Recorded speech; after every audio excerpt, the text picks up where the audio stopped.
Like, are we? Honestly, I don't know if this is realistic. Honestly, maybe so.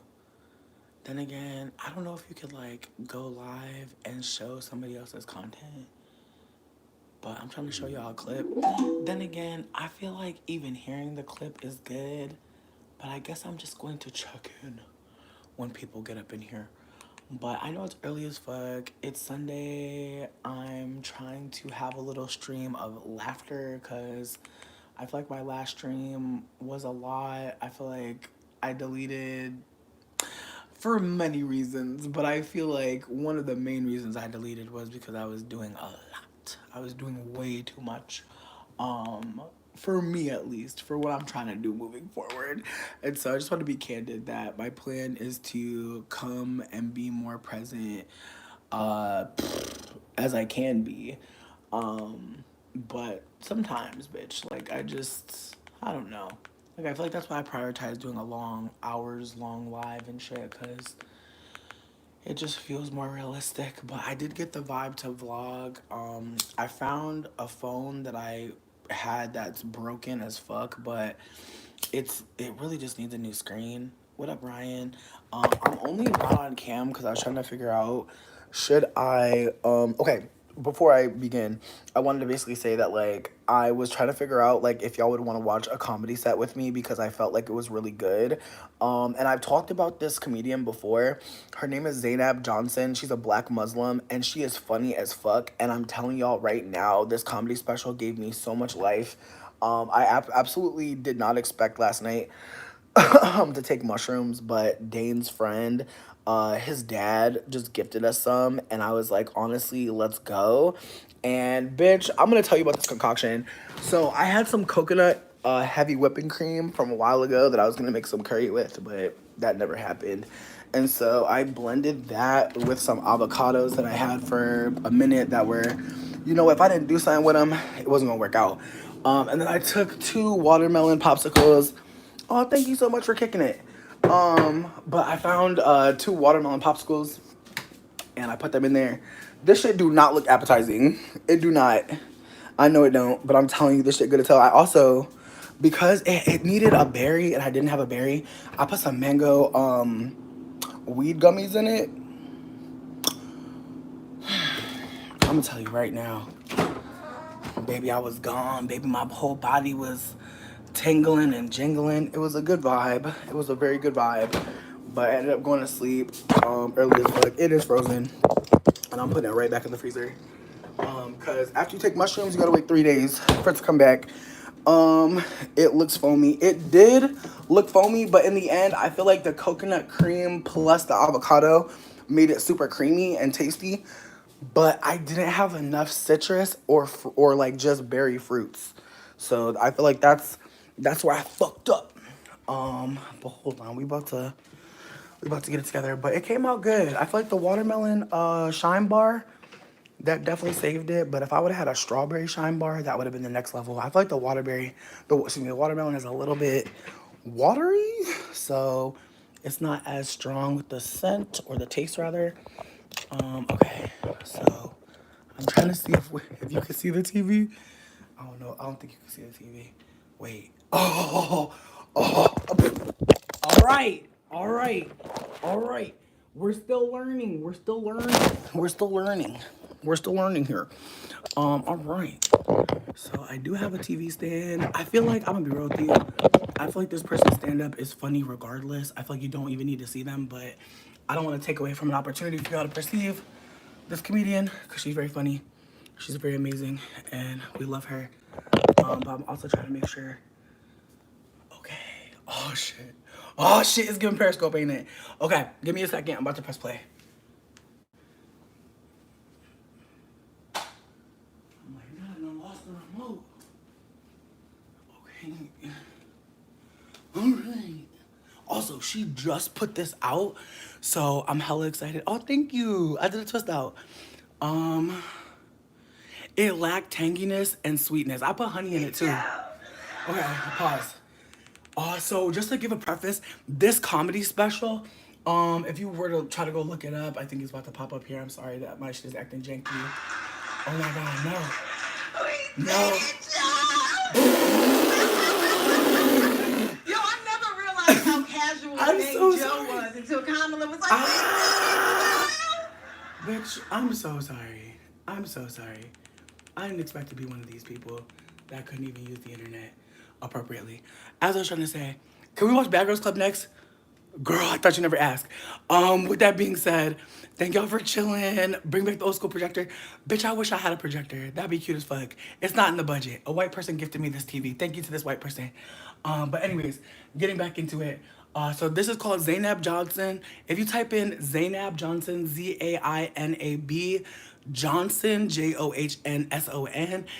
you should be able to find it. It's one of the last comedy specials that she did. It's not the last podcast that she did. So if you look at her videos, she has a podcast called I'm Reasonable. I've never listened to her podcast, but I feel like it'll be good.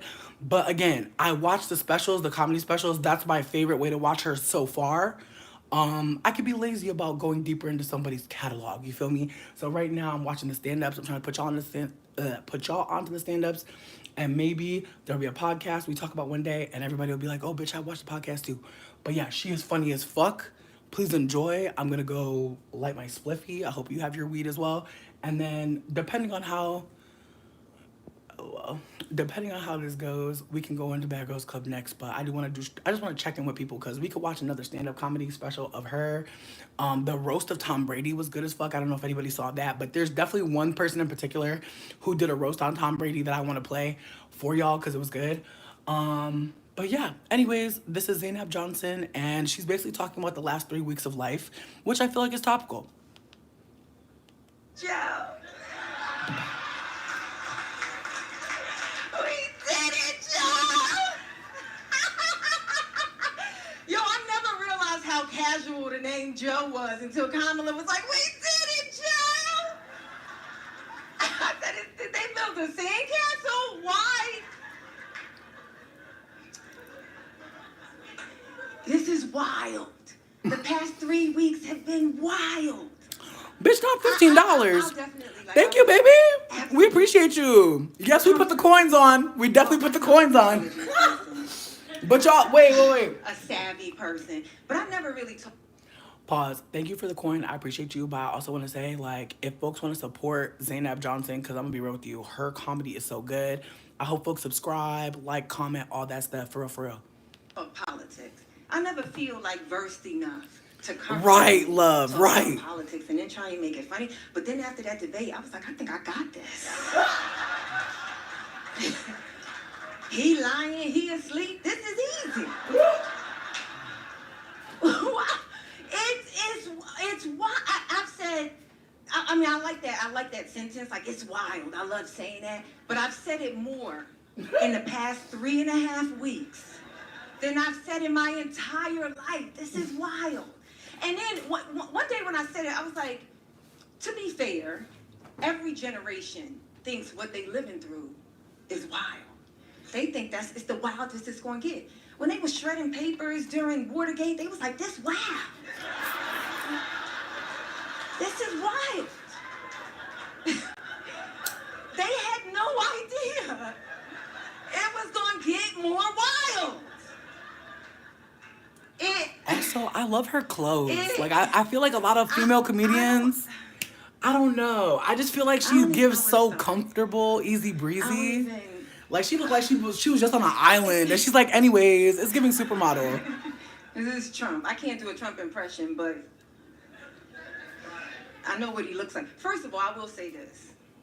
I love a conspiracy theory. I'm sorry. I do. No, I really This do. part is why I'm bringing this to you. You click on a YouTube video. This part. They got a PowerPoint presentation. They connecting dots. You know, the Titanic plates is moving. Climate change. That's why Sexy Red is really Obama. I love it. Bitch. I love it. Okay. I see Simone. I love stuff like that. I don't care how much sense it don't make. I love it. Yeah, show me how. Show me. Oh, one time Obama was like, get it sexy. Yeah. But all the people that was like, they cloning us, they cloning us, they cloning us. She's comedy. They can't be. They can't be successfully cloning us. If they were successfully cloning us, the time to send in a clone. was the past 3 weeks.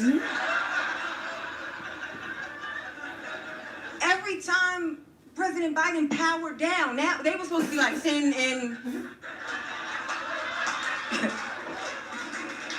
Biden 341, send in Biden 341.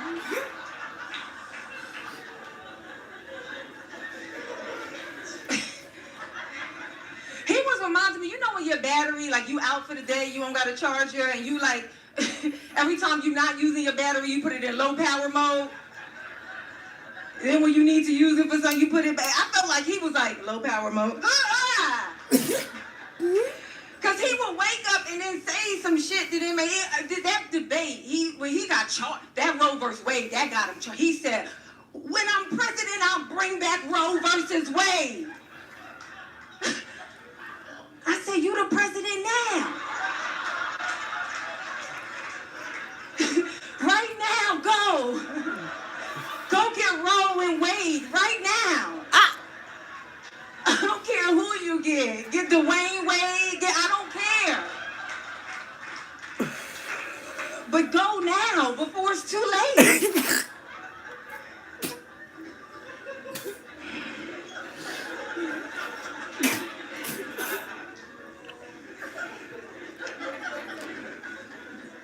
Bitch. It's wild. Trump. I despise a bad liar. I like a liar that you don't find out that they lied till years later. You know what I'm saying? You like, you know, I don't like a liar. You know, you lying. It defeats the purpose. Now we just think you're a terrible person. You know what I'm saying? But so if you got to lie, like he lied about shit that's easily provable. It's like counterproductive. You know what I'm saying? The sun isn't shining. It's like it's the sun right there. Why would he say that? I can't. I won't. I mean, I just tried, but like I won't do that again. But because I can't do a trumpet, I just can't. And I'm kind of glad that I can't, because it's kind of painful for me to watch it. Like.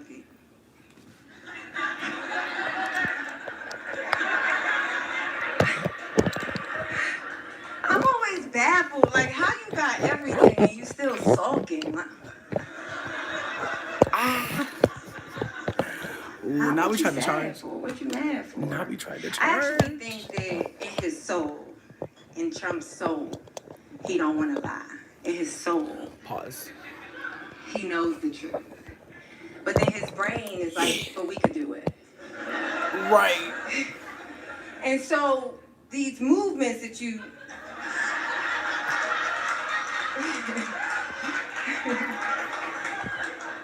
It's kind of like a fight, the body with the mind.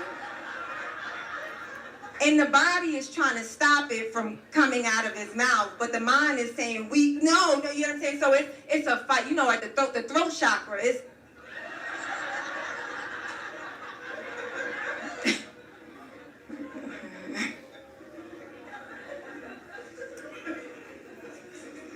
I can never... As funny as Trump is, like at the RNC, he said the late, great Hannibal Lecter...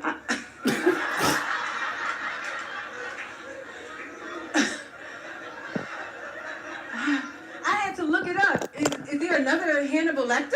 Bitch. I ain't never heard nobody call a fictional serial killer...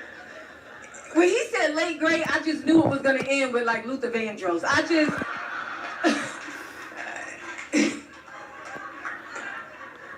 Y'all, this won't let me be great. I'm sorry. I can't believe it. I cannot. I don't care. If somebody else talking to somebody, it's like... Put the fist up. I'm so sorry. I'm so sorry for anybody with vertigo. Make noise if you think it was... I'm so sorry for anybody with vertigo. Not really. Girl. Really? Oh, wow. Girl, not rotate device back. Now it's fucked up for life. For it. Oh, I'm wow. crying. Okay. All right. I mean, Girl. I do think it was real. Bitch, But I think it was a Tyler Perry Presents. Yes! Yes, listen! You know what I'm saying? I think he hired the wrong people. He went right down to TP Studios in Atlanta and was like, listen, we need an assassination attempt. And Tyler Perry was like, I got you. You heard the pap, and then he went like this. You know what I'm saying? Yeah. I said, oh, I work in television enough. That's what we call cheating the shot. You know, like. He said he heard the bullet. That's wild. Of all the shows we've seen about killers and victims and guns, have we ever heard anybody? I heard the bullet pass my.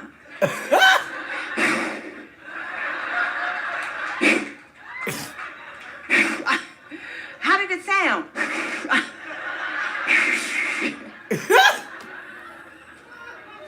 How did it sound? I'm dying. I knew Biden was gonna leave. I knew he didn't want to. And I knew the only person, as much as they talk about Nancy Pelosi, Hakeem Jeffries, Obama, as much as they talking about, well, it took Jill. I know it was Jill. Jill had to hit him with the Rocky IV. You can't win, Rock.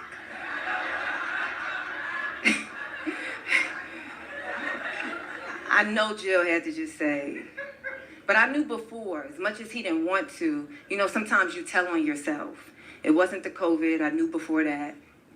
I knew when he said, listen, I could do the job. I got to be in the bed by 8. I said, oh, he quietly quitting. Because 8, y'all, 8 p.m. Eastern? That's 5 p.m. Pacific. The post office is still open. 8 p.m., those are prime Ukrainian hours.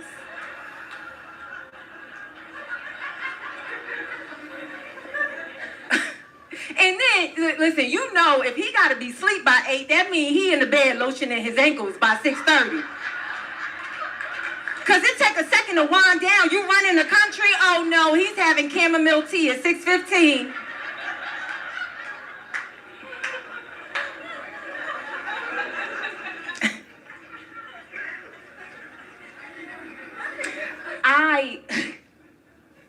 I didn't want it to happen like this. I want to give Kamala a chance. I am going to give her a chance, but I didn't want it to come like this. Because I personally believe America houses deep racism and deep sexism. And even if she does win, I don't really want her to have to go through it. I want Biden to win. I wanted Biden to win, and then I wanted him to die peacefully. Right after the inauguration, I wanted him to be laying in his bed, 2,000 count sheets.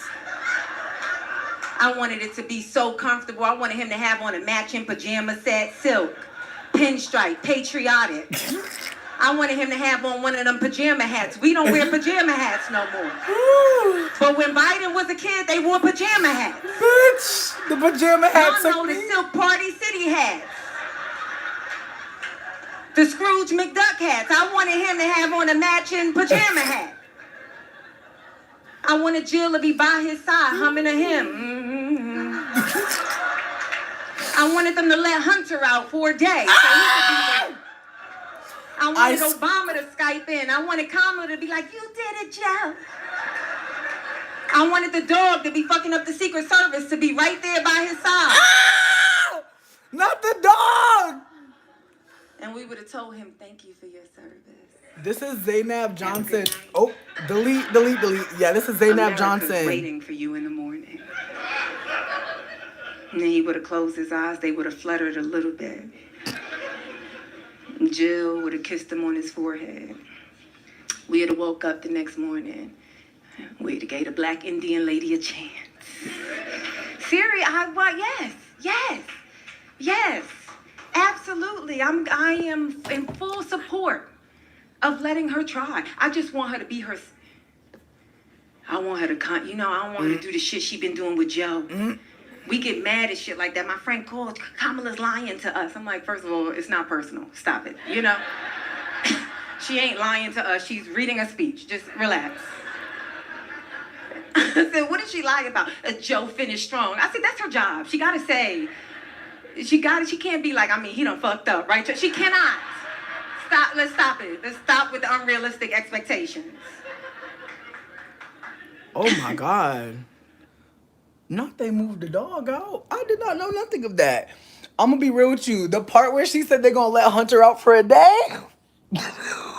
Shit.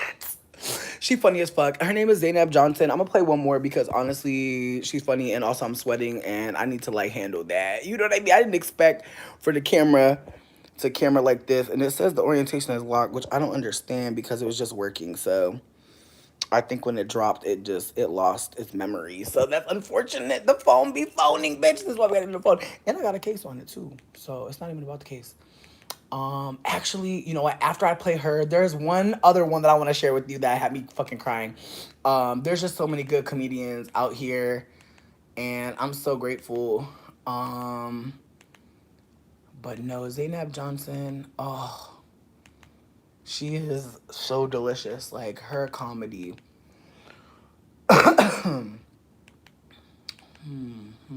Ooh, okay. Jill, he loves it. He loves it. He didn't tell me he loves it, but he keeps going back. So. Hold on. Loves Jill. He loves it. He loves it. He didn't tell me he loves it, but he keeps going back. So. Like he gave Jill 5 stars on Yelp. He loves it. He loves it. I testified for him once, and when I took the stand, I found something I never knew. The bailiff was like, because I'm Muslim, I don't have to swear on the Bible. I had no idea. I thought I misheard him. I was like, wait, you're not going to bring out the Bible? He was like, no, for other faiths, we bring out a different book and you can affirm. I was like, wow, that is amazing. Like that inclusion. Thank you so much. I was like, but you can bring out any book you want. I don't plan on telling the truth anyway.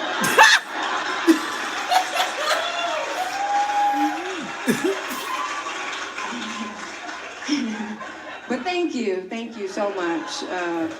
Yeah, I'm here to say what I practice.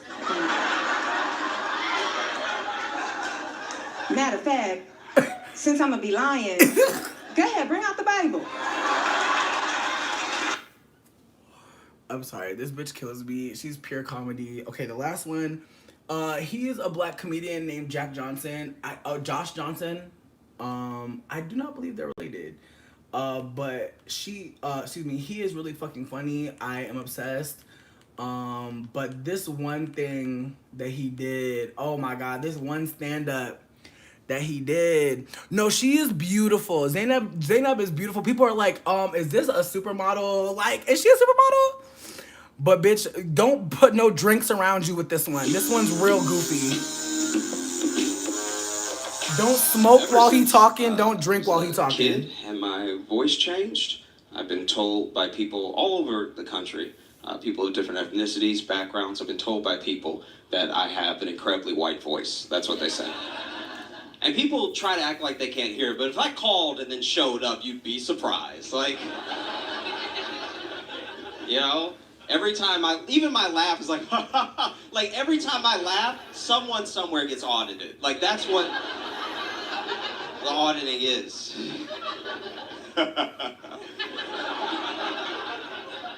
You know, but I didn't realize how like white my voice sounded to people until I was in Louisiana, where I grew up, and I was running for the bus. And the bus in Louisiana is not like the bus anywhere else, because the bus in Louisiana comes once a year. Truly. It's a big deal. You need to make it knees to chest, okay? The stakes are high. I don't know if the bus stops. I've never been on it.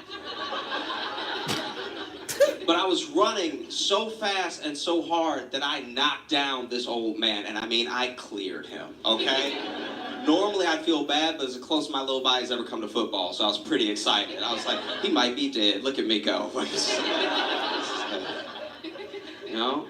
But I did feel bad, so I let the bus go. I helped him up to his feet. It was this old black man, and I didn't realize that he was blind, so I saw his stick. So I grabbed his stick. I put his stick back in his hand, and I was like, sir, I'm so sorry. I hope you're not injured. You know, you came out of nowhere. Please forgive me. And then this old blind black man went, Get your hands off me, honky!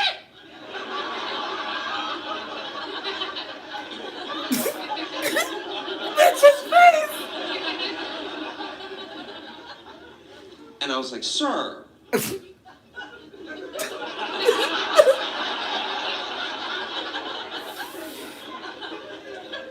Sir, I'm black. I'm black like you.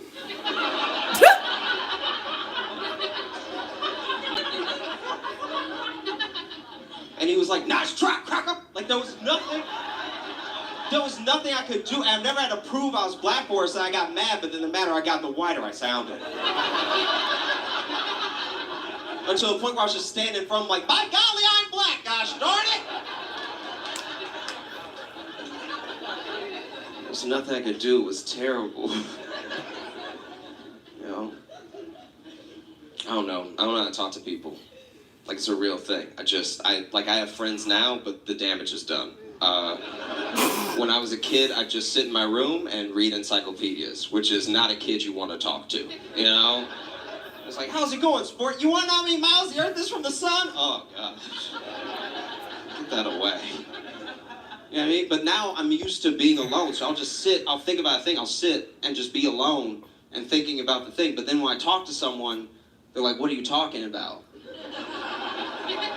I'm like, no, I'm not crazy. I was thinking about this all day. Like, I ran through all the channels, all right? I'm not crazy, you're crazy, okay? I can't be crazy. You need to check. You're just finding out. I've been here, all right? Like, the best example I can give is I don't get in heated arguments with people over, like, race or religion or politics or anything, because all the stuff I care about is too dumb for anybody else to care about. Like, everyone is, you know what I mean? It's just me, you know what I mean? Just a pause, because someone asked me what I'm smoking. I actually found these pre-rolls that are infused, and one of my favorite strains is called Pineapple Upside Down Cake. It is currently on menu. I'm not trying to like do a hashtag ad. I'm just saying, like, if you look up the strain on Leafly, I won't even press it. It's just really one of those bad bitches. It's genuinely very... Ooh, LC, what's LC? Tell me more. Is it lemon cake, lava cake, lime crime? That might be a makeup brand. That might not be an actual weed strain. You really don't know, because they have all different types of names. Like, honestly, I remember one time I smoked this strain with somebody and we didn't know what it was called, so we just started calling it Beautiful Mother Earth. Like, honestly, like, sometimes strains just get started randomly. But yeah, Pineapple Upside Down Cake, if you ever get access to it locally, do not walk, run, bitch. It sold out near me. I literally drove an hour to get it. I'm gonna be so fucking for real. And I needed to get it for a client, but I want you to know right now, I knew that the deal I had found, which was like, like the deal by me was like 7 for 19. It was the same deal with like, it was actually like 7 for 20 up at the place that I went, but I drove an hour round trip. But also it worked out because my friend lived like kind of near it, so I was able to drop her off one of them. And she was like, bitch, this strain got me feeling like anti-depression vibes. I'm like, bitch, that's the vibe. Like, it really is the kind of strain that, I don't want to say it tricks you into thinking everything's all good, but it definitely does kind of counteract your nervous system and, like, doesn't allow you to feel super stressed. Blue Flower Lotus. Okay, Blue Flower Lotus. Okay, Rose Petal Blend. Okay, King. Oh, everybody over here enjoying? No Menace. Good question. I'm glad you asked. What you smoking, though? Myself, like, the best example I can give is when you go to the bathroom and you wash your hands and then you go to dry your hands, but there's no paper towels, there's just that air dryer. Where is the air coming from?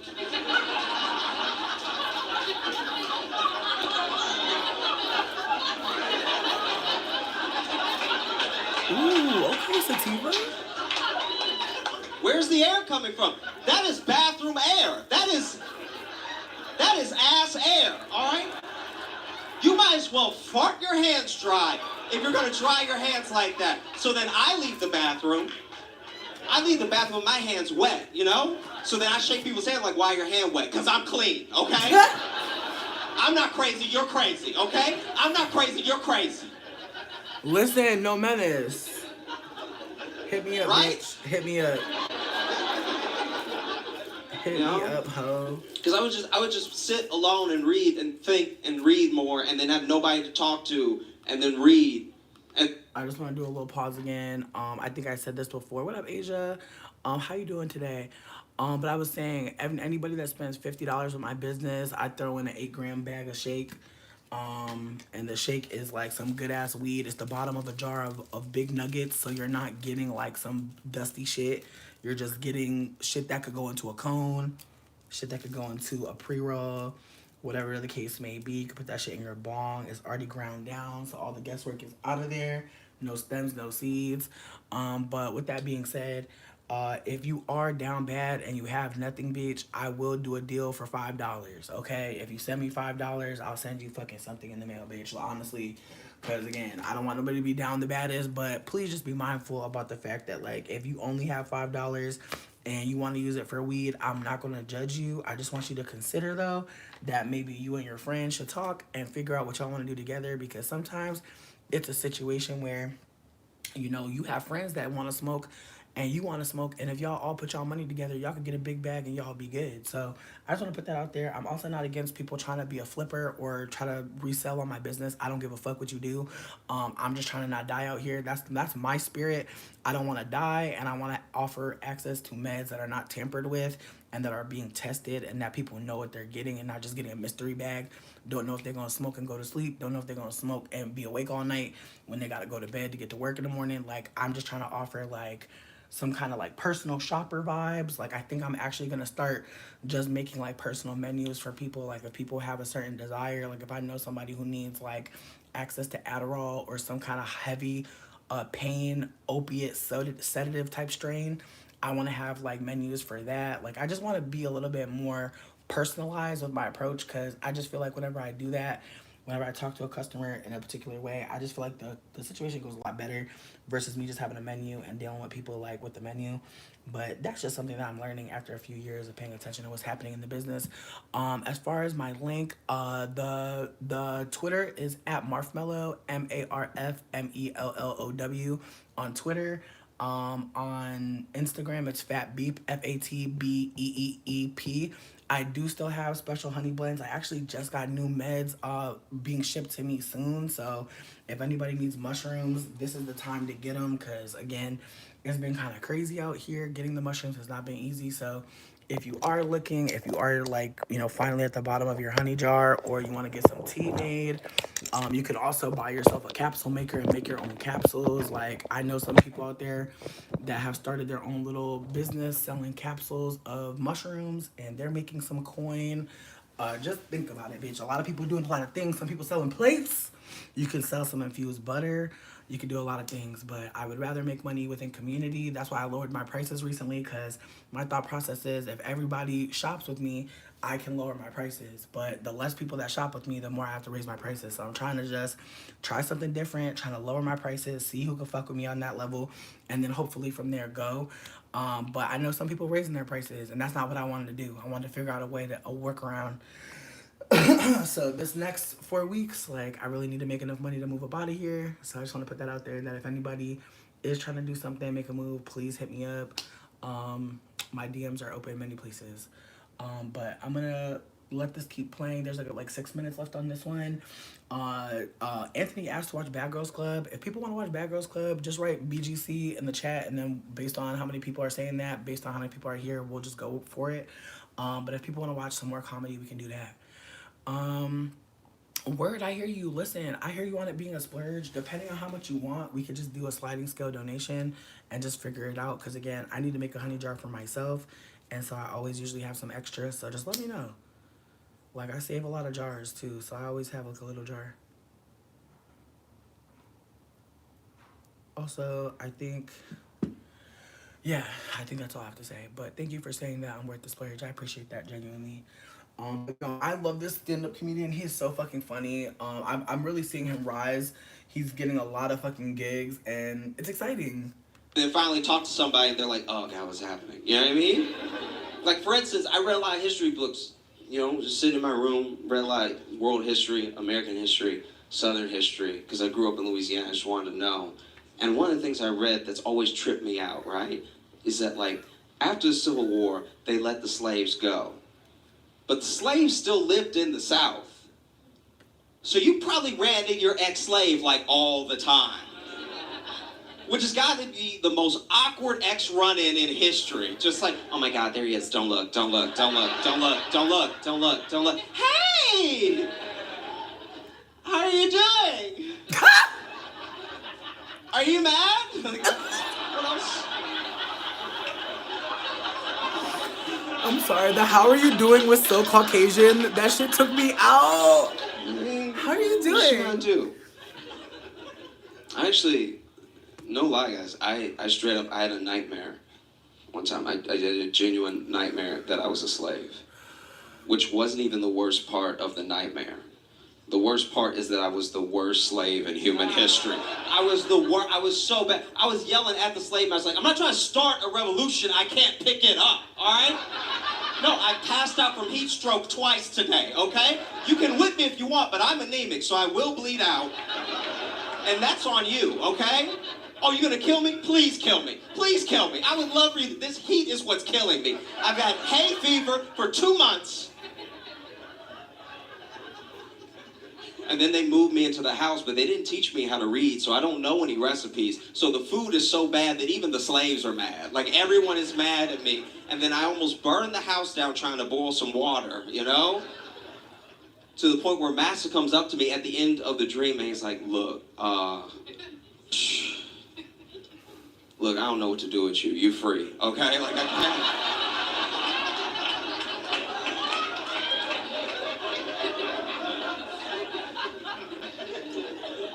I woke up fired from being a slave.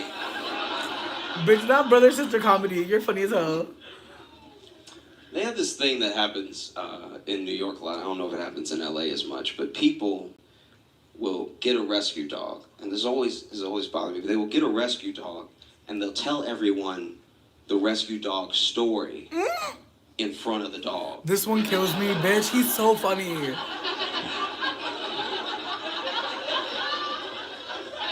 It's right there. You tell its whole embarrassing life story. It's right here. It can hear you. You know what I mean? They do it all the time. Like, oh, this is Fifi. She's a rescue. The funny story. Found her under a bridge, raggedy. You know what I mean? Like, dusty, struggling. You know what I mean? Only 3 hairs on her little head, you know? I tried to feed her. She even know how to eat. I was trying to feed her. She was like, she had no idea how to eat. And so I had to grab her little mouth. I had to chew the food. I had to put the food in her mouth. I had to make her little head chew. I'm a hero. I'm a hero is what I'm saying. I'm a hero. You know? I wonder if dogs do that to us. You know what I mean? Like, I wonder if dogs go to the park and see other dogs, and they're like, oh, yeah, look, that's Bill. He's a rescue. Michaela left him and he lost his job in the same week, so he really hadn't been doing anything, all right? I can't even watch my shows because he's at home all the time. It's absolute. Sometimes I will poop on the floor just to give him something to do that day, you know? And he'll try to act mad, but deep down he's like, thank you for giving me purpose. I appreciate it. Thank you so much. He's a rescue. I'm just trying to do my part, you know? Help out.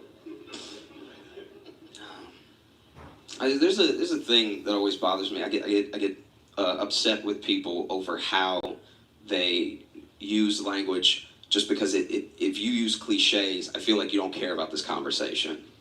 Like, you're just using several things that have been said before. I think you're just making up things until I go away. That's what it feels like. Because people use the cliches without thinking about what they mean, you know? Like, people will say things like, have you ever noticed when people say, call me old-fashioned, it's always for something good? You know, people are like, call me old-fashioned, but you should hold the door open for the person behind you. Or like, call me old-fashioned, but the man should pay for the date. Bad things happen in old-fashioned, you know what I mean? Are you serious? No one's ever like, call me old-fashioned, but we need some slaves around here. We really do. Like, we really, there's no more overhead to pay, all right? If they can build the pyramids, they can make Subway sandwiches. I will not lose my franchise this year. No? It's insane. No one's ever like called me old-fashioned, but I don't like when women voice their opinion. That just always, it has always upsetted me. Feels gross. I don't like it. They're just throwing out ideas that I would have had if they had given me enough time to say it myself. But then they're talking, and it's like, ugh. You know? The other one that I really hate, that really kills me, really upsets me, is don't judge a book by its cover. I get what you're trying to say. I get what you're getting at. You know what I mean? Don't judge just on appearances. There's more than what meets the eye. I get it, right? But that's a bad analogy. When was the last time a book had the wrong cover? Like, help me out. When have you been going to the bookstore to get a present for your niece, and you're like, I'll get Winnie the Pooh. She like Winnie the Pooh. And then you grab Winnie the Pooh. You just look at the cover. You don't read it. And so you grab Winnie the Pooh, and then you wrap it up, and then you give it to her, and then she unwraps it. And she's like, oh, Winnie the Pooh, I'm so excited. And then she turns the page past the cover, and it's Mein Kampf. That's never happened. No one's going to a bookstore just putting different books on different covers. That's insane. I just want to give a slight disclaimer that I feel like I like his comedy, asterisk. I feel like when he does comedy, I do think, and you know what, not just him, I think that like depending on the crowd and depending on where you're watching your comedy from, like it's just very obvious, like given his set, that like he expected there to be a lot of white people in the audience. And I think about stuff like that like with Zainab, I feel like she maintains her like identity. Like she doesn't feel like at least when I listen to her comedy, I don't feel like she's doing anything to make anyone feel comfortable about her comedy. In fact, I think that her comedy is kind of disarming, but in a way that like is to disarm people that don't think perhaps in the ways that we should be thinking as a collective group of people. I just think that like her comedy is a little smarter than his, whereas I think his comedy is to like not offend white people, but to make them think, maybe not critically about them being white, but just like give them a perspective of a black person who is like seemingly more socialized around white people. And when I even say that, it's like he's from Louisiana, but it's giving like, what's his name? Donald Glover. It's giving like I grew up in an all black space, but I still was able to like maintain affinity for whiteness in a particular way. And you know, there's comedy for those people, like, you know what I mean? But I do think for me the best part of this comedy stand-up was the dog part, like the rescue dog, and then also the fucking the black blind man. It killed me. But again, I think like the full set, it's just like, man, like I see all these white people, like I see a couple people of color, but depending on who's in the crowd, like I feel like that's the kind of set you're getting. But I'm gonna dip out of here because I feel like you don't really have too much to offer, no tea, no shade. But there was another video that I wanted to show you that I think will kind of cleanse the palate in some ways. Because I definitely watched this random video that made me scream out loud, so I'm sorry in advance for screaming if I do again, because me and Dane were watching battle raps, and Lowest of Keys, I want to watch a battle rap with you so bad. Don't judge me, don't judge me. Damn, bitch, where is that fucking video? I guess I did watch a bunch of chicken tikka masala videos too. Good God. Yeah, a bitch was trying to make chicken tikka masala. That's true. Damn. Dang. Yeah, we was also listening to throwbacks, bitch. We was trying to jam. Let me see. I feel like it's because I'm on the other account, but the video was basically like, you can be anything in a rap battle, and it was really funny. I didn't see his Jonathan Majors set, unfortunately. I'm definitely gonna look into it and see what it's giving. I kind of fell off Jonathan Majors. Like I feel like when Megan Good and him started connecting and being strange, seemingly, I was kind of good.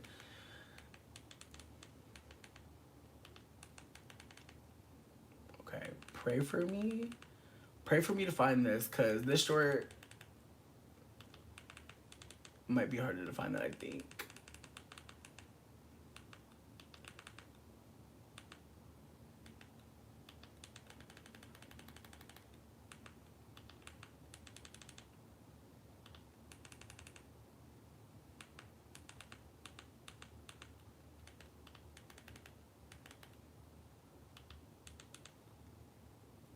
No, bitch. Let me say, you have been listening to a song by a fictional character. Tell me more. I want to hear more. Cause low key, one of my friends and I hung out, and this bitch played the Sweeney Todd soundtrack, and I was like, "That's my friend. Like, that is my real friend. I love her. Like, she really had no motherfucking fear."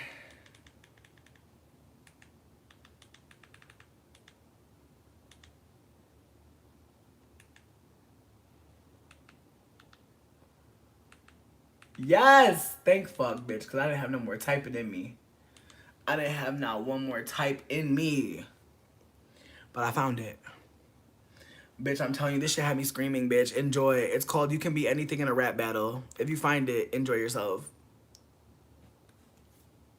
I'm planner. I'm a truck driver. I'm a librarian. I'm a school nurse. I'm a bank owner. I'm like a plumber. I'm the Kool-Aid man. Some Woody from Toy Story. I'm a bus boy, nigga. Welcome to Benihana's. I'm the Olive Garden. I'm like a communist party. I'm a terrorist. I'm Dr. Strange. I'm Bubba Gump. I'm Mr. Belden. I am the pyramid. I'm a boombox. I'm a sawed-off shotgun. I'm Fred Krueger. I'm Jason Voorhees. I'm an ashtray when I play. I'm the kid who doesn't like to say goose. I'm a Chinese gymnast. We both Mexican. I'm Taiwanese. I'm a cracker. I'm a brother. I'm George Lucas and you're Jewish. You Jiminy Cricket. He a juice box. You Mason Bethel. You are a replacement ref. You David Blaine. You Harry and Dumb and Dumber. But your baby mother like a yellow starburst. I'm a little G-Spot.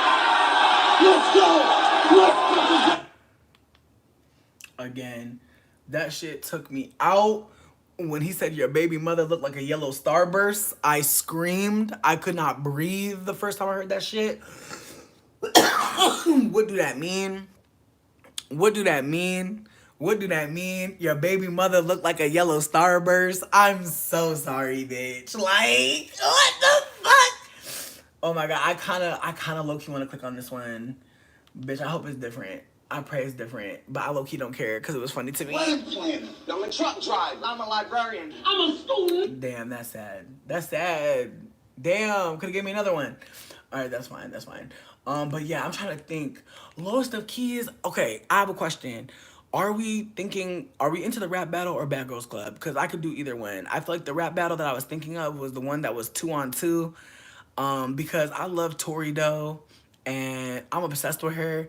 But I do want to name that, like, the rap battle I was gonna show you, they was low-key trying to clown my girl about having an abortion, and I feel like the way that she ate them the fuck up about even mentioning that she had an abortion, oh my god, bitch, it was amazing. But there's also another rap battle where there's a woman who goes against a man. That I thought was pretty good because the woman eats his ass up because he was really trying to act like, oh, I just took this battle because, and she's like, bitch, you took this battle because you didn't get tapped for the battle that all the men got tapped for, bitch. So let me eat your ass up right now. Since you was food, clearly they left me some food and I was loving it. But then there's this other one with this deep dark skinned black femme who is rapping against this Latina girl, and the Latina is low-key very obviously has a ghostwriter. And so at some point, I'm gonna be real with you, like, it gets real critical because, you know, the girlie was not about to play with her. She's like, sweetie, we know you got a ghostwriter, so let me actually eat both of y'all up. Let me actually get two bodies. So again, do people want to do the battle rap or do people want to do the Bad Girls Club? It's okay to me. I don't care what anybody picks. With that being said, though, I'm gonna drink some water. But also, there's some other videos that I used to watch that I could show you as well. If y'all want to go into my history and look at some cool videos, I be watching all types of things. I'm trying to think what's in my history because I haven't watched a lot of videos on this one. Yes, Nick and Marcus. Yes, bitch, Nick and Marcus Houston, bitch. That's a good song. It's a good band. Let me see. Okay, library, come on. All right, well, people aren't really communicating. That's fine with me, bitch, because you already know I'm going to pick something. You already know I'm going to pick something, bitch. You already know I know how to pick. Let me see. Do not judge me, bitch. Bringing Down the House came on. Bringing Down the House came on randomly, bitch. I did not put that shit on, bitch. It just popped. You know how them free movies be coming on, bitch. Thank you, Mish. Thank you, Mish. Listen, nobody has to communicate. It's okay. Like, you don't owe me anything, bitch. I'm just gonna put on what I'm putting on. Let me see.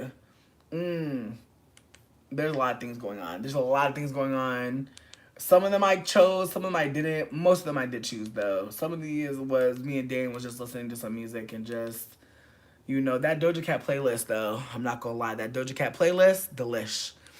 What up for the let me see. Ooh, unfortunately, this 2000s hip hop R&B video mix, so tragic. They had so much R. Kelly in there, bitch. It was making me sad. Okay, Loki, I've been telling y'all about Queen Amun-Ra Tarot. Bitch, she is amazing. We're obsessed with her. Ooh, this video was good too. This Asian woman, she was adopted by a bunch of white people, and she was very angry. If you type in Asian woman calls out white family for taking her away from her country, her people, that shit was amazing. Because I really never thought about it like that. Bitch, girls, them sugar, come on now. The bops. Oh yeah, this white person was being crazy. Let me see. Oh yeah, you know what? This was a very interesting video where they were talking about people making knockoff versions of the movie Get Out, which I thought was really fascinating. Again, if you enjoyed, well, not enjoyed, but if the movie Get Out did something for you, it gave you a perspective that you didn't have before, or just was a horror noir that you appreciated, this might be a good video to watch.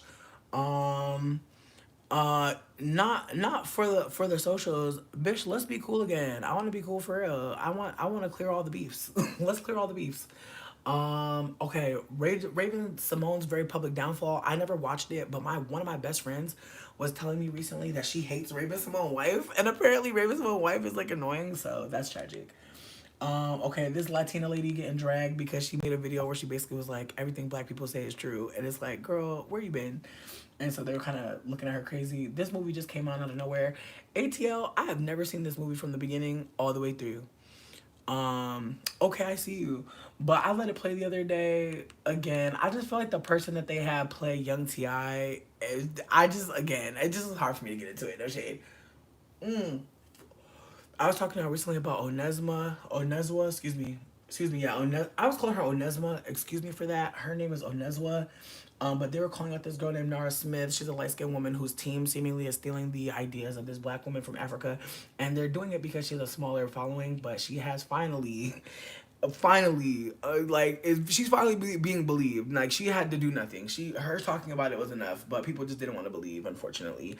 Malcolm X, again, it just came on out of nowhere. I did not know it was 3 hours 21 minutes. My God. Denzel, I hope you got a good coin for that. 3 hours and 21 minutes, bitch. Oh my God, how long were they filming this? Jesus. Okay, I don't know why this woman is in prison. I don't be watching Real Talk with Yanni like that, but her videos pop up for me all the time. Ooh, this video. This video gave me some chills, bitch, low key, but I'm not gonna put that on because that's not the vibes I'm on right now. Let me see. Ooh, Jessie Woo. She dragged Tyler Perry. Very delicious. Very delicious. If you don't watch Jessie Woo, please get into her. I never watched Just Another Girl on the IRT. I never seen that shit, or yeah, I've never seen that before, but I know that it's like an old classic.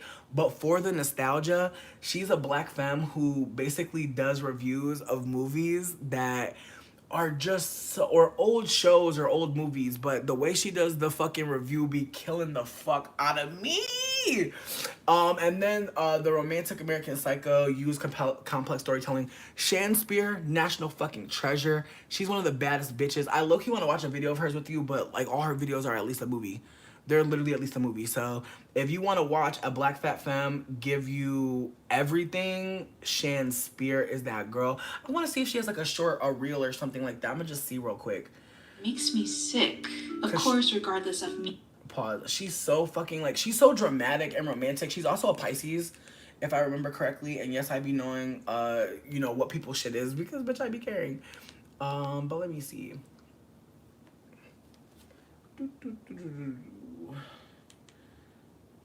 But yeah, she might not have no reel.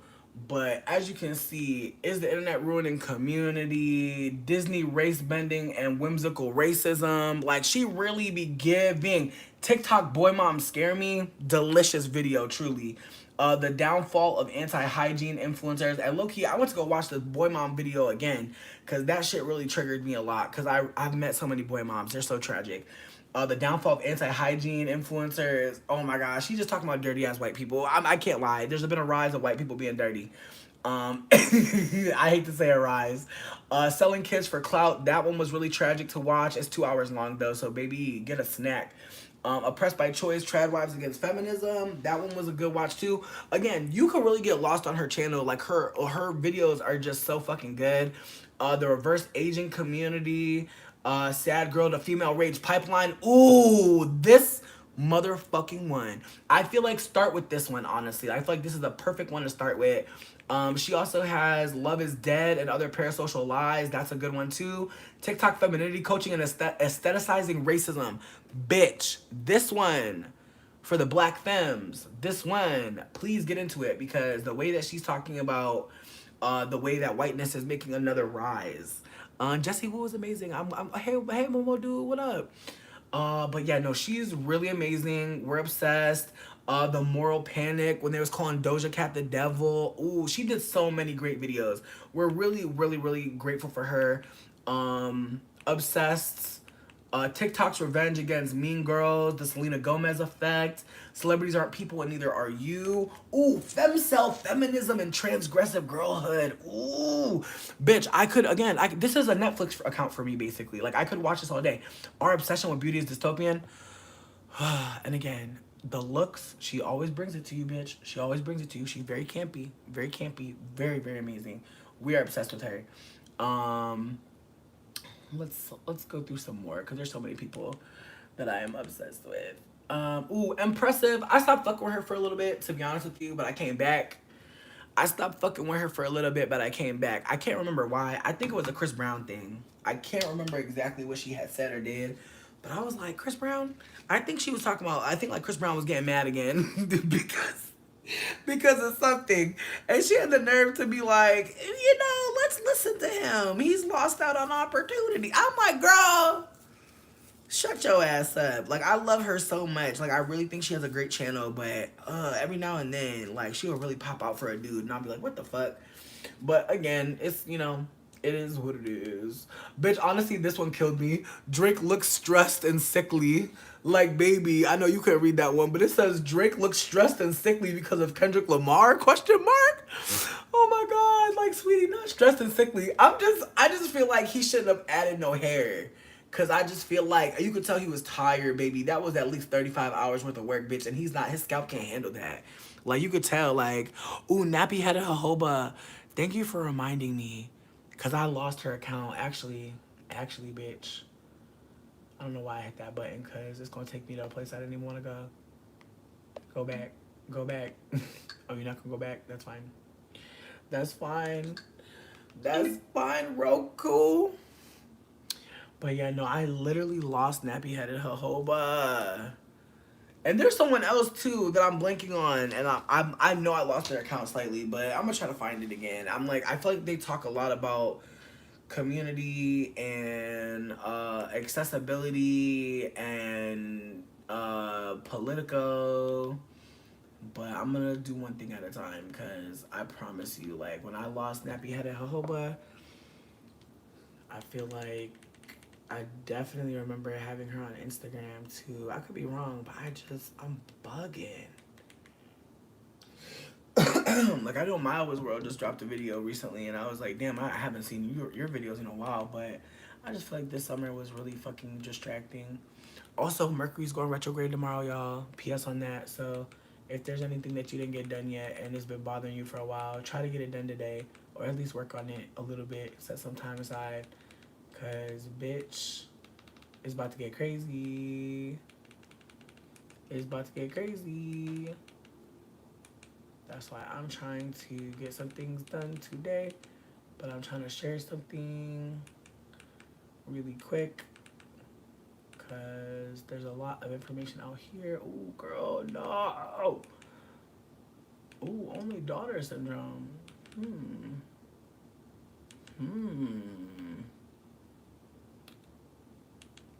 It'd be that quick, bitch. I'll really find some shit and be like, you know what? I might like this. I might enjoy this video. Yeah, this remote, I'm not gonna lie, she on her last leg, but she doing her best. Thank fuck. Thank fuck. You know what? I really did lose her account. I really did. I'm happy I found it again, though. Thank you again, friend.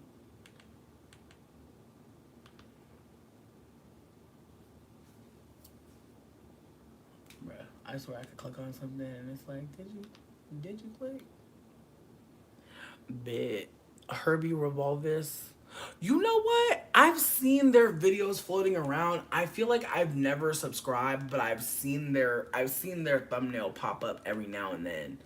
And I'm like, okay. And nothing compelled me to click, but they are like seemingly like connected to the people that I watch.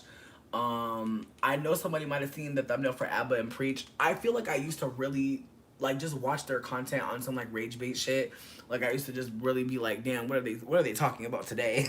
And just be annoyed with their asses. So I feel like I never unsubscribed from them, unfortunately. So I'm still caught up a little bit. I'm still caught up. But you know, I feel like that's all of us. I feel like there's somebody that y'all probably got that y'all don't necessarily watch no more, but when you did watch them, you were like, what the fuck is this? Oh, word, I thought it was a femme person. Might be. I feel like I'd be mixing people up as well. So I might have actually seen their content, but I was thinking about this femme person who looked kind of spooky, so my bad. Let me see. You say he's so smart and hilarious. Word.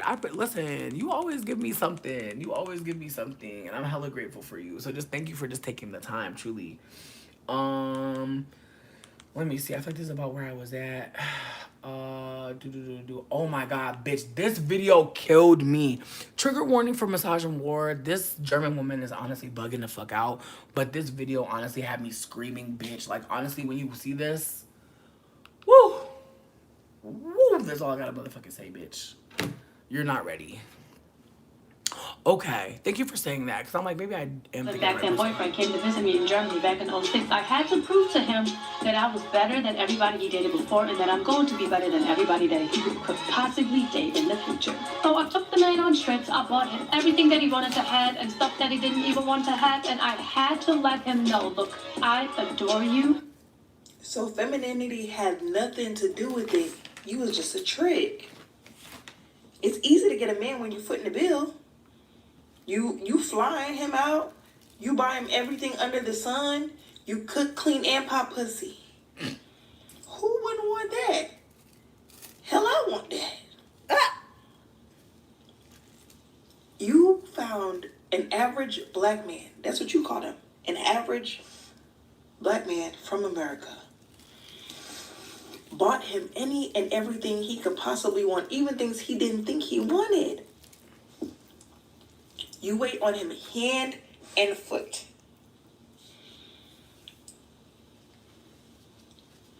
And you had the nerve to come on here and say it was easy because black women don't do nothing.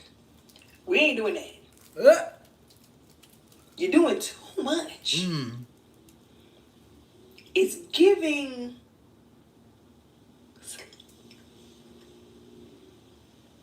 Why would any one of us want to subject ourselves to that?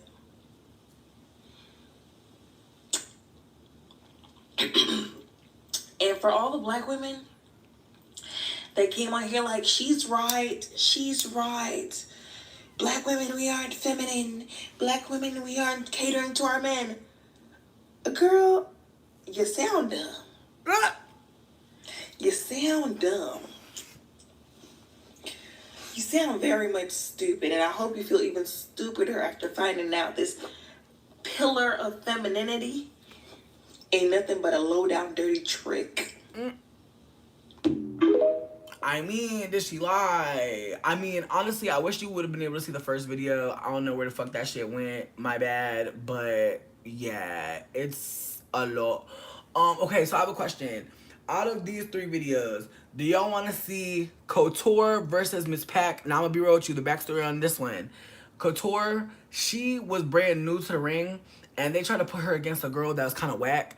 And so low key, bitch, this is like an underdog story, slightly, but not really. Like when you watch it, you're gonna be like, damn, like why they set her up like that? They really set up Miss Pac, cause Couture, oh, she ate her up. Now this one, these 2, this is Don Lady. This is Don Lady and this is Tori Doe.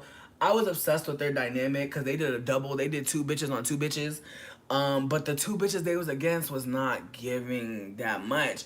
However, this girlie, she was kind of like the new hotness coming in. She also kind of raps like Christopher Wallace, like low key, like she kind of like they be calling her Biggie little sister, because the way she raps, I kind of love the way she raps. It kind of brings me back. It's kind of like, damn, there's art here. Now, Misfit, I'm gonna be real with you. She one of them Latinos that be saying nigga, so I'm gonna put that out there right now, bitch. If you do not want to see a very, you know, be out here bugging out, I can understand that. I will say that Misfit, her delivery is nice, but the thing that sucks is her bars are clearly ghost written. It's just like, babe, you giving Drake, like you giving like Sweetie, it's giving Millie and motherfucking Vanilli. So it's unfortunate. And I feel like the beautiful thing about this though is this bitch knew that shit. And so at some point she starts rapping at the motherfucker that wrote the bars, bitch. Oh, you a Ferris stan? Well, bitch, let's go. You know what? I'm gonna do it for the Ferris stand now. I'm gonna let you watch her get ate up. By my fave. Team Tory, bitch. Team Tory. But low-key though, low-key, before I go in, I want to say trigger warning for bitches mentioning bitches getting an abortion, because I feel like that's pause. I feel like it's worth it to say, because they really tried to play with Tori because she got an abortion and she's really young. And the thing of the matter is, like, she addressed them so lovely, and I really love her for that.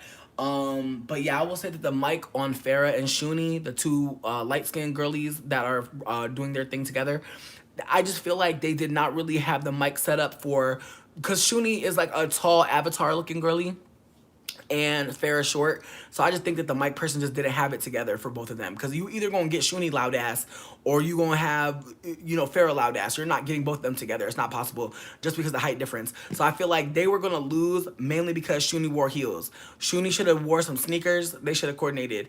Anyways, I love you. Bye. You know what, I'm gonna keep going on this one because I'm not, you know, they don't look big back friendly. They don't look like they for my back anyway. So now I can wear the shoes.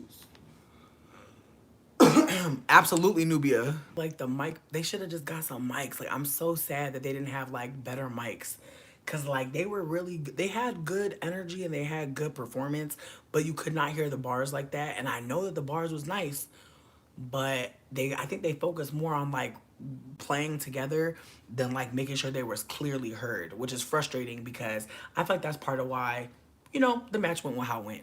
Just like because I'm fat and I dress like a fucking giant toddler, people really don't think I'm as old as I am. If I dressed more like conservatively, people will probably think I'm my age. So there's a part of me that feels like her trying to dress more older, like I don't know that it's gonna work out. You know what I mean? I feel like she's doing her best. I feel like the dress is giving like young girl in her 20s. I feel like the jacket though, the jacket, it was kind of like definitely giving like high school. So I was just kind of like, But there's a part of me that wonders, like, you know, like what her experience is. I don't know, dude. Like I'm not a petite femme, but I feel like if you are a petite femme, if you want to sound off, like I do think that it's probably hard to, you know, feel like you're, I don't know. I don't want to speak for your experience, 'cause I don't know. But I feel like for me as a fat femme, I feel like when I was younger, I always felt like I looked old as hell. Like I always felt old as fuck in all the clothes that they was buying for me. I feel like when I was able to dress my body for my desire to look, then I started looking like, in my opinion, my age, kinda at least. But I think that like when you're young and fat, they really make you look like an administrative assistant. So there's a part of me that feels like she may really not be able to do much about the fact that she's like, I feel like people are saying that like, yo, low-key there was a rap battle she did against 40 bars, and I really liked the battle, but I feel like 40 bars was being a cunt, because I feel like she mentioned the baby shit, the abortion shit in 2 different rounds, and I just feel like if you gonna bring up her abortion, bitch, make that shit a one-time thing if you're going to go that low. But it just felt like, damn, bitch, like you really want her to hurt in this rap, like you really want to fuck up her mind. But she was saying that like she was trying to find kid size and Gucci shoes, and it made me laugh because it's like, I'm sure the kid size Gucci shoes a little cheaper, bitch. Like, low key, like, I feel like that's the only thing I hate on skinny people about is y'all could really go to like so many places and get any kind of clothes. Y'all could really get any kind of clothes. But it did just make me think about that girl that be buying fucking baby clothes. I don't know if anybody saw her TikTok, but there's this TikToker who buys clothes for children, like literally fucking babies, like 2 months old, 6 months old, and puts it on. And a lot of people at first were just like, what the fuck? But then a couple people were like, bitch, this is some pedophile fucking content. And I was like, yo. So there's a part of me that feels like she may actually be in danger a lot when she's like experiencing like trying to look sexy or pretty. Like she may actually like be put in a weird situation. So my heart goes out to anybody super short or very young looking because babe, like there's some creepy people out here. Ooh, Asia, I'm sorry to hear that, truly. I'm truly sorry to hear that because that's got to be some dysphoria shit because it's like you are a grown person, but the way that people like look at certain bodies, like, and I, again, as a fatter person, I do think that I focus mostly on like fat people's experience, but I am aware that like uh body dysmorphia or even like the harm that comes from people like judging bodies, it's like fat phobia is not just about fat people. Like I want to put that out there. Fat phobia is also about anti-blackness, but it's also about assigning a worth or a lack of worth to a fat body, meaning that it's giving seemingly the most worth to thin bodies, but certain thin bodies do not get the worth that other thin bodies get. And people who are shorter or disabled or may have vitiligo, you know what I mean? Like, depending on what's going on with your thin body, it still may not get the respect seemingly that other thin bodies are getting. But I want you to know that if somebody is disrespecting fat people, they will disrespect a thin person. Period, point blank. Like, if they look at a fat person, down on a fat person, they're not really looking up at thin people. They're not. Like, just want to put that out there. Just like people that are anti-black, they're not going to love white people better. Like they're not going to treat anybody better, babe. So just keep that in mind. If somebody's being oppressive, like they're not going to have it for other people. Yeah, it's deeper than being haters though. It's also like people like projecting. Cause it's like when people project on my fat body that it's like motherly or maternal or matronly, it's saying that like mothers are not thin. It's saying that there's a certain body type for a mother. And just like the ways that we see certain bodies as like young, quote unquote fit, quote unquote healthy, like those things are very like gendered but also racialized. But I don't want to go too deep into it, but I appreciate you, Asia, for just chiming in. And I also appreciate you, Nima and Nubia. Genuinely.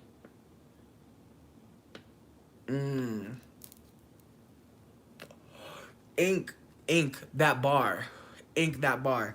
Like her bringing up that her body size might be why she meets up with a predator. That sucks. Cause honestly, I feel like I've heard people say like, oh, if you're fat, you're gonna find a man that's gonna use you. Like I've heard people say shit like that. That like because I'm fat, I'm more accessible to exploit, and that shit hurts because I've been told that since I was a young person. Like I remember an older woman that I did not know telling me that I was way too nice and that I like did way too much, and I was like, I think like it was a situation where like I was living in a situation where the person that I was living with, I think I was in foster care, she had a bunch of popsicles, and so I would share them.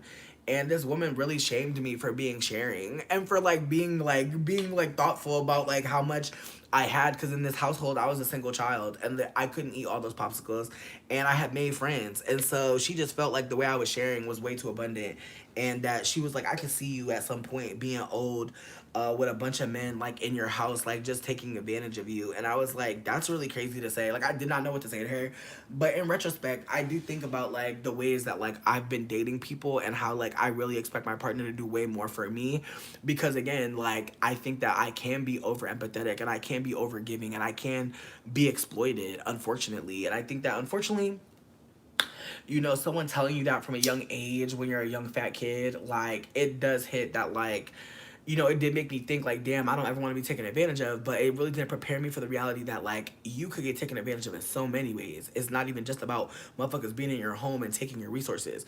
It's so many other ways to be drained, and we don't always know that. We don't always realize that. So I'm gonna go back to Tori though, because honestly, she's amazing, and she actually, I want to say, closes up the round, and it's delicious.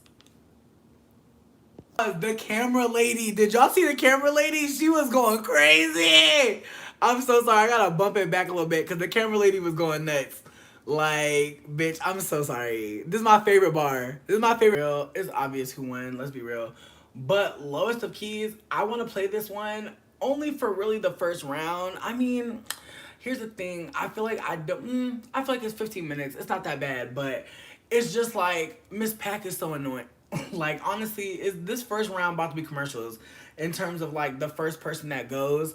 But come back for Couture. Go get your snack, do a wellness break. I just went to the bathroom during Shuni and Farrah last motherfucking verse because it's like, babe, I don't care what the fuck y'all talking about. But I'm telling you right now, you have like 3 minutes to go use the bathroom.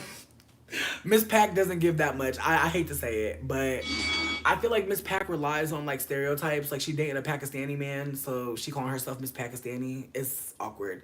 But yeah, go take your dookie now. Take your dookie now. I'm not gonna fast forward through her round. I'm gonna fast forward through the ads, but yeah, go take your dookie now, babe. So one, the coin course is always packed first. Let's get undivided attention, please. I don't want to hear people saying shut the fuck up. So let's get it. It's on you. The camera lady funny as fuck. Debo, this bitch better couple more than pigs in hand before I go ock on the ass. No assalamu alaikum when I follow Sama on the ass. She see Pac-Man, she thinking this bitch a game. I'm thinking like, no, I turn this bitch ghost cause she playing my name. I'm thinking I let this bitch shake something since she feel salty, but don't get your pressure real high before you end up Milwaukee. Now I done had some boys sitting in the vault for a while now, so if you're good, then let them up. But Debo, you know firsthand how I can expose this bitch, so try to watch her fucking mouth. These bars I spit could never be cheated. I got my nigga packed with the C4, so he got me if I need it. I don't need no bad with no beagle, cause we falling over here. So that means we detonate and we leaving. Now take that as a threat if you want to, cause I'm sure you know I let this place rock like the punks do. I said I spit all bars and punches. I have not seen Miss Pack since this battle as well. Thank you for, you know what? The good Sib Inc., thank you for putting it out there. Because I swear to God, this one really killed her. Like, I have not seen her. She is literally in a body bag somewhere, bitch, forgotten about. Cause the person was like sneaking a bitch. That's wet. So forewarning, I snuck this hoe when she get caught sleeping in Miss Peck. Bitch, look at Couture's smile. She's like, that was cute, girl. Let's recap back to the last time I was here. The judges were drunk. The crowd wouldn't shut the fuck up. The mic was not clear. I was battling that punk-looking bitch with the shaved off hair. Trashy tie. She was... I'm sorry. Before we go on, the friend? I'm obsessed. Like, honestly, I feel like you're not going to win the battle if you don't have at least one friend. And I feel like this is the girl. I low-key feel like her facial expressions throughout this whole thing. And also, Farrah Funeral is right here going nuts as well. I'm telling you, like, Farrah face and the friend face the whole match got me dead. I'm bumping it back. My bad, bitch. Because Couture is like, this is national treasure. No, the friend is the moment. Honestly, Couture's whole outfit, like, I'm obsessed. I miss when the girlies used to do a little pop of color in the front. Forewarning, I snuck this hoe when she get caught sleeping in Miss Peck.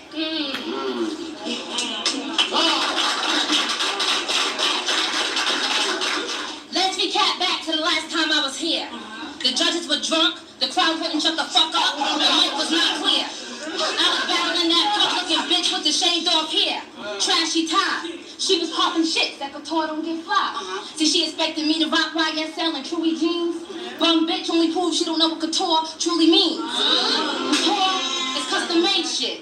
Exclusively made. I'm a custom-made bitch. Not cut from a different cloth you can never relate with. Cause you follow trends and ride all these bitches' pussies. You're not a self-made bitch. So I can never respect you. And I could use the rest of this round to check you, but actually, I came to flush this piece of shit that's in back of me. Now I don't even know you, and I motherfucking hate you. Wait!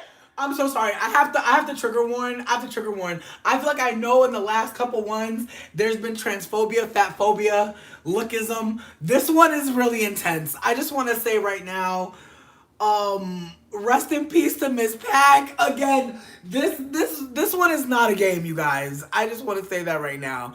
This is not a fucking game. So some of the things that she says to Miss Pack are just bizarre.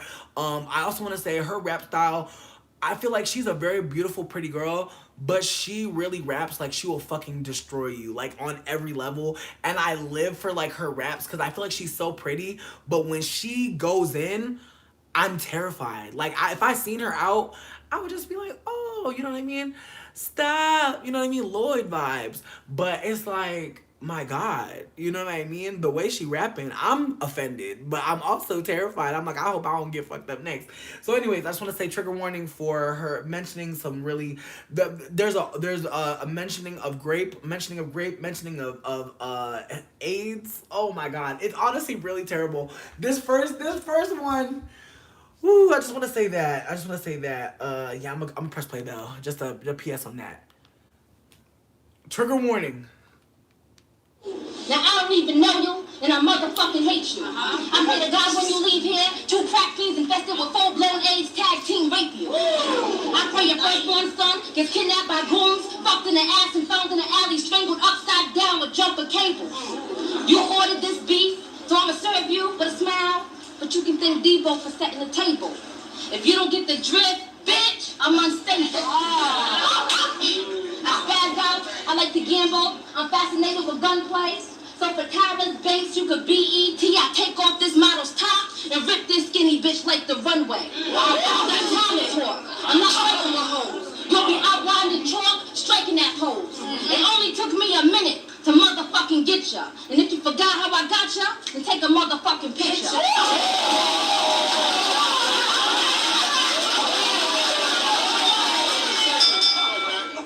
She's a wannabe bitch with fake personality. She's civil, but I'm not the type of bitch to compromise. I'm not civil. I'm the type of bitch with the blade that'll lace your foot. No makeup for this fag when I pick a Mac to pack, son. So she thinks she's better than me. So when one of my homies let that pistol ring, they don't leave you dumb, begging for a check like you got that lead poisoning. I send you with the L back on the road to your island. Cause if you knew better, you would've knew your boys wasn't fucking with mine. You would've chose to be more careful. With a name like the tool, you would think she was a pretty bitch. Oh, pin of hair, hot sedity bitch, but look at her. My bitch has told me that it's only right that I fucking wild out, cause Divo black me better than this big ugly bitch with a fucking wide mouth. I'm like the bride from Child's Play. I take your heart with 1-4 like it's Valentine's Day. My money good. I'm like Tom Brady on the line cause my pocket's real strong and my team card 8 9s like we all optimal.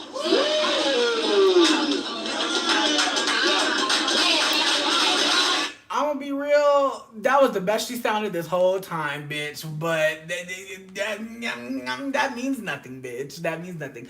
Also, saying that she has a wide mouth, baby, she is enunciating. Like, I feel like when Miss Pack is talking, it just feels like there's something in there. It's like, baby, is it a noun later? Is it a jawbreaker? Is it a candy cigarette? I don't know. But Miss Pack, like, she just sounds very Baby Bop, like when she's rapping. And I'm like, Baby Bop, go sit down. Like, where's the yellow one? Where's your brother? You know what I mean? Where's your brother or the sister? I don't know if it's Sarah, Triceratops. I don't know, bitch. I don't watch that shit. But anyways.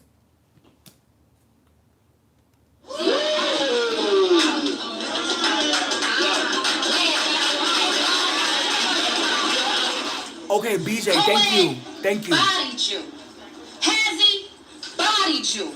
When Voldemort battled your man, you was in the right place at the wrong time and your stupid ass got bodied too. Now I told Debo to match me with a boss, but she already got murdered by 2 whack bitches. So why the fuck he match me with a corpse? I still smash on camera time, do it for the camera time. Since we live on set, live and direct, let's welcome to the stage Alondra Johnson, Miss Pack Rap from the projects. Now Alondra pops mad shit.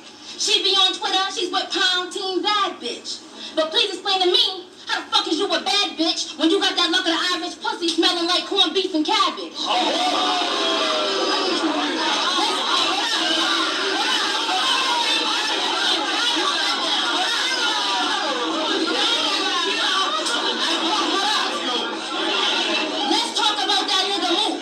The one you wanted to fuck, but wouldn't give you the knock. Nigga said your shit stink.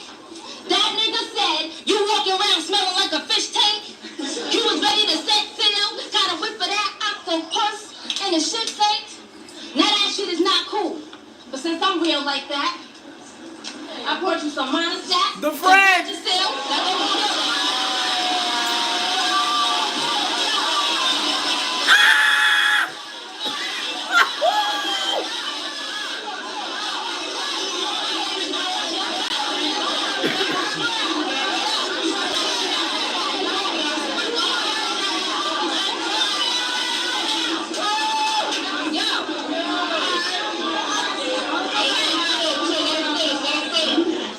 Don't ever open your jar with your cookies or steal like that. Now please explain to me, how the fuck are you a bad bitch? Cause when you're not on campus, you at home living in that roach-infested trash shit. You sleep in a dirty room, on a pissy-ass mattress, no headboards, no sheets, eating dinner off a milk crate, you dirty little savage. When I saw it, I said, this shit is unbelievable. Just goes to show y'all that looks are deceivable. See, I'm spitting all facts. You can tell by how her face look, but I know the bitch gon' deny it, so I brought the proof to y'all, courtesy of her Facebook. I'm Farrah. I'm Farrah.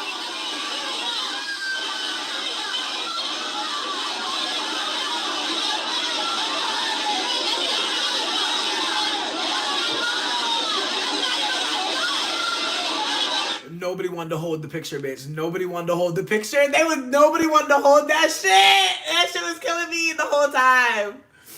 Woo.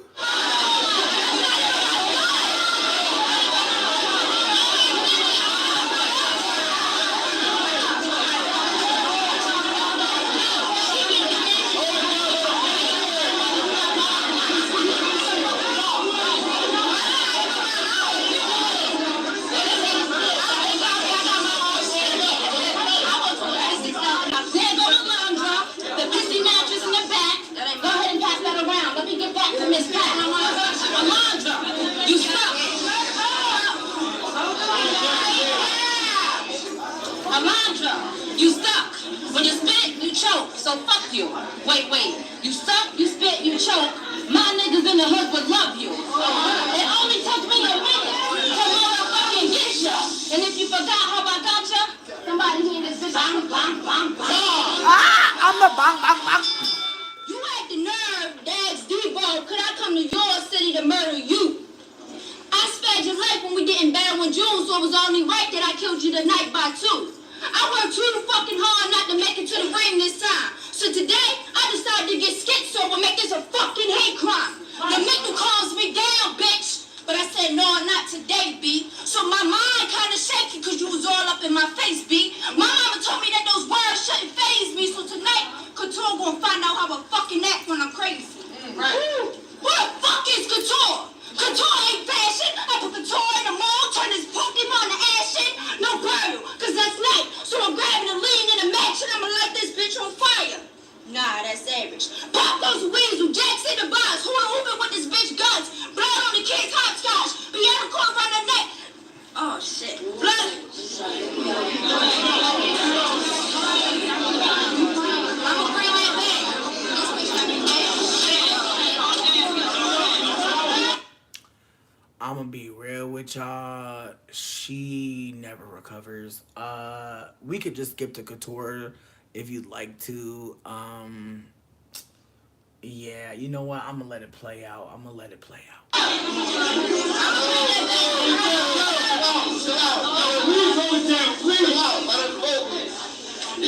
bring that back cause I'm mad as shit.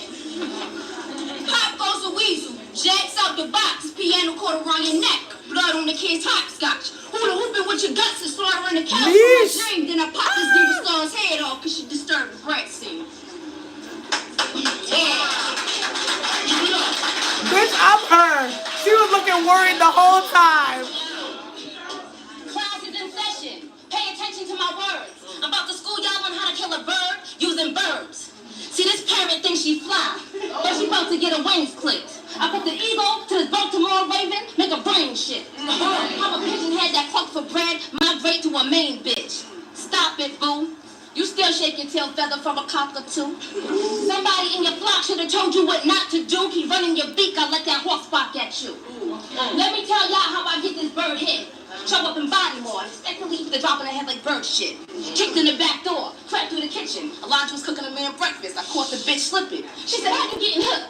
Jumped her with that right. Y'all wanna know when I was tripping. Cause I beat the shit out Miss Pat like Peter Griffin to the chicken.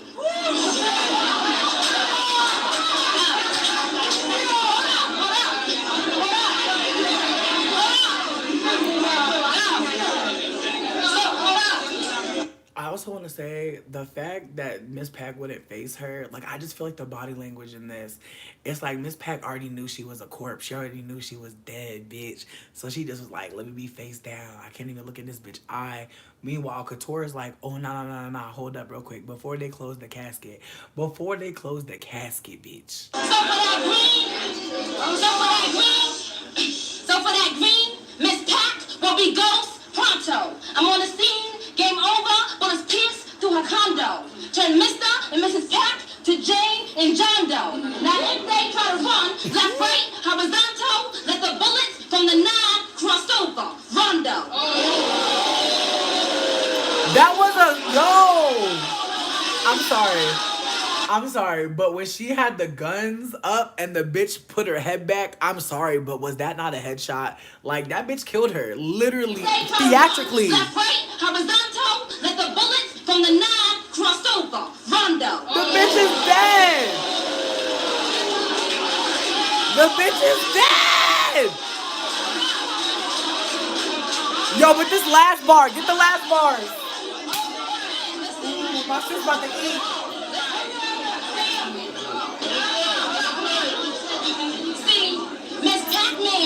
Fuck with a nigga named Pac-Man, who's from Pakistan. He does battle rap and he writes her shit. He writes her script and she comes here and does the acting. So baby boy got you on your Taraji shit. But Jody ain't gonna do shit when your dirty ass gets karate kicked.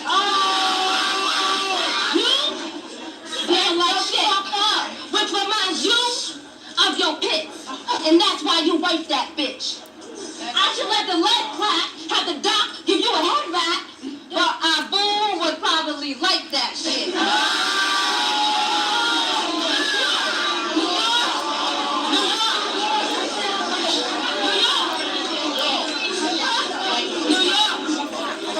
New York, this is the real shit. We got a problem now. Cause Alondra's fucking one of them niggas who took the towers down. Now my auntie B died there. So I'd be damned if I went back to Rhode Island without committing this homicide here. I just killed your bitch. So now we even by her law. You took out one of mine, now I just took out one of yours. Took me a minute to motherfucking get you. Yeah. Queen in the ring. That's how you murder a missus and a mister.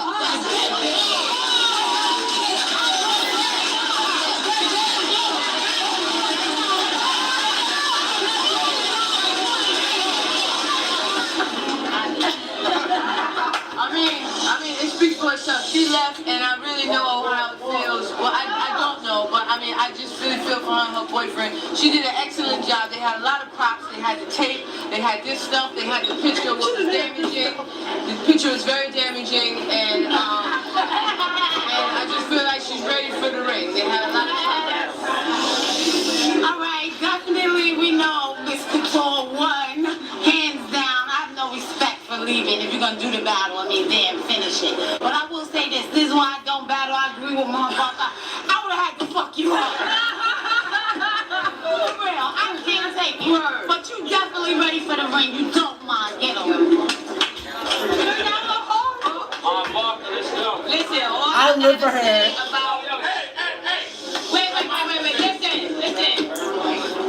All I gotta say about Miss Couture is the champ is here. You are definitely, I am sending you to the ring ASAP.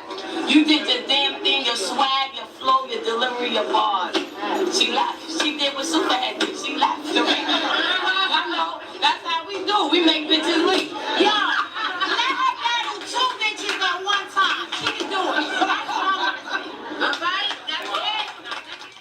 That's the shit that kills me about that one. Is like, she literally made the girl leave the fucking ring.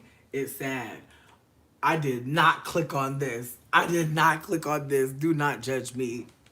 Do not judge me. Ooh, low-key, did y'all know Maya was getting into stand-up? Oh my god, I hope y'all support her. Honestly, she's so fucking funny. Fears is being the last black ancestor in my family, because you know your blackness can be erased like so quickly. Like all it takes is like 2 generations and it's like completely gone. And I have a cousin and she's biracial and she had a baby with a redhead, which is like the top notch kind of whites, you know what I mean? So her baby is like super white, like her baby's aggressively white. Like he actually looks whiter than the normal batch of whites. Like it's a new white kind of, I've never seen that one before. And my aunt was like, oh, I think we should name him Oluwaseun. Baby, his name is Benedict. Come on. What are you talking about? Let it go. I love her. Maya's World. She's amazing. We're obsessed with her. But she just started doing battle rap and we're obsessed. Low key bitch. Spill did a expose on Drake. Truly tragic. As far as what we're about to watch now, I feel like we could do an episode of Bad Girls Club. We could keep going through this. Low-key, people did drag E. Kane. Low-key, I actually really want to watch this video with y'all. This is an important video to watch, I feel like, for my channel. This creator, I've been talking about her for so long, and the fact that I never played a video for you, it's only been because I didn't realize I could just do this shit. My phone, I'm gonna like alter it a little bit just to kind of like get this a little bit more centered. Because I really do not want to have to charge it in the middle of this video. But this video is important watching because it's topical first, but also because colorism is fucking real. And there's a lot of conversation happening that's more nuanced. I really appreciate finding this person. Would you do me a favor? Would you grab me that box? Thank you. Because I feel like that's going to be like the perfect height. Ooh, exactly. Exactly. I knew it was going to be active fool. Thank you so much. Yeah. Ignore that you heard that. Ignore that you heard that this box is full of things. Yep. Ignore that. It's paperwork. All right. And I feel like that should be... Look at that. Yes, God. I feel like I pull you back just a little bit. Oh, girl, we getting it. We getting it. We getting it. But yeah, no, her name is Flower Tower. She is amazing. We're obsessed. We can't believe we found her. I really feel like... Ooh, okay. Oh, my God. All right. Well, we're back. We're back. What up, JoJo's mom? But yeah, so now we can actually charge the phone. Actually, I gotta put something back here.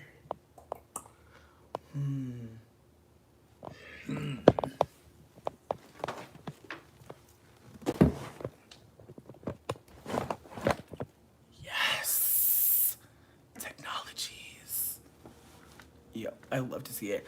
But yeah, no, okay, so just some backstory.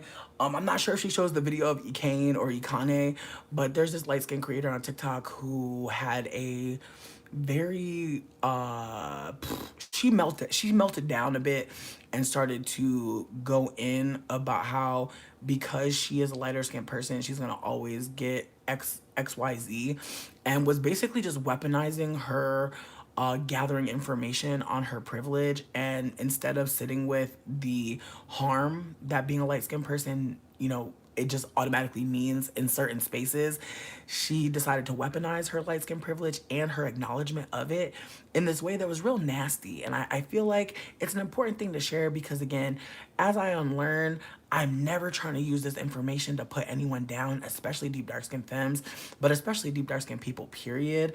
But the way that this woman was reacting to this dark skinned woman that she was communicating with, it's just another layer to how nasty us mixed and or light-skinned people can be, because she doesn't necessarily have to be mixed to be light-skinned. However, her mixedness, her light-skinnedness, or her lack thereof mixedness, or her proximity to being a light-skinned person means that she has privilege. But once you're aware of your privilege, you should absolutely not be putting your privilege in conversation to put people down. Like, that's very fucking weird, very bizarre.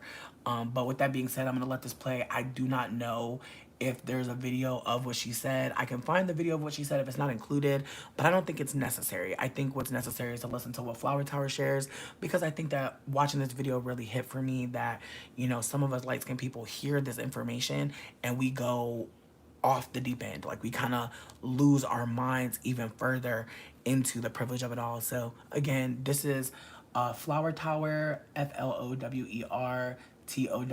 Her channel is amazing, especially if you're a lighter skinned person and you've never heard a deep dark skinned person be very candid about colorism. I feel like her candor is delicious, and I'm so grateful that I get to perceive her in any way. And so uplifting her is a delightful opportunity that I'm getting, and I'm grateful for it. So I actually recently made a video about Kane. Okay, now she's a content creator on TikTok, and I put the link to the video that I made up there, right? Now, in that previous video, I was talking about her comments on Christianity. Christians were offended by what she said, and now I'm going to talk about her comments on dark-skinned women.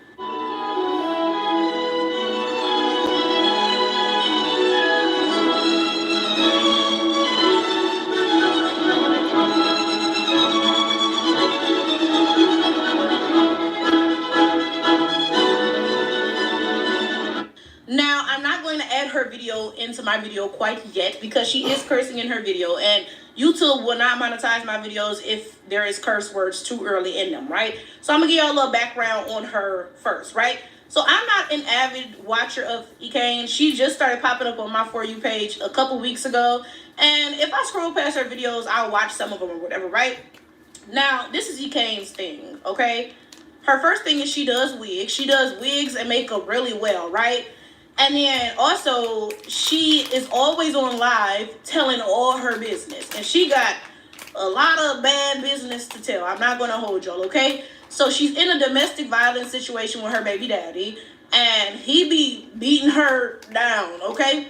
So she will get on live and talk about these situations. And I believe also sometimes she be live streaming them. Like I don't know if she's ever streamed her baby daddy actually beating on her. But there's been a couple times she been on live like, y'all hear Chris knocking on the door. He trying to get in here and hurt me and so and so and so. And mind you, she don't be lying about these situations. It's not something she, making up. Like, he really do be, you know what I'm saying? I'm sharing that for a reason, okay? Because Kane's thing is shock value. That really is it, right? She's always sharing the business about her baby daddy and just all types of stuff, right? But then also, even with her wigs, okay? So everybody knows with a wig, your wig need to be flat. You should not be walking around with a lumpy wig, right? So most people, under their wigs, they braid their hair down, right? You get a braid down before you get your wig. But Kane, she cut her hair short. Now, that's not crazy in and of itself. Plenty of folks have short haircuts, right? But then she also shaved a patch into the middle because she's like, yeah, I want my middle part to be, real flat. And it's like, girl, you could have just shaved your whole head. So she got this patch missing in her head. And then also her hair is always dirty. It's always full of lint and stuff. Like, it's a mess, okay? And again, my point in sharing all this is that her views come from shock value, okay? This is my thing. Kane is not ugly. She's really not. But she goes out her way to just do weird stuff, you know what I'm saying, and look crazy so that she can get views from the shock value, right? And folks love drama. They love a good, I got jumped, or, my baby daddy beat me, or whatever, you know what I'm saying? So she shares this stuff, again, for the shock value, right? So Kane says a lot of off-the-wall stuff because, for the 100th time, shock value, right? So finally, let me show you what she said about dark-skinned people, okay? Have you understand I'm a light-skinned woman, so I benefit from colorism. You're a dark-skinned woman, since you can never make it to the heights I make it from. Oh, can we clock that one, or is it gonna hurt y'all feelings because it's me saying it? Can we be real for once and let's clock everything? Because I'm a light-skinned woman, I say the same shit you say. You're not gonna make it to the heights I make it, bitch, because you can't fuck with me. You're a dark-skinned woman, I want you to understand that. Don't come in my comments saying anything to me, ho, because fuck wrong with this bum-ass girl. She not even averages 1,000 views. This whole averaging 500. She's a bum-ass, dark-skinned, black lip-having ass bitch. I'm so sorry, but the lint, I did not expect the lint to be so abundant. I didn't expect it. But in retrospect, I think it's hair glue. And then also the shave patch.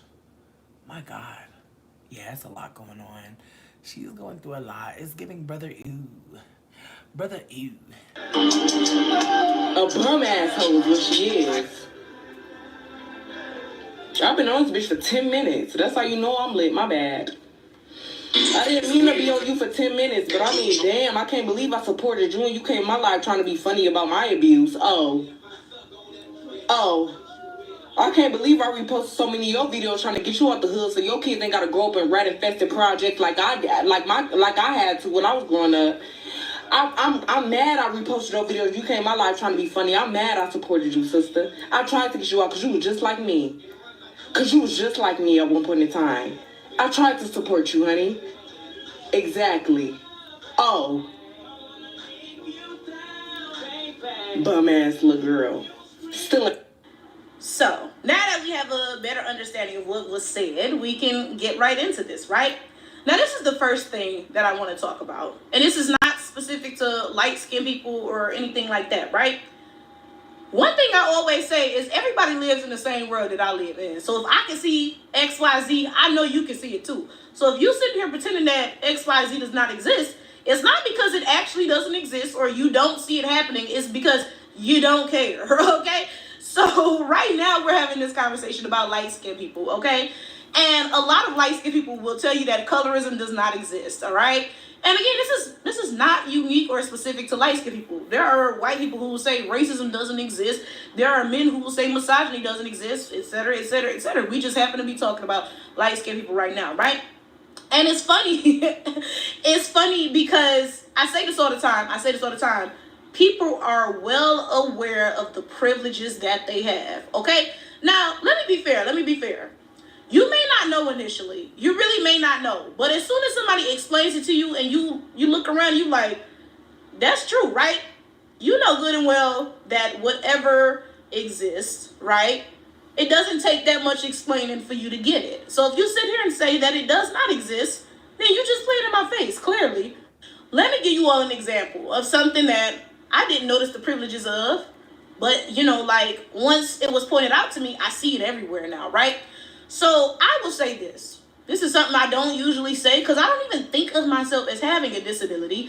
But yes, I am disabled. When I tell y'all I cannot see, I'm not even joking. If I showed y'all how thick my glasses was, y'all be like, girl, what? Like, if I didn't have my glasses, the world would be such a scary place. I'm not even joking. Like I'm thinking about the hotel that I'm in right now, right? With my glasses on, I navigate the world just fine, right? I come out my room, get on the elevator, go down. I can see, the exit is straight ahead, right? If I didn't have my glasses on, I wouldn't be able to see, that's the exit up there. I'd have to walk all the way around the perimeter looking for, is the exit over here to the left, to the right? I'm not even joking, right? And of course, that's not a great time. But this is the thing, right? Glasses are so normalized and they do such a good job at correcting the disability that I honestly be forgetting that I'm disabled. No lie. The only time I don't have my glasses on is if I'm sleeping. I literally, as soon as I wake up, I put my glasses on. Like, I go out, I never take them off. I get home, I never take them off. And finally, I get into the bed to go to sleep. And I finally take the glasses off, right? So I never really have to go through that experience of not seeing things, right? And let me talk about the privilege that is, right? Because, of course, listening to this, you're like, girl, that sounds horrible. What privilege do you have, right? But first of all, let's talk about the normalization of glasses. When I walk outside with a pair of glasses on, nobody is looking at me weird or treating me differently. Wearing glasses is so normalized, right? And that's not the reaction that a lot of disabled people have, when they use whatever they have to use to assist them with their disability, right? For example, somebody who is missing a limb and has like a fake leg is looked at differently than I am when I have glasses. Even though they're both devices to help us with our disabilities, we're definitely perceived differently. Then also, let's just talk about the fact that I have enough money to go to the eye doctor and make sure that I have glasses. I can afford what I need to live, a decent life, right? Some people don't have that. They don't have enough money to get whatever it is that they need to help them with their disability, right? Let's talk about the fact that, like, a lot of times I be out in public And I swear, y'all, I swear to God, I'm like a disability advocate. And I really got on that after my dad got glaucoma and his vision was very affected, right? So now when I'm out and about, I be looking around, not even just with like, you know, like visual things, right? I just be looking around, I'm like, this is not accessible. Like sometimes I'll go somewhere and there's only steps. I'm like, okay, how does a person with a wheelchair get in here? This is not accessible. Or, you know, like whatever, I'll go somewhere and they only have self-checkouts. Well, somebody with glaucoma or other, you know, vision-related, you know, illnesses or whatever, they may not be able to see that screen, right? This is not accessible, okay?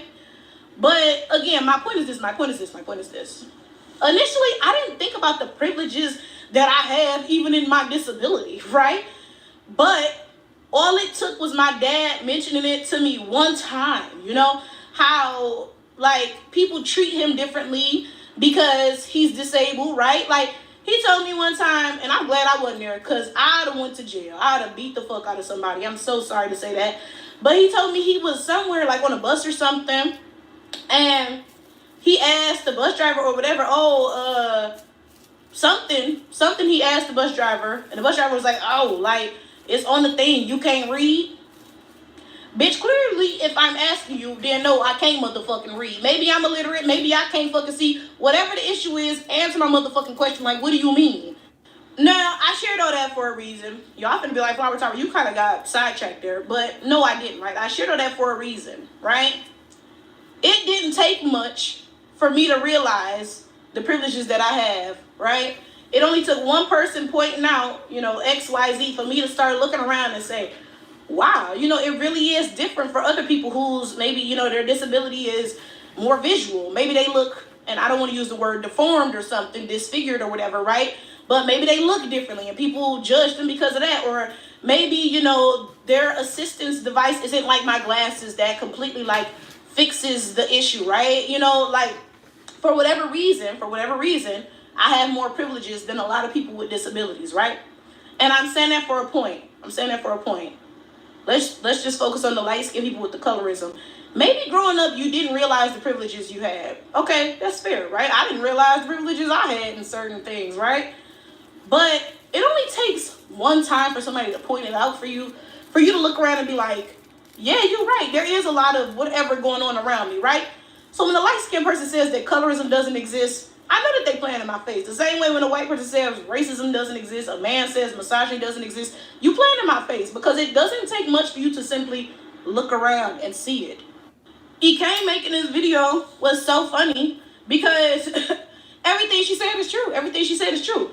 If she says ABC, she's going to be perceived differently than a dark-skinned black woman saying ABC. And it is easier for her to get to the top of the ladder than a dark-skinned black woman, right? So honestly, I'm glad that she made this video and told the fucking truth because a lot of y'all be out here just lying.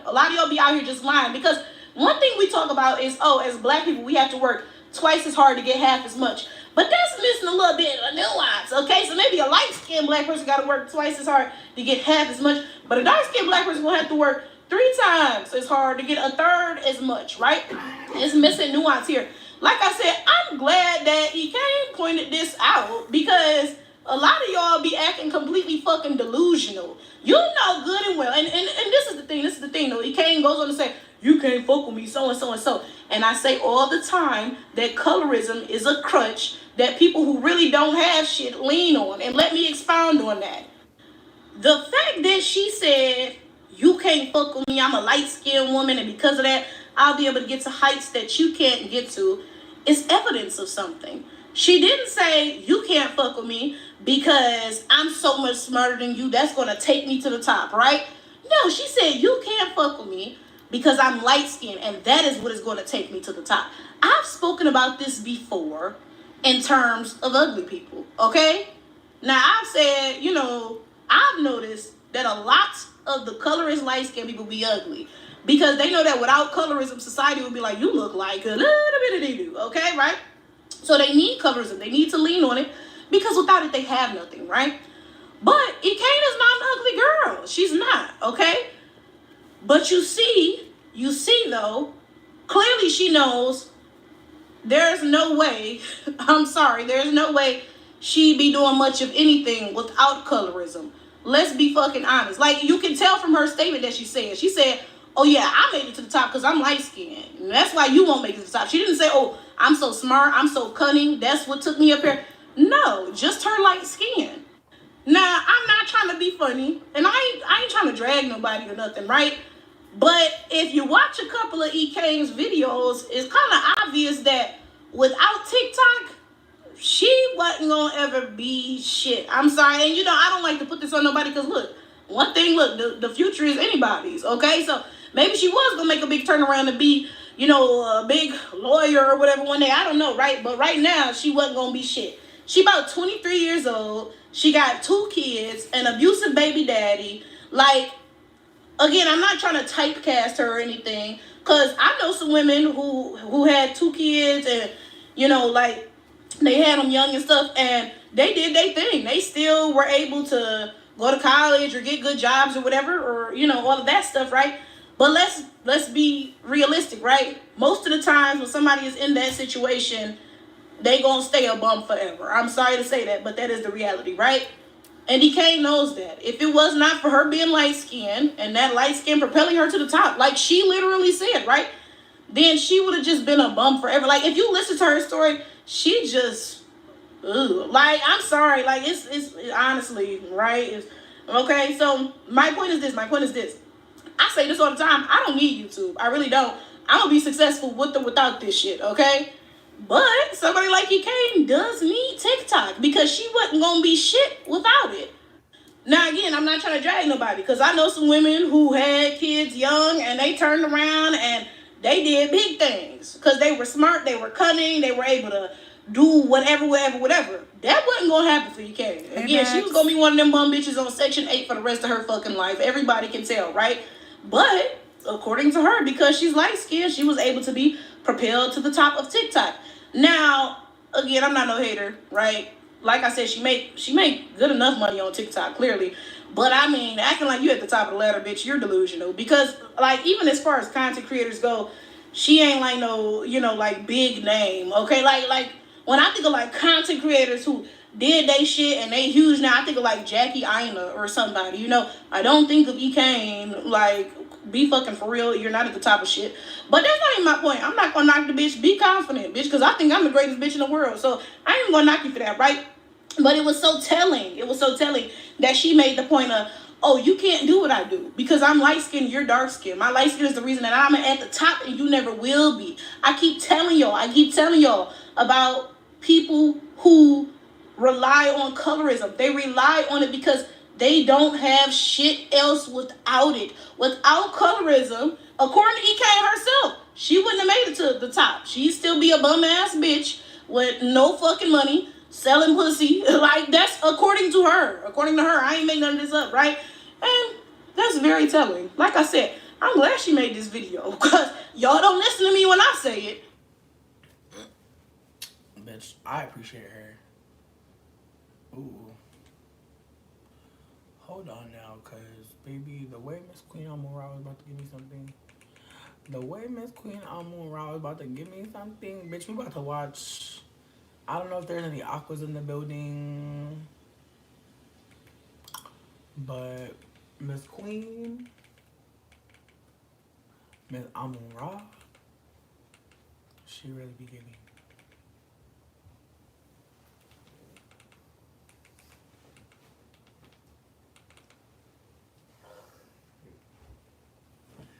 Funny. Let me see. Making the connection. Miss Queen. Well, hello there to my Aquarius. If you are watching this video on the 4th of August, on the 3rd of August is the last day for this cycle. We had a couple of planets that's retrograde. One of your ruling planets is retrograde. Saturn is retrograde.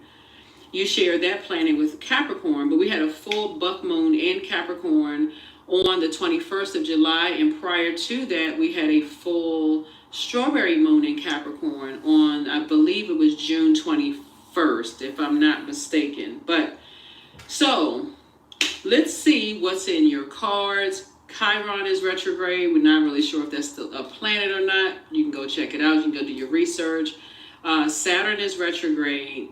Neptune is retrograde. And Pluto is retrograde. Pluto is the judgment card. Saturn is the world card. Chiron, there's a card for that. And then Neptune, that's the hangman, right? So what of your old self have you surrendered, right? Have you surrendered of your old self when we talk about in terms of retrogrades? And just kind of sort of slowed down and just like, have you been delivered from other people's judgment of you? Have you delivered yourself from harsh judgment of others? And all of those things, right? So what have you broken yourself out of, right? Not necessarily, don't worry about who's obsessed with breaking you. What have you broken yourself out of? Let's get into it. Let's see what's in your cards. I have also some... Pause. This is my favorite tarot reader right now. Her name is Queen Amun-Ra. She's amazing. I'm listening to this reading for my Venus sign, which is an Aquarius. So, PS. Bottom of the deck. Let's see what resonates with you all, Aquarius. If you're interested in a personal reading, my information is down below in the description. Congratulations to the two people who won the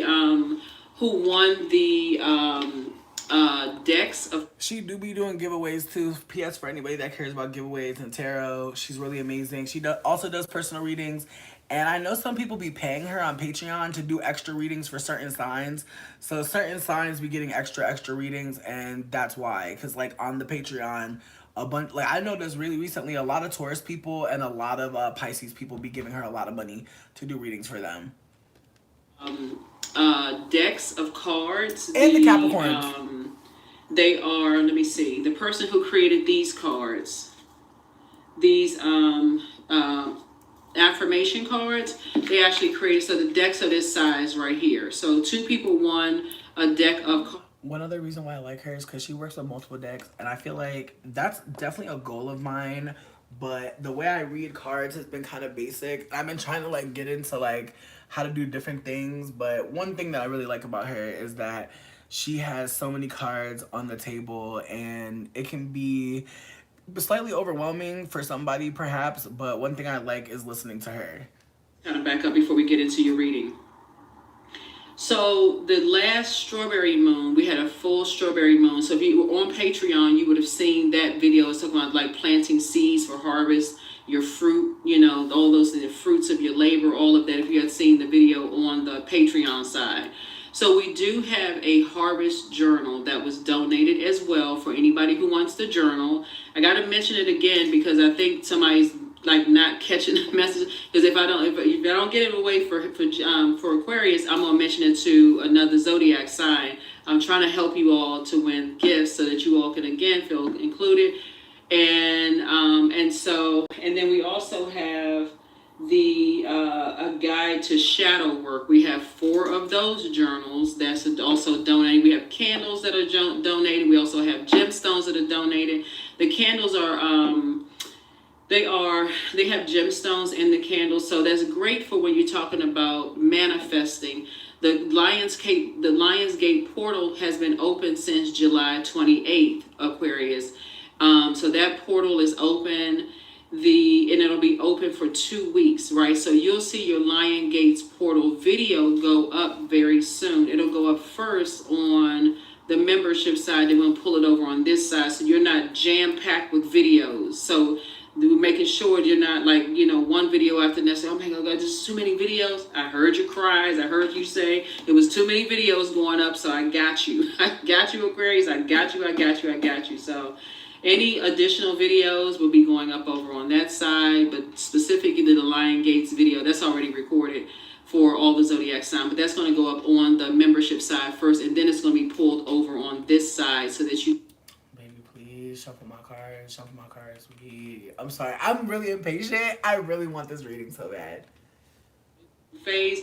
Technically, the new moon kicks off. We're in the phase already, but technically it kicks off on the 4th, okay? So if you're watching this on the 3rd, it's the last day of this cycle for the full buck moon. Here we have wisdom card. We have healing. So somebody's definitely a healer, so we're healing. Okay, all right.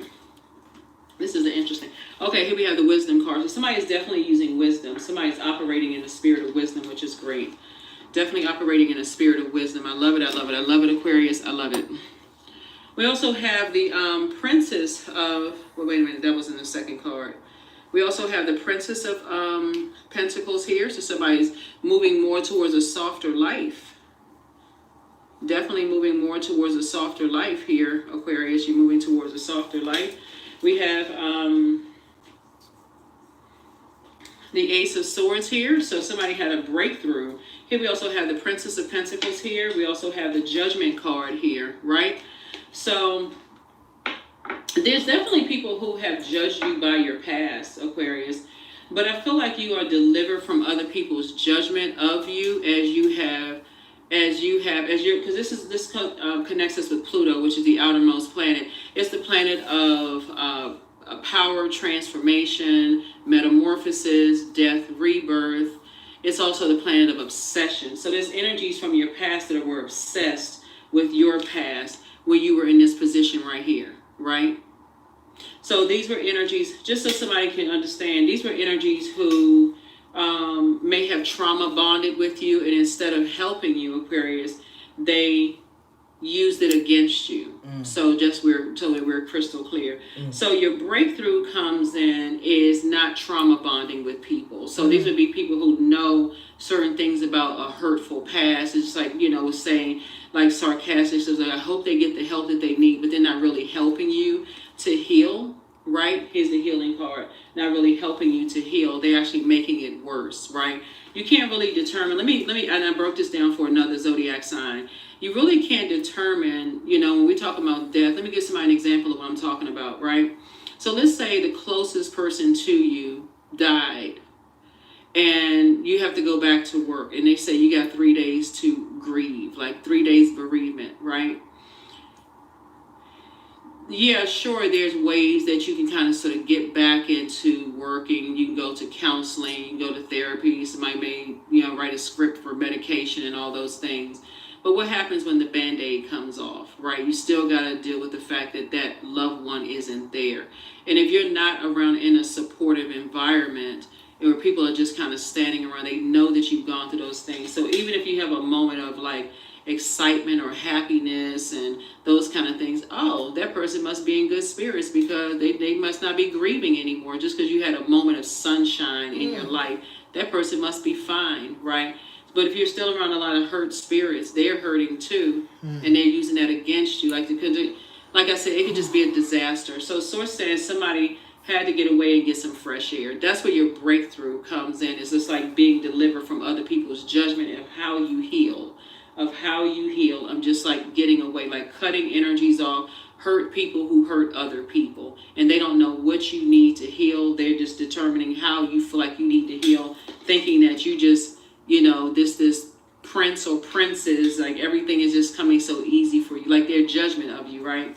So Source is saying to you, you're moving on from that. That's what you broke yourself. That's what you broke yourself out of people's harsh judgment of how you need to heal, whether it's the ending of a marriage, whether it's the ending of a life, of like the life cycle of something. Let's just put it that way. Life cycle of something, Aquarius.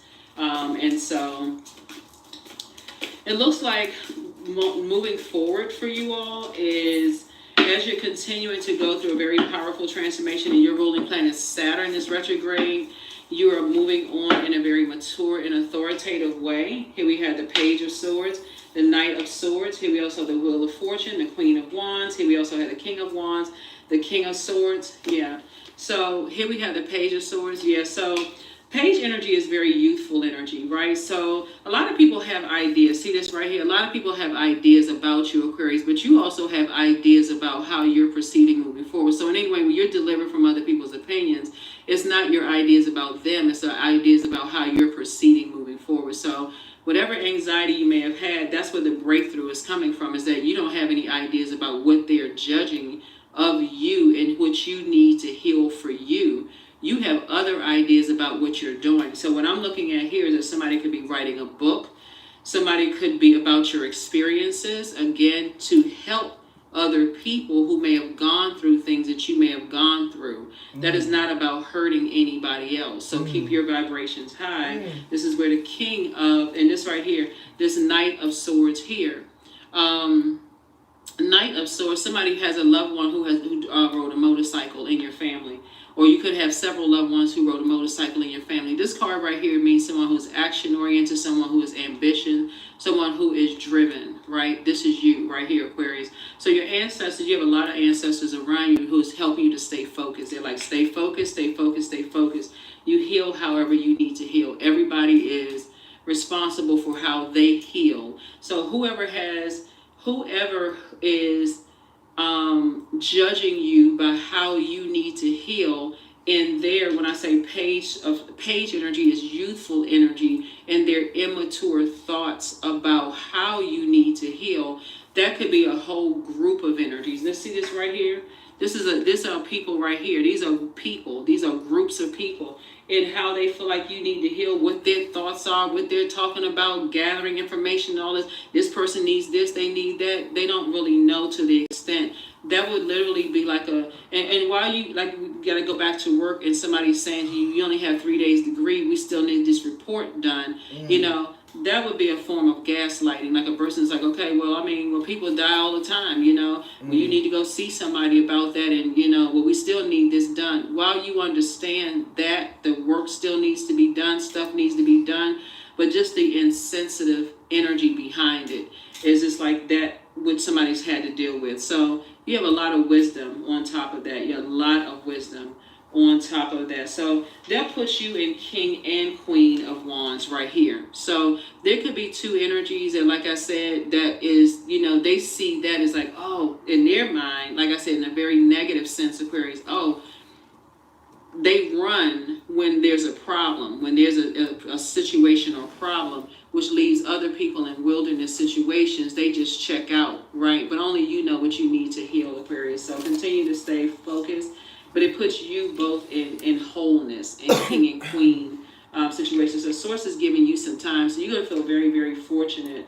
And if it's the Wheel of Fortune here is that some kind of unexpected change is happening, that you have gotten out of this. Somebody has gotten out of this cycle of over-giving thought to what people think about you when you need to heal. Like basically giving people the power. Air is power and intellect. Giving people the power to control what you think about, like how much time you need to grieve something. Think about it, Aquarius. Here we have the King and Queen of Wands right here.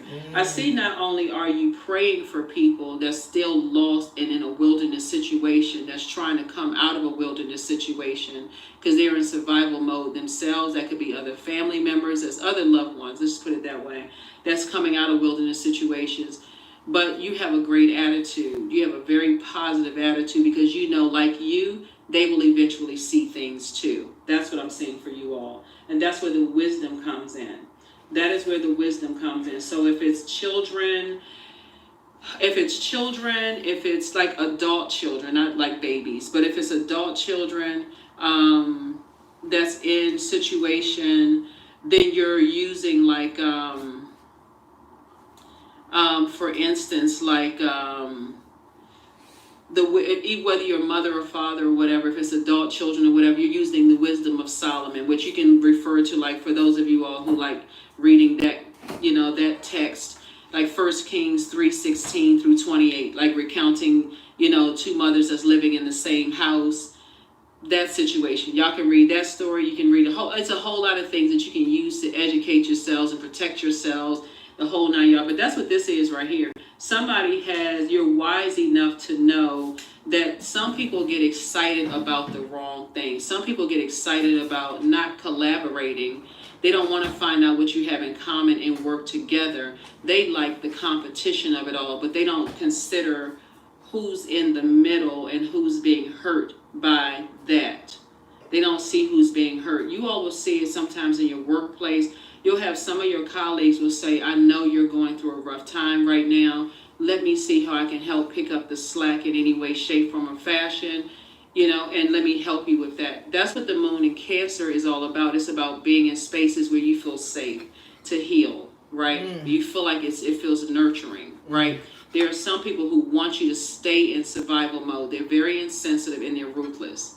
They will prey on you and not pray for you. They want to know. They'll stand around and know that somebody in your family died. They won't say, I'm sorry for your loss. They'll know that somebody died. They'll know that you've gone through a divorce. They'll know that you've lost things. They'll know all of these things and sarcastically say, I hope you get the help that you need, and continue to prey on you. Ruthless. So Source is saying to you, you're focusing on your own healing. You're focusing on your own healing and praying for people who are still in wilderness situations. So you're using, like I said, the wisdom of Source and deliver from other people's opinions of you. And so Source is saying some unexpected changes are happening in a very positive way, in a very, very positive way. That's when the breakthrough is happening. Let's see what else we got here. So, so we have the, you're not giving any more fire to karmic relationships, because that's what it is. You got two types of energies that's in a very negative, they're in a very negative connection with each other. It's two types. So it's not just two people, it's two types of energies. They're very narcissistic. They have low feelings of low self-worth. They are, like I said, just chief gaslighters. That's what they do. They sit around just gaslighting people. Oh, I went through the same thing and I just bounced right back. That's good for them. You can't determine other people's grief and how long and how much a person can take, when they're going through a grieving process. So, just like I said, insensitive. But you've learned how to take your power back from dark energies. That's what you've learned how to do. You learn how to take it. This is the Magician card. Here's the Empress card, and cut ties with energies that limit your abundance and your prosperity. That's what you learn how to do. So that's good. Here we also have the King of Cups. Yeah, so, and you've done it in a very, very powerful way. So continue inspiring and this is what you're doing.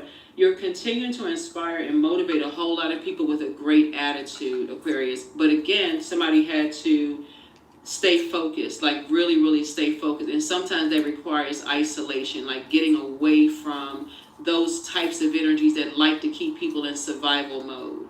So what you may start to notice if you're on social media, you may start to notice spiritual leaders. There's a difference between people who want to just fit in, people who stand out. People who want to just fit into something, want to be a part of something, who just like following the pack, just saying the same thing over and over and over again. And people who are leaders, people who are really trying to help people. And I'm talking about, and we're not talking about religion, we're talking about leaders. Just like leaders on your job. They don't have to have a title of a leader to say, I know that somebody in your family just died, or I know you just went through a rough time, or I know you just that's a leader, and they choose to do the right thing. And they say, okay, let me help you through something.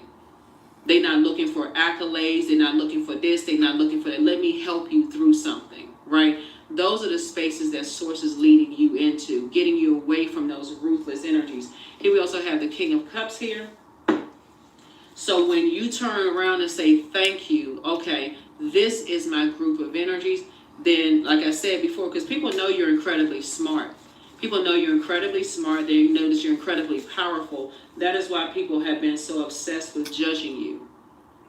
But what they're forgetting is that there are people who are obsessed with judging them too. They're not even going to see this coming. They're not going to see it coming because it's an obsession.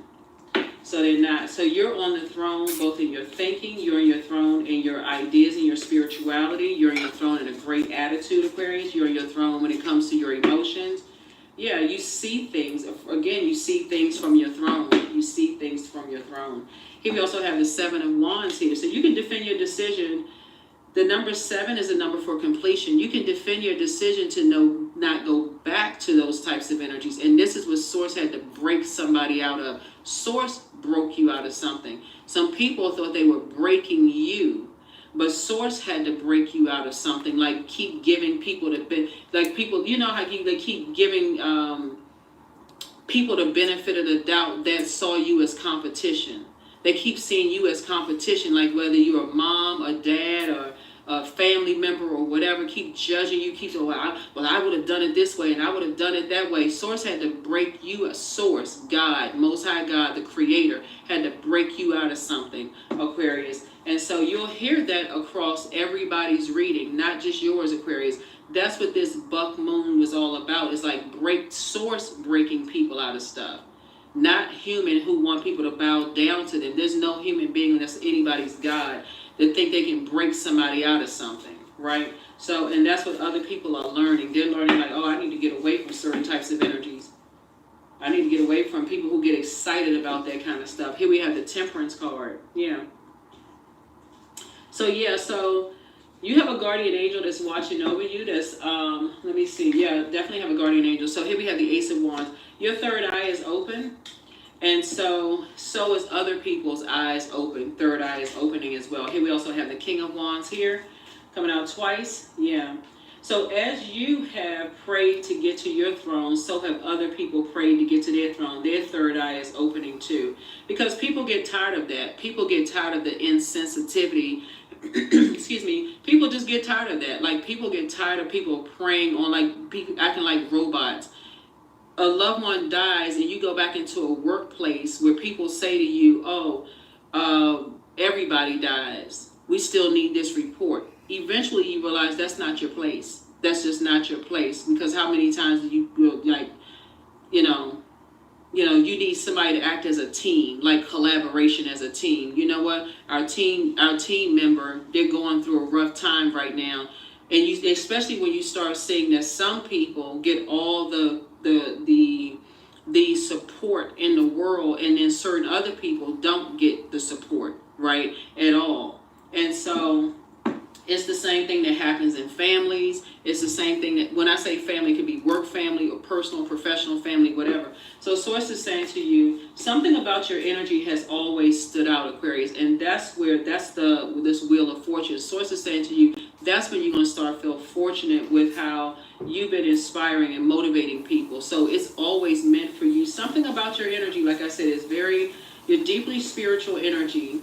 You're incredibly smart and incredibly powerful. And that's what somebody is waking up to. That's what you're waking up to, is that you were set apart for a reason, Aquarius. And so you're going to start seeing, I'm telling you, you're going to start seeing things pop up on your timeline, and from leaders, people who are saying, whether they are, and when I say spiritual leaders, I'm not talking about religion. It can come from even like, your favorite musical artists, and they're saying stuff like, they're posting memes about like spiritual isolation, like when you're about to be elevated. It can be from anybody. It's like, when you're about to be elevated, these are some of the things that happen. It could be from your favorite artist, actor. When I say artist, I'm talking about like art, like the musician, whoever, right? I'm talking about that. When I say spiritual leaders, that's what I mean by, I'm not talking about religion.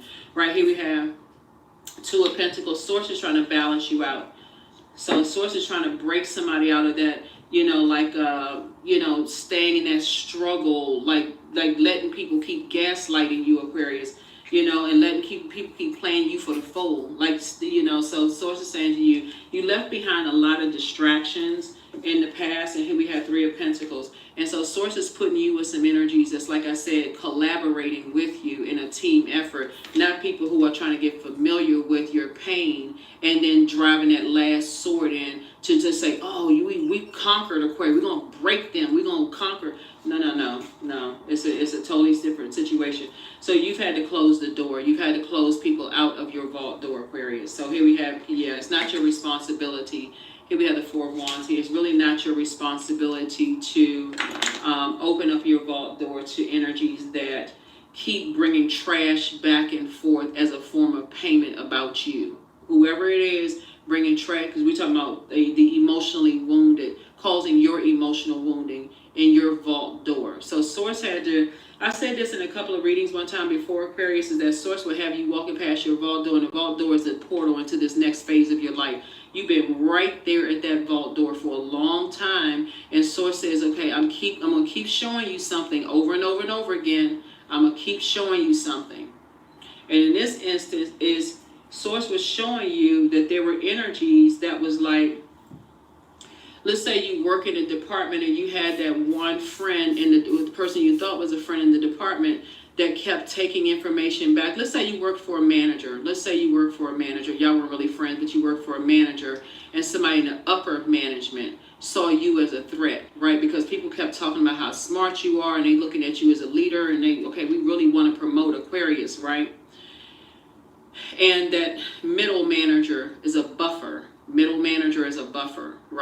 And they talking about, and then the upper management is, just really riding you, and then you have something happen, like a death in your family, and you're talking to people, it's like, I just had a death, you got to tell that, I got to take off a couple of days, whatever, had a death in the family, it's really hit me hard, or I had such and such and such and such, and they got to report that up. They're the middle person, whoever's in the middle, they got to take that information. They feel like they got to take that information instead of making a leadership position, like a leadership call, an executive decision, and say, I already know this person has an issue with Aquarius, and saying that's information I'm gonna keep away from it because I know Aquarius is hurting.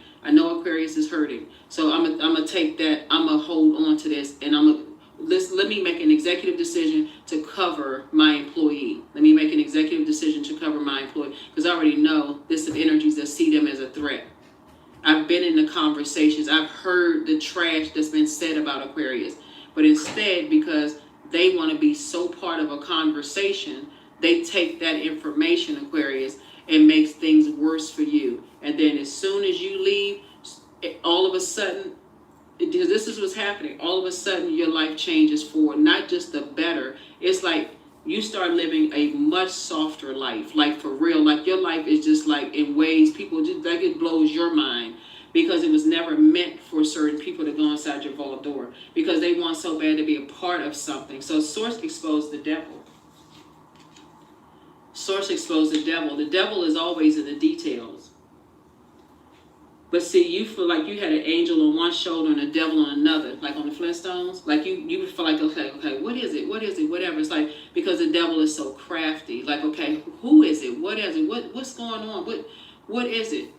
It's not the manager that's in the middle that's the devil. That's not, you don't have to demonize a person. It's their fear. If I don't take this information back about Aquarius to upper management, even though I heard the conversation about Aquarius, now I know that there's a sword, there's a pain that's going on with Aquarius. Then I said, okay, now they're rendered helpless. They hurt. Something has hurt them. Something has weakened them, right? And I got all these people in survival mode that smell that pain. Sword energy is pain. You think about a sword, right, going in somewhere and it's going to, like I said, was it blood? They smell blood. Okay, oh, something has weakened them. What? They lost a loved one. They went through this. They went through that. When you're talking about people that's in survival mode for whatever reason, they're not gonna walk over there with a kit of Band-Aids and gauze and trying to help in any way, shape, form, or fashion. They come in for blood. So Source is saying to you, you learn how to help people. Like, if they can't tell what they don't know, they cannot tell what they don't know, Aquarius. So you're actually helping everybody that you're keeping out, especially the energy that feels like they got to take information between portals. They got to take information between portals. You're helping everybody. Right? So now everybody has to watch from afar. They have to watch from afar. So let's see. Here we have the Three of Wands here. And so you're just grateful now that the past is behind you. Your third eye is open and other people's third eye is opening as well. So Source is the equalizer here. Source is the great equalizer here, because the gifts that you have here, that's why there's so much fire here. We're going to open up this, we're going to open up the test questions for the heart chakra for you all, for you Aquarius. Let's see what else we got going on here. So you're already inside your vault door. You're already inside your vault door because Source has exposed the devil. Source has exposed the devil in the details. That's what Source has exposed. So your prayers are already answered, just so you know. What? Source has exposed the devil. And you see two cards there. Source has exposed the devil. And we know that Source is the creator of the devil. So you already know how the story ends. There is, looking at your cards here while you all are healing, and Source has already answered your prayers, just so you know, Aquarius. There's about to be a double. Here we have the Fool card here. Yep. Came out twice. Change, liberated, and free. Balance is being restored. Here we have the Ten of Cups here, which is great. So balance is being restored here. Here we have the Two of Cups here, right? This is water. So Source is actually, like I said, just because of your great attitude towards the situation and praying for energies that prey on other people who are hurting. They prey on people who are hurt. Just when I say ruthless, that's an understatement. And you're protecting energies, keeping them outside of the vault door. They can't tell what they don't know, Aquarius. Source is making sure your community of energies, because that's now somebody's in a community of energies. Here we have the Five of Cups right here. There's some energies that are lamenting the fact that they're outside of your vault door, Aquarius. They want access to what's going on inside of your vault door, but it's really protecting them. Here we also have the Emperor card. This something puts you on the light side of Emperor energy, which is structured and authoritative. Something puts you on the light side because what's been exposed is the devil. That's the dark side of Emperor energy. Someone who is disorganized, stern, and inflexible. So something has exposed that energy. Something that was trying to limit your abundance because of your financial independence, Aquarius. There's nothing that you need from them. So you're about to become even more financially independent. Here we have the Knight of Cups here. So there wants to be some energies that's making everything all about them, when really you learn how to save yourself, or you're teaching other people how to save themselves, Aquarius. Right here we have the Lover's card. So a decision has already been made. A decision has already been made. Here's the card. Yeah, some kind of a partnership in business and or in love is coming across your path. And also the Lover's card is about decisions, right? But you have already made a decision to detach from dysfunctional partnerships and indecisiveness. That was your decision to choose wisdom. That's when you saw this wisdom card pop out. And like I said, your prayers are being answered. Yeah. Yeah, you've broken away from master manipulators. I mean, I say puppet masters. You've gotten away from puppet masters, and so you already know how that story is. Oh, here we have the King of here's the King of Swords here. Yeah, you are the King of Swords, Aquarius. Here we have Hangman.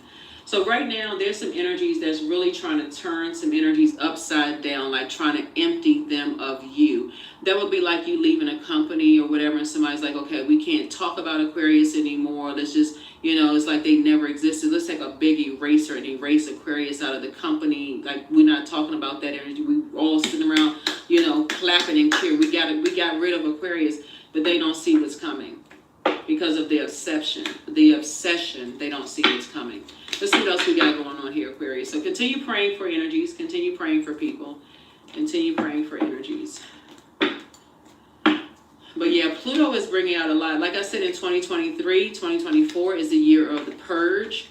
And it's not purging outside like in the movie that you saw. Like that, that movie was like a scary movie about purging this and that. Like with people judging people in the purge. It's a purge within. It's a purge within. So that movie gave like a very scary version of just like how dangerous it is when people judge people and feel like they got to purge other people of what they just through their lens of their belief system.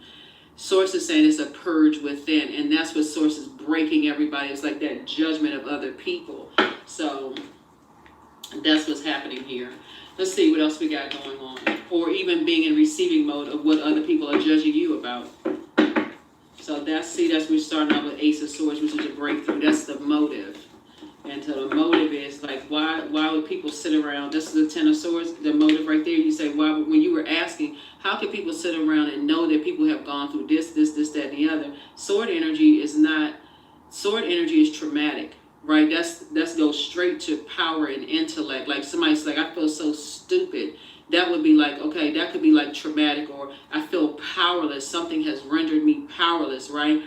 why would people know that you're hurting in that much pain? And why would they do that if you let them get that close to you? They've gotten so close to your heart. Why would they do that to me, right? That's what you could be saying, Aquarius. Why would they talk about me knowing that I've gone through that kind of stuff, right? And so source is saying, but it was, you had to find the devil in the details, and that's what you were able to find out. What was the devil in the details? So, yeah, but there is one energy in particular that's raising a fist. They so happy. But, God. All right. Here we go. The Temperance card. You got some guardian angels watching over you.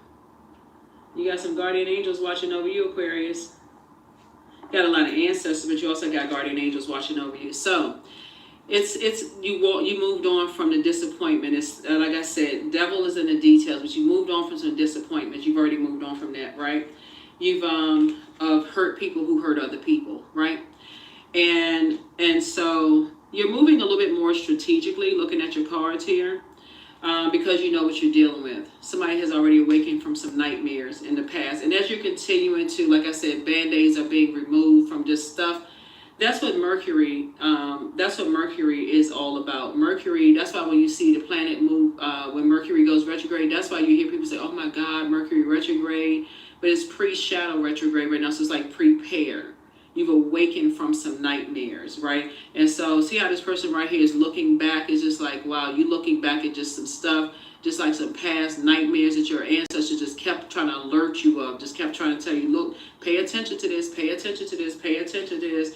So I see you putting a manhole cover over the past of some just very dark energies that you've encountered, you know, in the past. And here we also have the 7 of Cups here. So you see this snake right here?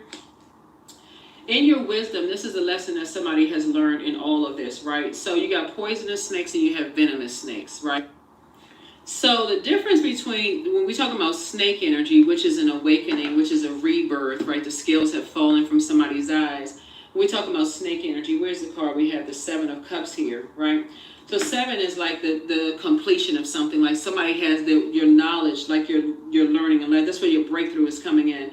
So when we're talking about poisonous versus venomous, right? In this case, we're talking about snakes, which is a predator, right? Venomous is like a toxin is injected into the body through a bite, a sting, spines, or claws, right? So when you see like venomous snakes, right? Poison means a toxin is ingested, inhaled, or absorbed through the skin. So you can touch a snake, a poisonous snake, and it's dead. So that's the difference between the snakes, right? So sources say snakes or frogs or whatever, but in this case we're talking about snakes. So this is the danger of when you are awakening, you're around certain energies for a long time, and you say, okay, you've outgrown something. You're like, you don't want to be around certain poisonous types of things, because if you, like I said before, if you inhale it, ingest it, absorb it through your skin, that's why you're starting to realize through wisdom, certain energies you want to be around. They're just poison. You don't want to touch them. You don't want to take a picture with them. You don't want to be around because they're poisonous. There's something around them poisonous. That's when you're going to start paying attention to who your children are around. That's when you're going to start paying attention to, what you're watching on social media, who you're around, all those things, like all of that. Like you're going to start, especially as a person who is, before it becomes venomous, before that thing strikes through, before it strikes through its, through its sting, through its bites, through its spines, or through its claws, before it spikes. So that's why when people are under some kind of spells and they're around certain types of energies, and that's why there's some people, they get excited about that. They're so poisonous. Y'all are not motivated by the same things, Aquarius. You're motivated by collaboration, what you have in common. That's why some of you all will start to think, even in your own family, you get along with certain people more so than you get along with others. Even if when you're younger, your parents can say, oh, let's everybody get along. But as you get older, you're going to start seeing that certain people are just raised to compete, judge, compare. That came from just how they were raised. And some people was like, oh, no, let Aquarius go ahead and shine. Like, hey, they're not competing with you because they them and you're you. But some people feel like everybody can be replaced because that's how they feel about themselves. So there's some people who get inspired by totally different things that you get inspired by. And so source is saying you've gained wisdom, but the devil really is in the detail. And so when you see the 7 of Cups here, and you're making a determination as to whether you should leave a job, leave whatever it is behind, and people are like, okay, whoo, they won something. Oh, we got them to quit that job. We've gotten them to leave. They don't come to the family functions and whatever. You don't even have to look at it as a negative. You just have to look at it as an awakening and a Kundalini experience that you're about to be elevated in ways you never even understood. Like somebody just doesn't, like, you really have to go to the next frequency because, again, the creator created this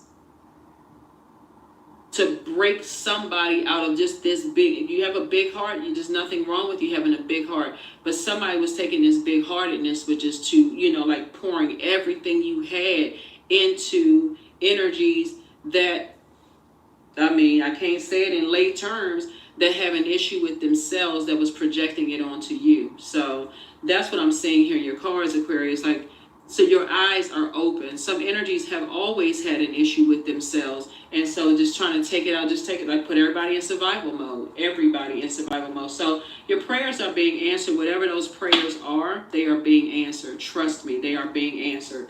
And so looking at your cards here. So something has, like I said, there were some energies that were trying to mirror your heart, Aquarius. That's what somebody is not seeing. Some energies were definitely trying to mirror your goodness in your heart, but they saw you as competition. You could never, your goodness in your heart can never be replaced. And that's what caused a bunch of chaos and confusion. Your goodness can never be replaced. The reason why things are coming back to you, double blessings or double portion here. Y'all can, I'm telling you, read the book of Job if you want to. I mean, if you believe in King James version of his life or whatever you want to read, whatever your text is, or whatever you read, Aquarius. I can't push that onto anybody. I'm not trying to push religion onto anybody. My point to you is the creator of all things created a situation for somebody to break somebody out of this overgiving thought to insensitive spirits. You got to balance it out and pray for them. Pray for them instead. Pray for them. You got to give those types of spirits to source. You got to give those types of spirits to source because your attitude is about to actually get better because source is already taking over. Source already took everything over.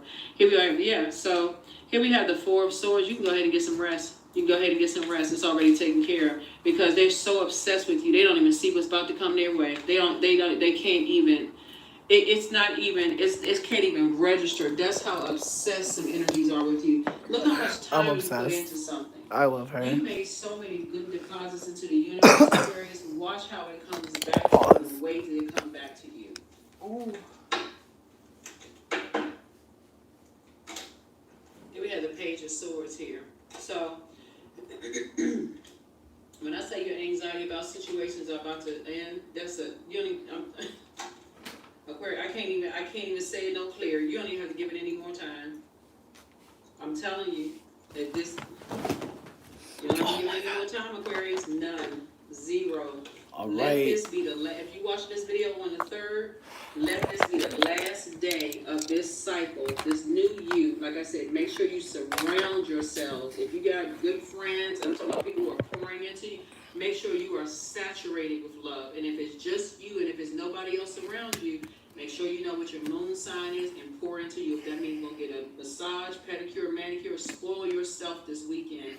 Because this is already taken care of. This situation is already taken care of. There's some energies who have been stalking and obsessed with you for a long time, trying to imitate your goodness in your heart. But that obsession is about to be, it's already been exposed because, again, the devil's in the detail. There have been 2 energies that's been,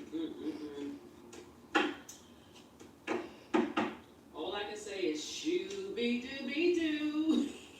That's all I can say, Aquarius. Because here we got balance here. So it's balancing out. So some kind of a partnership is happening here. So I'm looking at you and some, okay. Wait a minute now. Okay. So you and somebody are, okay, there's the Wheel of Fortune again. Whoa. Okay, nice.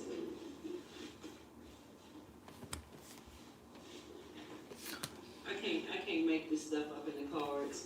I'm obsessed with her. I love this reading. This reading had me crying, bitch. I was like, that's why I was so quiet. I was like, I already know. Some kind of unexpected changes are happening. Some kind of a partnership coming together for you all, Aquarius, and like legacy wealth. You have a wealth of knowledge already about certain types of energies who are obsessed. That's all it really is.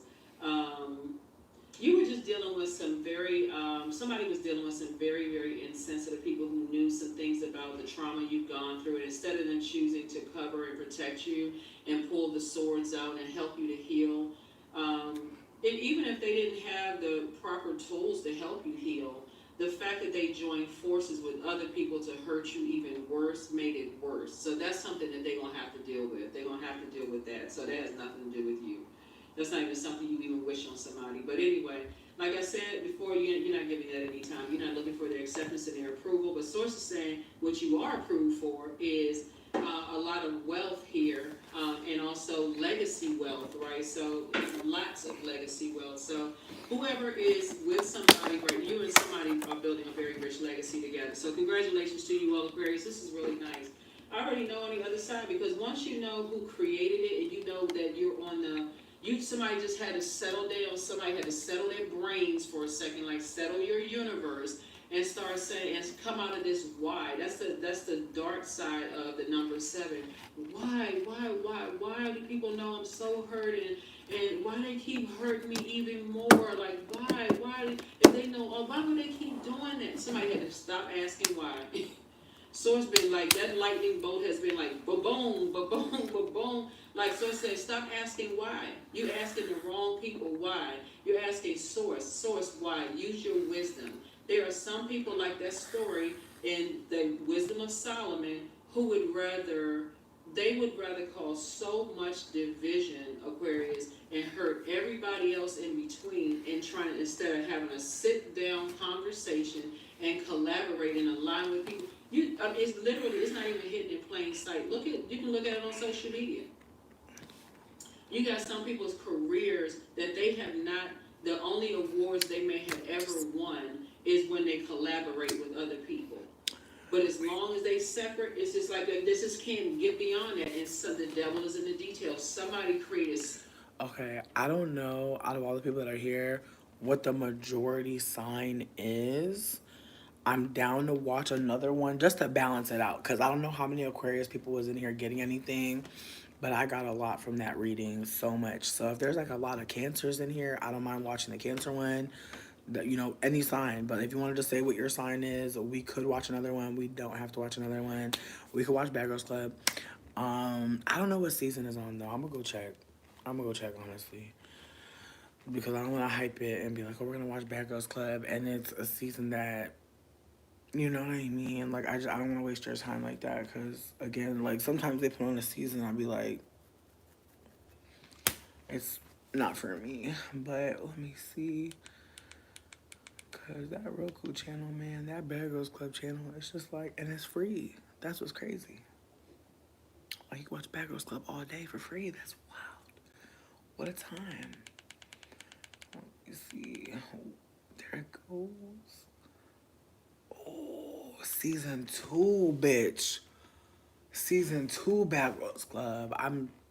I just want to, what am I seeing though?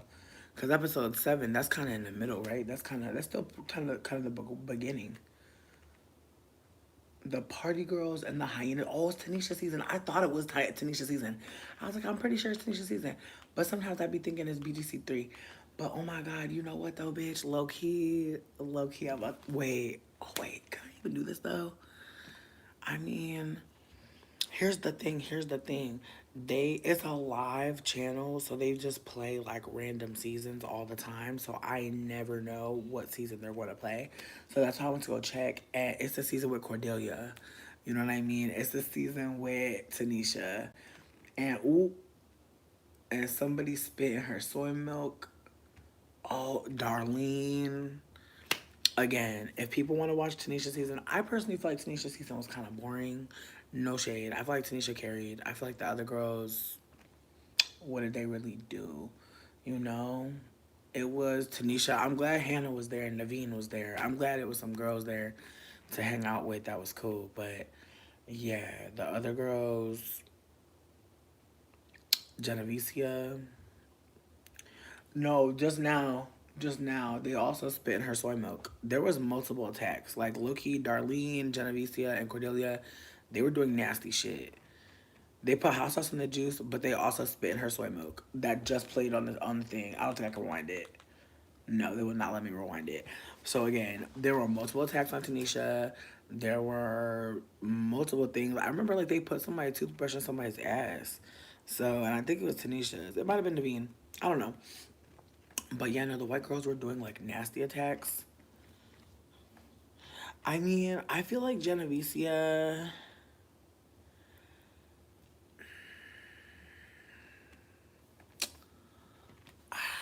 I don't know. There was just something about her that was real Pabst Blue Ribbon. So I don't know. I just feel like I never saw it for her. I never saw it for Cordelia either. Um, yeah, no, and Darlene. I just feel like they all looked really crazy to me.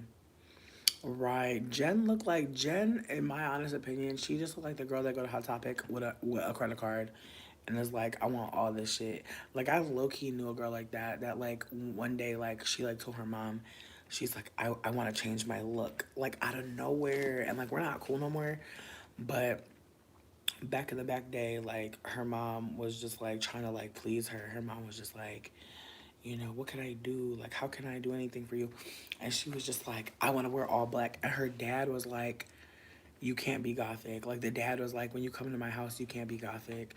And so she could only be gothic part-time because they had 50-50 custody. And then when she would go to the mall, she would be like extra gothic because that's where she could really be gothic for real. And so I just remember like going to Hot Topic and her mom spending mad money buying a bunch of like black shit, and she was just trying to really give punk rock. And I think like she got like a little fake lip, a little fake like snake bite or whatever the fuck. No hate, no hate, no hate. I'm just saying she was just like really trying to give punk rock. And it was funny because I feel like up until that moment, I feel like she was just wearing like jeans and a t-shirt girl. Like she was like jeans and t-shirt girl. But then when she was like, I'm about to be punk rock, sweetie, she went all in. And she had red hair, so she could never dye her hair. That was the one thing. They trying to dye her hair black and never took. She tried it so many fucking times. I felt so bad for her. Like, she would be fucking up her bathroom, bitch, trying to get black hair. Never took. Meanwhile, all her homies had the black fringe with the... Her family never let her get a fringe. Like, she got to be gothic, but I feel like with the red hair and the ponytail, it just kind of... It never really gave. You know what I mean? I just remember her stay trying to, like, give gothic. And I was just like, damn, girl. You know, I just feel like it's such a commitment. Like, I feel like Gothic is such a commitment. I feel like you really have to, you know, no, she's definitely not a Christian. But I just feel like low-key, I feel like I remember, like, when I was younger, there were a lot of white girls that were, like, interested in being witches. And, like, they were just doing all types of shit. Like, on some The Craft, I feel like it was a lot of bitches calling it on. Like, I'm not even trying to be funny. Erica, what up? Hope you're doing well. But she was definitely one of those girls trying to call me on and just doing awkward ass shit. And I just like didn't understand exactly what the fuck all we were doing. Like I didn't read those books yet because I was going to church still. So I didn't understand what was happening. But I was just like, oh my God, like these white girls is bugging. Like they think they have powers and shit and they're like setting shit on fire. Like I just felt like it was giving very much pyromania. It was giving Hester Prynne. It was giving Crucible. Like it was giving, you know what I mean? Like it was giving. She said, you know, she felt a prick. You know what I mean? And she started. You know what I mean? It was giving that. These are his gifts. Absolutely. Ooh, bleached it and waited 2 weeks. Wow. Yeah. No. I think like, I don't think she ever thought of doing that. Like ever. That never came up. The idea of a bleach never came up. Literally all throughout. Literally. And I'm just sitting there like, and like, obviously, again, I wasn't hip, so I was just kind of like, oh, they demonic. Like, they kind of demonic. You know what I mean? like a little bit, you know what I mean? Oh my god, I'm sorry. I know we're not watching Bad Girls Club. I know that we I don't know if we decided this. Again, I'm not against watching Bad Girls Club. I feel like at this point though, I did want to come and kick it and talk for a second. Just because it's been low-key hours of us like watching shows, I think. So it's been fun though. I've been loving it. But I did want to come through and say, hey, you was a pyro in your early witch years, but being a witch requires so much education. I mean, yes, asterisk. I feel like you can have the feelings like that you have witchy vibes, but I also feel like you taking it seriously. I think like take your time. I think it gets really easy. Like it's really easy to like really doubt yourself and like really think like, oh, I don't have this knowledge. I don't know what candle, what color. Like I think it's really easy to think like that. And I think that if you take your time and really just focus on what it is that you're trying to achieve. Like some folks really just need protection spells right now. I don't have either, but I'm interested. If there's some Tubi stuff that's funny, let me know. I feel like as far as watching things, I've been kind of not watching anything. Like I haven't, I want to rewatch some series that I like, but I haven't been like putting myself into that. To be honest, I've been wanting to play Sims, and Dane has a computer that's Sims compatible. So I low-key wonder like if a Sim stream is possible, but I'm gonna have to obviously get my shit together if that's gonna ever be the case. But I really do want to play Sims again. I miss it. I don't know. I feel like I'm just trying to gather my thoughts because that reading was intense. Like, that reading really hit me. Really, really hit me, bitch. Really, really hit me. Good God. Yes. Oh, all the BGC seasons are on. Oh, okay. All right. Well, I'm gonna keep that in mind. I'm gonna keep that in mind. Also, I feel like I'm so happy for Tanisha.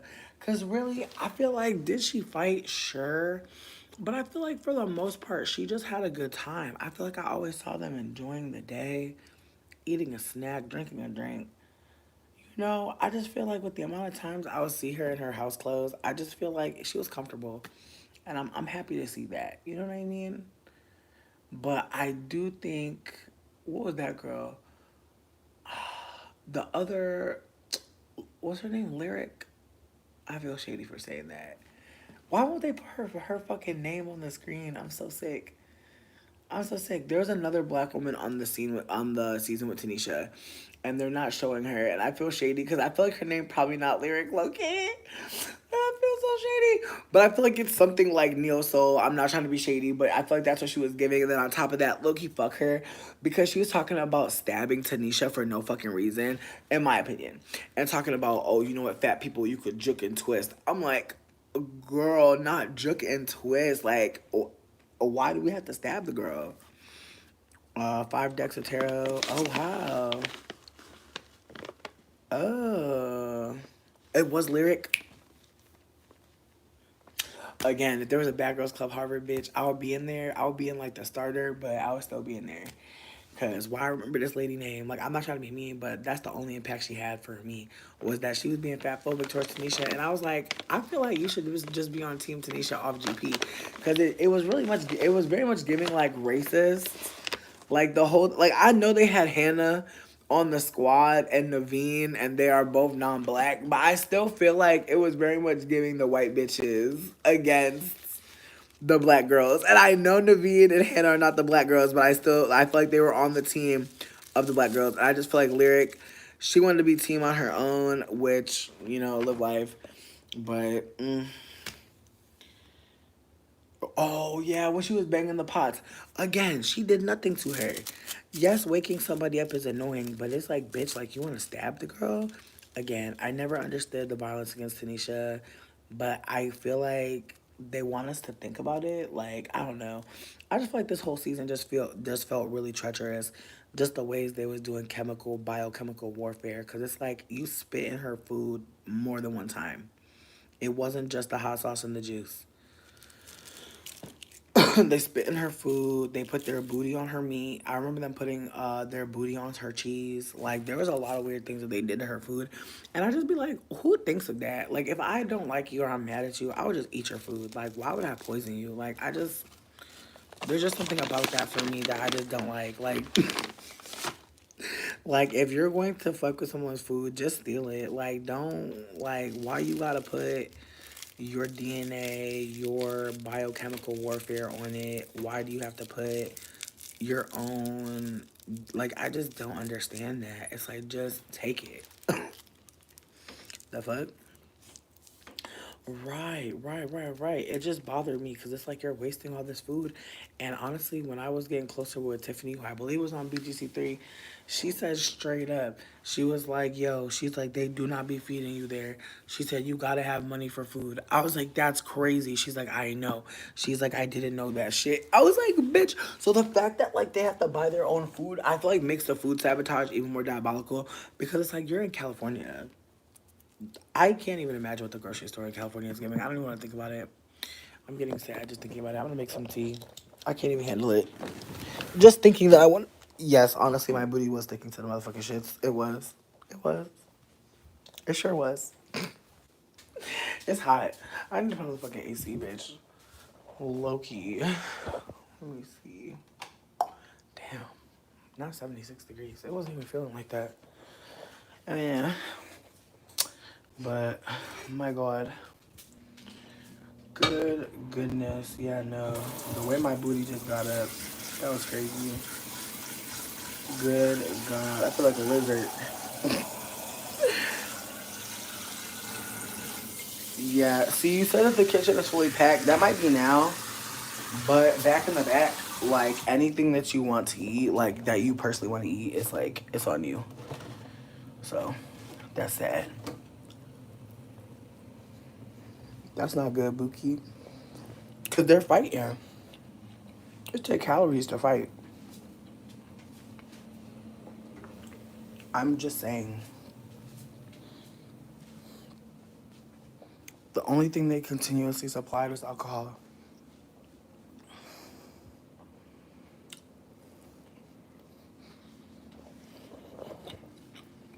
Mm-mm. And then people be wondering why they be so mad. They're starving, bitch. It's really the truth. Like, they really be starving.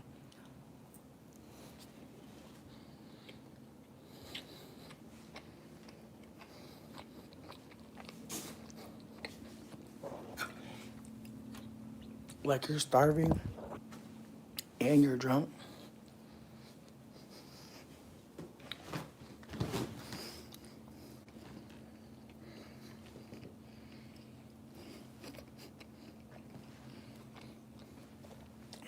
Yeah, I couldn't imagine. I couldn't imagine that because I've definitely gotten into some situations because I was hungry. Just hungry. Not even drunk. Now, hungry and drunk, I don't really know what that's like. I ain't never got drunk and had no food. I ain't never did that to myself. I ain't never been in no type of situation where I was drinking and there wasn't no snacks around because I like to survive. I like to be a final girl.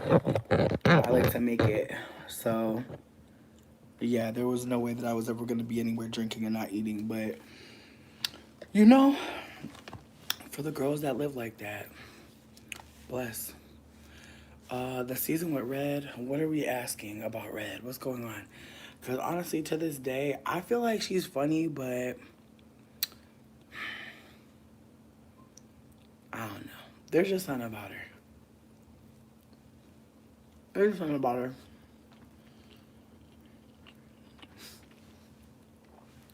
The way I'm deep-throating this motherfucking apple fritter.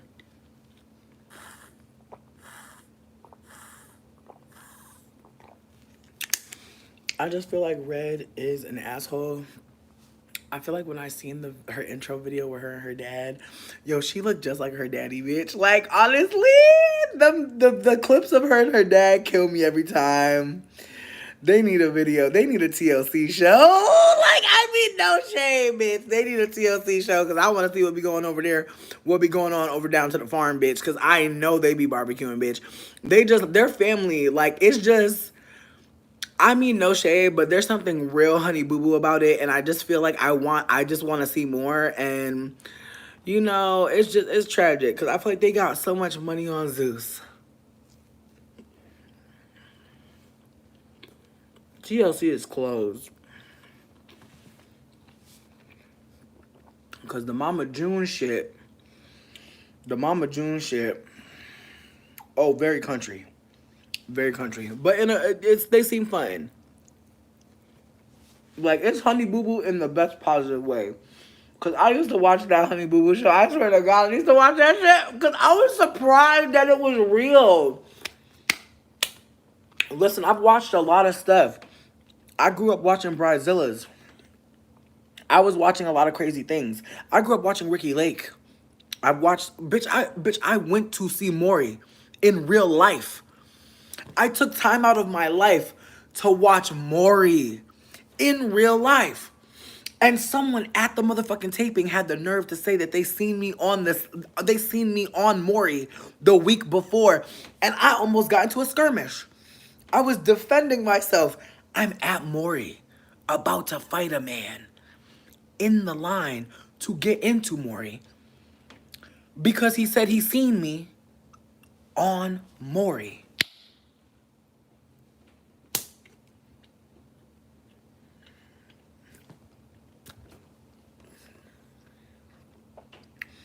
I'm gonna be real. They almost put me out of there. Cause I didn't know you couldn't ad lib at Maury. You gotta really keep it cute. I was yelling shit. Like, there was a girl. I'll never forget this bitch because I could tell they was about to put me out when I did this shit. Like, we was yelling. People was excited. You know how Maury be. People be going, ooh, ah. You know what I mean? Like, and honestly, I feel like for the most part, it's pretty organic. But somebody had said something someone on stage had said something about booty tattoos. And I yelled, booty tattoos? And they gave me, like, I feel like production just was like, and I was like, but yeah, you can't just be saying booty tattoos at Maury, because, like, you can't just be in the back just saying stuff, because, like, they literally, like, stopped everything. They were like, sis, Maury don't have no hype man. It's Maury. One name. So, keep it cute and get put out. You know what I mean? I was just like, let me just stay on code.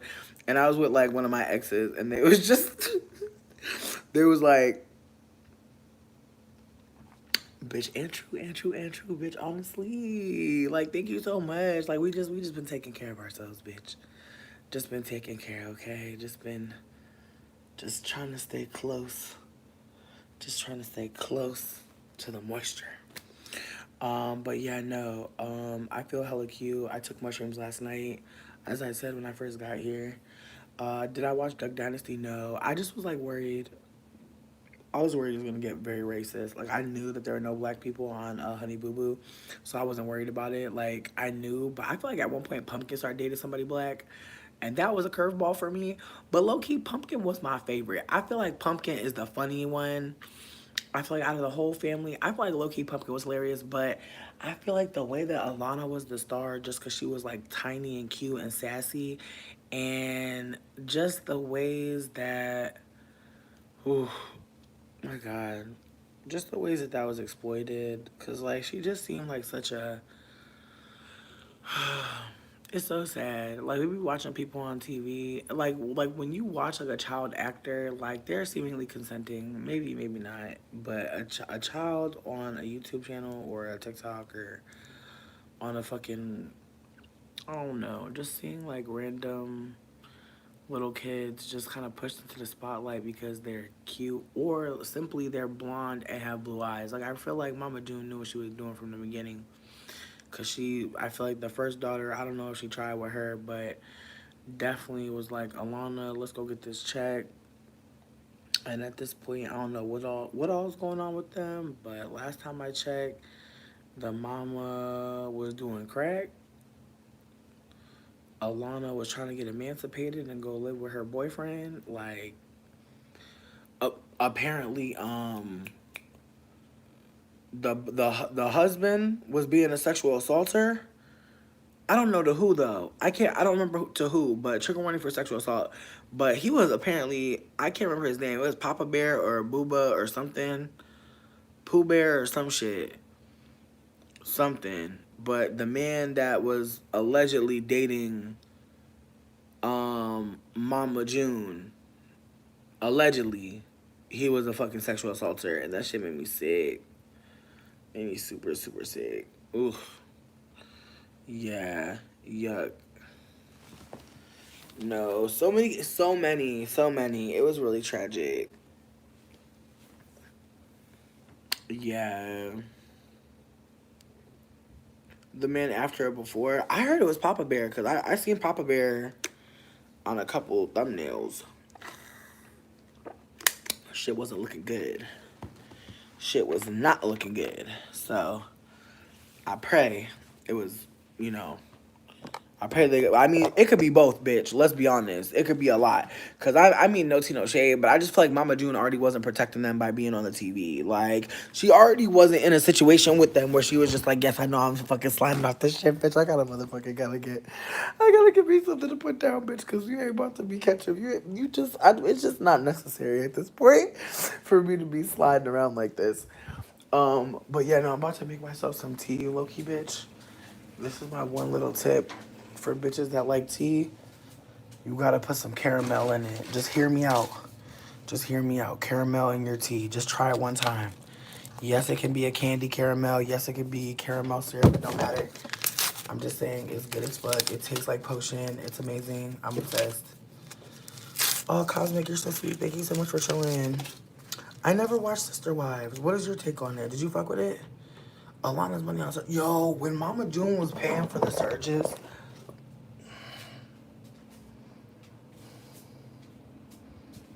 What up, Taylor? Yeah. No, but the surges, though. It's the surges for me. Like, I just can't even imagine, like, my mom getting me. And she paid for that. Like, that's what would anger me. Truly. Like, it's not even that you got the surge. It's that you paid for that. That's what you got? Because she still looks crazy as hell. Like, I'm not saying I will understand if she got a good surge, but I will be like, you got the best work available. Like, you stole my money and you look crazy. My God. What won't you do? Like, what? Oh my God. Like, you'll do anything. But I also feel like Mama June, looking how she looked and putting her daughter on the world stage, I just personally feel like there was never going to be a moment where it was going to be reasonable what she was doing. And so I just feel like while people were like not really paying too much attention and were focused on judging her for being poor and shit, I feel like the energy was just giving, you know what? While y'all over there watching whatever the fuck y'all are watching, I'm about to be over here, get my body done. Like, I feel like low-key, I feel like they got famous right before the pandemic. Pandemic came, that bitch got quiet as fuck. Popped out with a new body. Sidebar, can we talk about Cardi for a second? Because I literally don't talk about Cardi at all. But I want to. Again, we can be messy a little bit. Why not? Live life. But yeah, no, I feel like people said that Cardi said she pregnant. I know it's been out for a while, but I don't know if y'all believe that shit. I personally saw that picture of Offset with his ex. I don't care.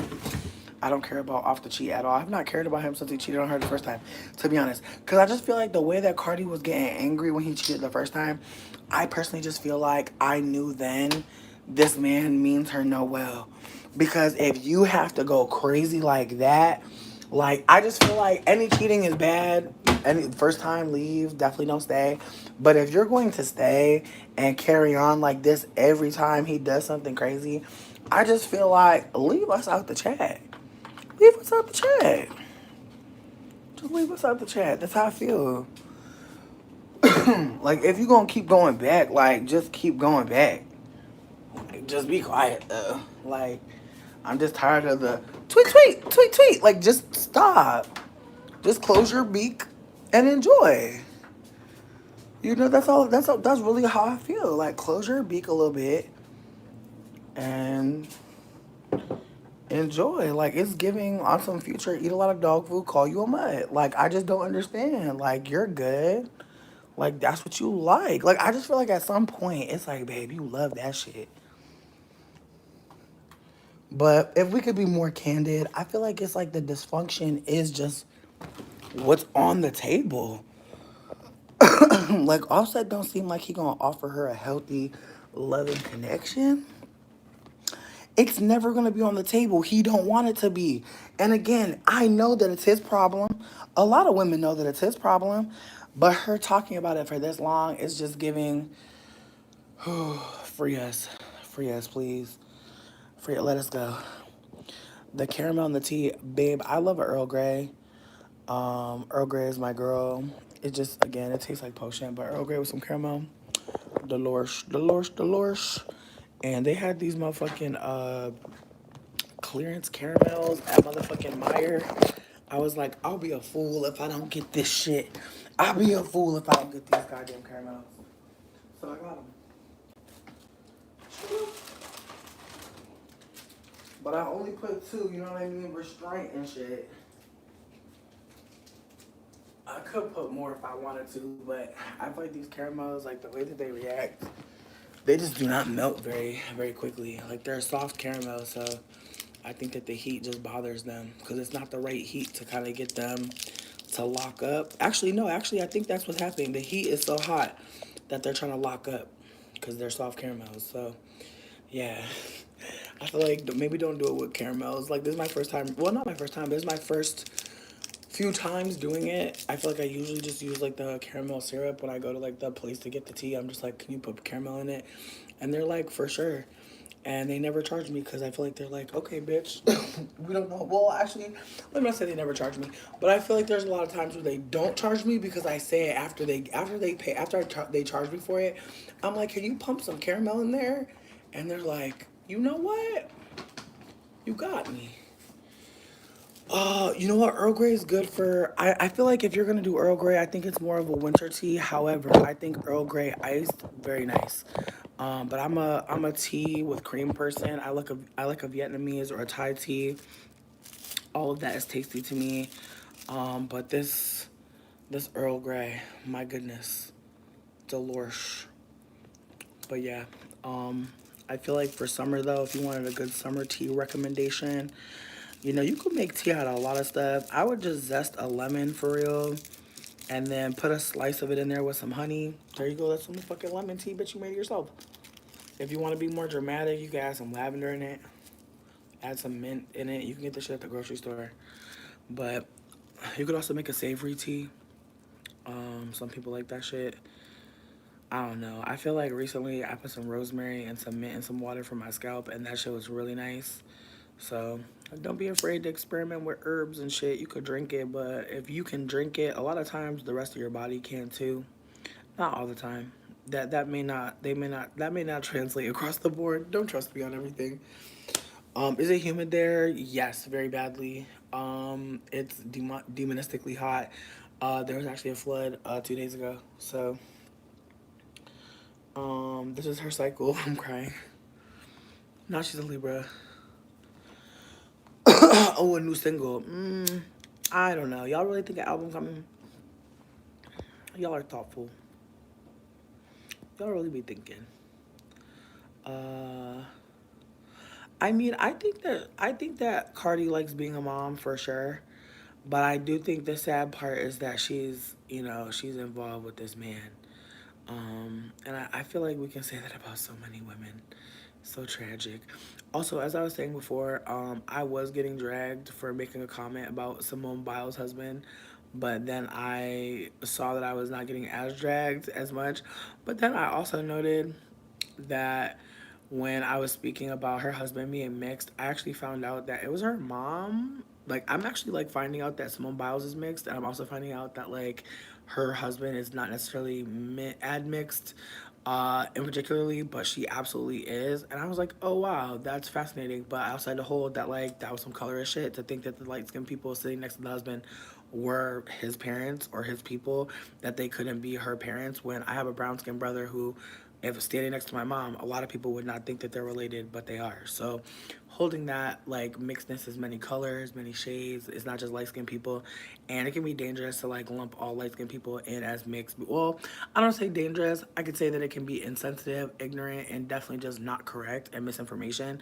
So I just want to hold that I definitely did say something in misinfo. I did spread misinformation about Simone Biles' husband. So I want to put that out there right now. I did not know Simone Biles was a mixed race person. I'm learning this.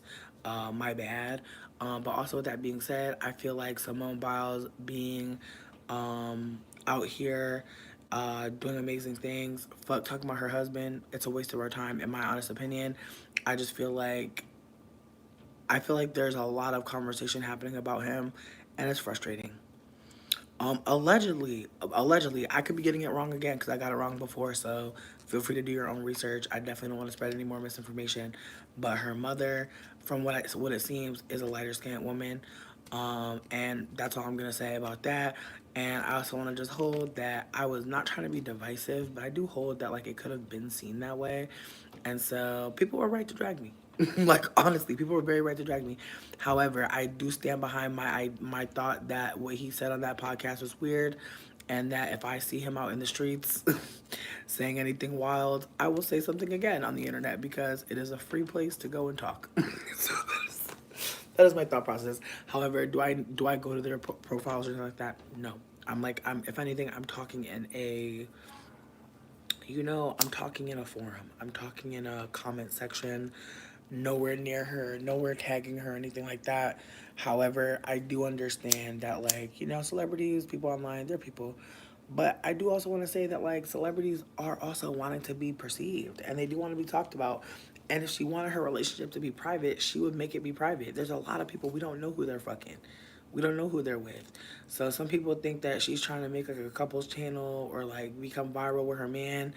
And if I'm being honest with you, they are cute as fuck. I hope that they do that shit. Like, honestly, there's a part of me that's just like, if he starts treating her better, or if he treats her better, hopefully, again, it's really no shade to her. It's really just like, whenever a man says some crazy shit, I'm like, that's how I feel. It's my opinion. That's just how I feel.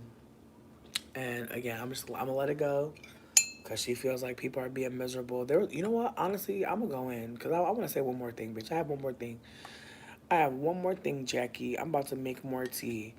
Okay, so basically, what my last point is, when people were dragging, the combo got real bizarre, because people were saying the wildest things. People were saying things that I think needs to be brought up, because it was very insane, to me at least. People were saying, like, oh, it's the miserable girls club. There's so many women that are miserable, that really want her to be single. There's people being like, oh, they want her relationship to crumble, to fail. They want bad things for her. And it's like, y'all really think that? Like, folks really think that, like, people want Simone Biles to be miserable because we're saying that her husband is saying weird shit? And just the ways that people were saying, like, oh, any woman that's saying anything about her relationship, they're miserable, they're single, they're lonely. And I was like, whoa, like, miserable, single, and lonely. Like,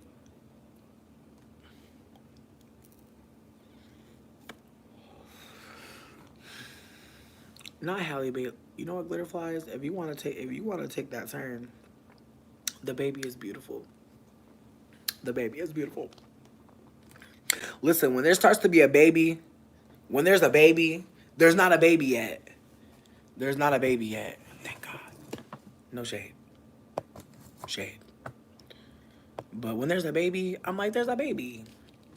What a beautiful baby. The baby is beautiful. The baby is beautiful. Is he not? We love Halo. We love Halo. And the baby is beautiful.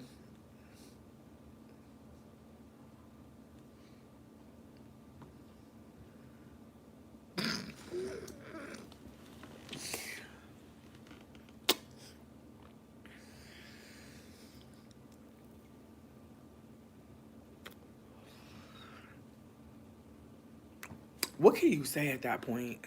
I mean, no shade. I'm just like, what could be said?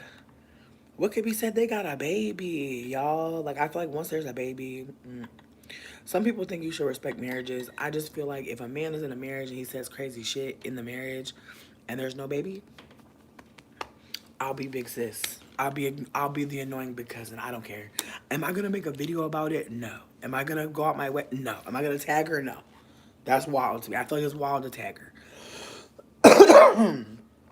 But at the same time, I feel like if she's trying to clap back on people, I love it. And I hope she does it more. I hope she talks more. You know what I mean? Because I want her to really like let us know what's going on. Because it's like, are you trying to defend this man? Or you loving this man? Like, what are you trying to tell us? Like, why are you saying people are miserable for making a comment about your man? What's happening? Yeah. I also feel like if your man is treating you good, other people should be able to tell. And I feel like that's no shade. Like, I'm not trying to say you have to be perceiving people relationships in a particular way for them to be good relationships. But let's be clear. If your man or you go online and speak about each other, that is y'all consenting to be talked about. Because he could have kept those thoughts to himself.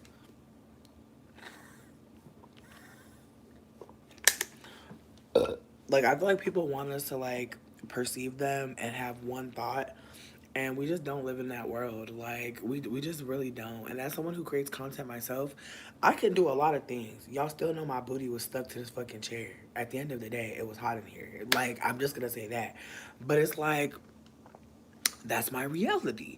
But for other people that are online trying to make you think like, oh, our relationship's so strong, so healthy, no tea, no shade, but I just feel like the strongest relationships I've seen are the ones where the couples have separate time from each other, different hobbies, good friendships, strong friendships, things outside the relationship to aspire to, goals, ambitions.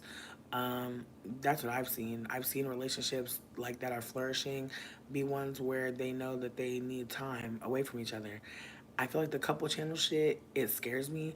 Also, why Dane Mama said we should do a couple channel? We should do a reaction channel. I was shook. I was like, girl, what? She was like, y'all are funny. I was like, girl. I said this straight up. I was like, but then look, we fuck with each other and then we break up and then I gotta make a channel. Then I gotta make a channel talking about Honeybee's Diary. I'm not trying to play Diana. I'm not trying to play Diana. I'm not trying to play her. But I'm just saying. But it's like when you break up with your career bae, with your work husband slash boyfriend slash influencer boo, like, don't y'all gotta liquidate y'all assets? Like, no shade. Don't y'all gotta split the fucking Google check? Like, I'm not trying to be funny, but it's just like, that seems like a lot to me. And I just never thought about doing no shit like that, but no. Like, like, I like the people that be reacting to stuff. I do appreciate it. I do. But I don't know if that's my path. However, I just couldn't see me with a man being like, hey guys, we're gonna do a challenge. Like, I'm so sorry, bitch. I'm so sorry. I just feel like it would be exposing myself because I feel like I have resting bitch face. And plus, I'm a Capricorn, so I'd be kind of like, I just be shook at people's choices. You know, I just be very shook at people's choices. And I just feel like, I don't know. I just feel like I could never do a co-star. I'm not saying that I would never kick it with somebody and do a video because I feel like me and my friend Courtney, I feel like we would be really funny together. But I do wonder, like, if she would ever want to do that and really be perceived. Like, I really wonder about that. Like, I really wonder. They really don't. Gabby? Oh, okay, hold up. Are we talking about Gabby Douglas? Because people are also bringing up that apparently at some point, Gabby Douglas was being bullied by Simone, which I thought was really fascinating. Because people were dragging Gabby Douglas's hair. And now people are doing the same thing to Simone, and people are saying, well, she did that shit to Gabby. And I'm like, well, it's still not okay. What the fuck? Like, I really hate that argument. I really hate when people try to be like, well, they did this at this and that time. And it's like, okay, well, it was wrong then. It's wrong now. Let's correct behavior. Why do we have to punish people for doing the wrong thing? Why do we have to pretend like it makes sense to start doing the wrong thing because this person did the wrong thing already? Exactly, bitch. And then you gotta fucking talk. And then, bitch, I don't know. I just feel like it's too much. Like, I feel like me and Dane are having fun, but I want to be super candid. We're not in a relationship. We are having a good time. We are friends. We are friends. Okay, we do things for each other. We show up for each other. Like, low key, a lot of things in my world would not necessarily be harder, but they would definitely be a little bit more challenging. But they would be challenges that I already had before. But they are making my life a little easier. And I feel like that's the only way that I'll endure a man around me at this point in life. Like, I will never be around a man and he's not doing nothing around me, or he's making me feel uneasy or worried or concerned or questioning why the fuck we're dealing with each other. Like, I'm just not on that time anymore. So any man that is in my sphere, in my circle, like, he is putting in money, time, energy. He's treating himself good. He's treating his people good. He's treating people around him good. He's not being a fucking a power suck, a drain on bitches. He's taking initiative and ambition. And if he's not, then he's gotta go. And that's just that on that. And I'm not trying to discard people. I'm just saying, like, men really take a lot. They really take a lot. And it's hard to I just feel like it's hard to talk right now because I just feel like we're in such a weird time where people are like feeling like, I just feel like the conversation, I just feel like femmes being hyper vocal about masculinity and men is making people feel fatigued, and like they gotta like talk about misandry more, talk about how men are being harmed. And it's like, men are being harmed by patriarchy. We should talk about patriarchy some more. But men should not be given extra space to be talking about patriarchy like they're the ones that are, not also perpetuating it. Like, yes, lament about how it harms you. Do more, though. Because if it's harming you and you're participating and you're benefiting, what else is happening to the people that are not benefiting, that are not necessarily participating? That have to look out for bitches participating. Like, I feel like that's the other thing too about patriarchy is like, it's not just the men. Like, a lot of people upholding patriarchy are femmes. There are a lot of women that really do center male approval, validation, and center that over everything. And some of us have been harmed by that reality. That yes, there was a terrible man in our house, but who was fucking him? Who was letting him lay up in the house? Who was letting him do all that shit? Because he didn't watch y'all when she was at work. Y'all could do whatever when he was home, right? Like, just think about it. Y'all could probably get hurt when he's there. And nobody wouldn't do shit. But, like, if your mom was there, you at least get some help. It's just wild. It does put so much labor. You're so right. This is how you feel about men now, even male friends. I don't want a man in my life who can't help me. Bitch, yeah, no, for real. No, men can be quite parasitic, and I feel like that's a standard, unfortunately. And as Erica De Niro said, and I love her channel, thank you. Whoever sent her channel to me, thank you, thank you, thank you. She said it best. She was like, we're looking for the defects. We're looking for the men that didn't take on the socialization. How rare is that to find? And she had another video, one of her recent shorts, where she said straight up, she's like, if somebody asks you why you don't have a man, say, sis, have you looked at the intimate partner violence statistics? Have you looked at the divorce rates? Have you looked at the female homelessness rate like after motherfucking divorce? Like, don't worry about me getting a man. Like, be grateful that I'm, doing what I need to do and taking care of myself, and I'm not being burdened by somebody. And I was like, damn, that's a word. That's a word, because people really don't think about that. And I do think that even in my own behavior, like, I've definitely prioritized having a partner versus having someone of quality around me.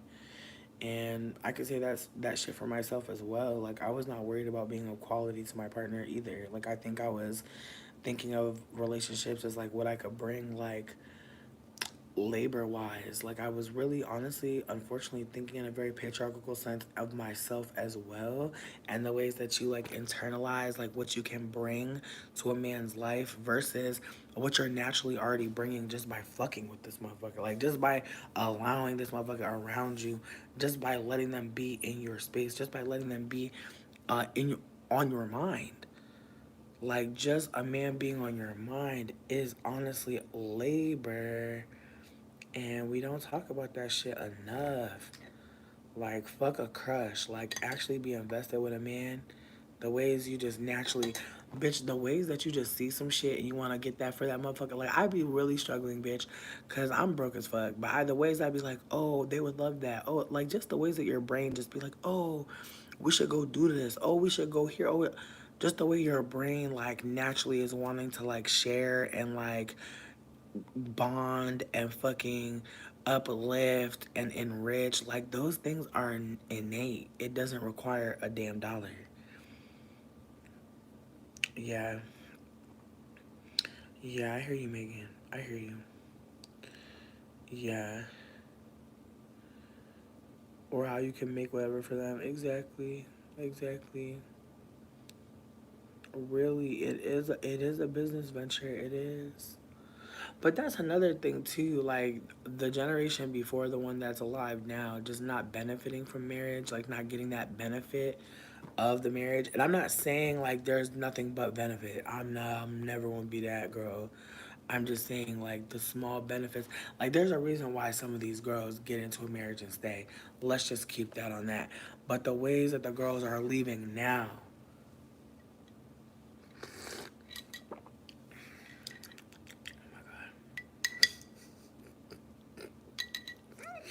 I fucking love tea, bitch. Elixir.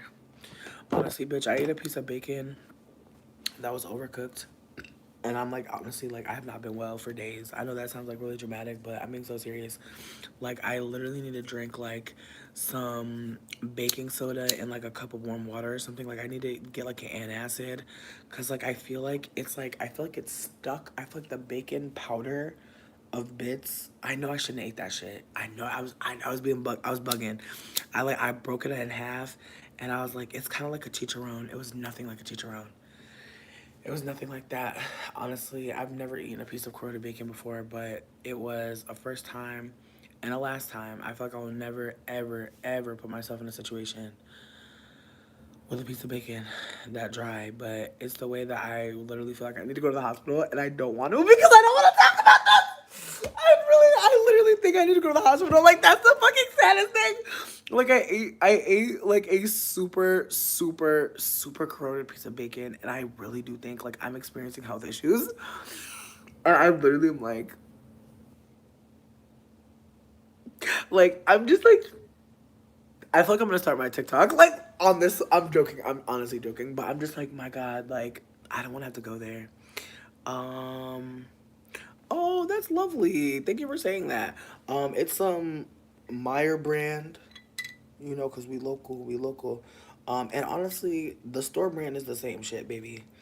Especially now with food costs, bitch, get the store brand. Trust me.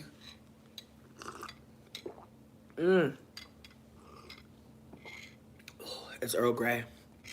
It's Earl Grey with 2 caramels and some heavy cream in it. I could have did another caramel, to be honest with you.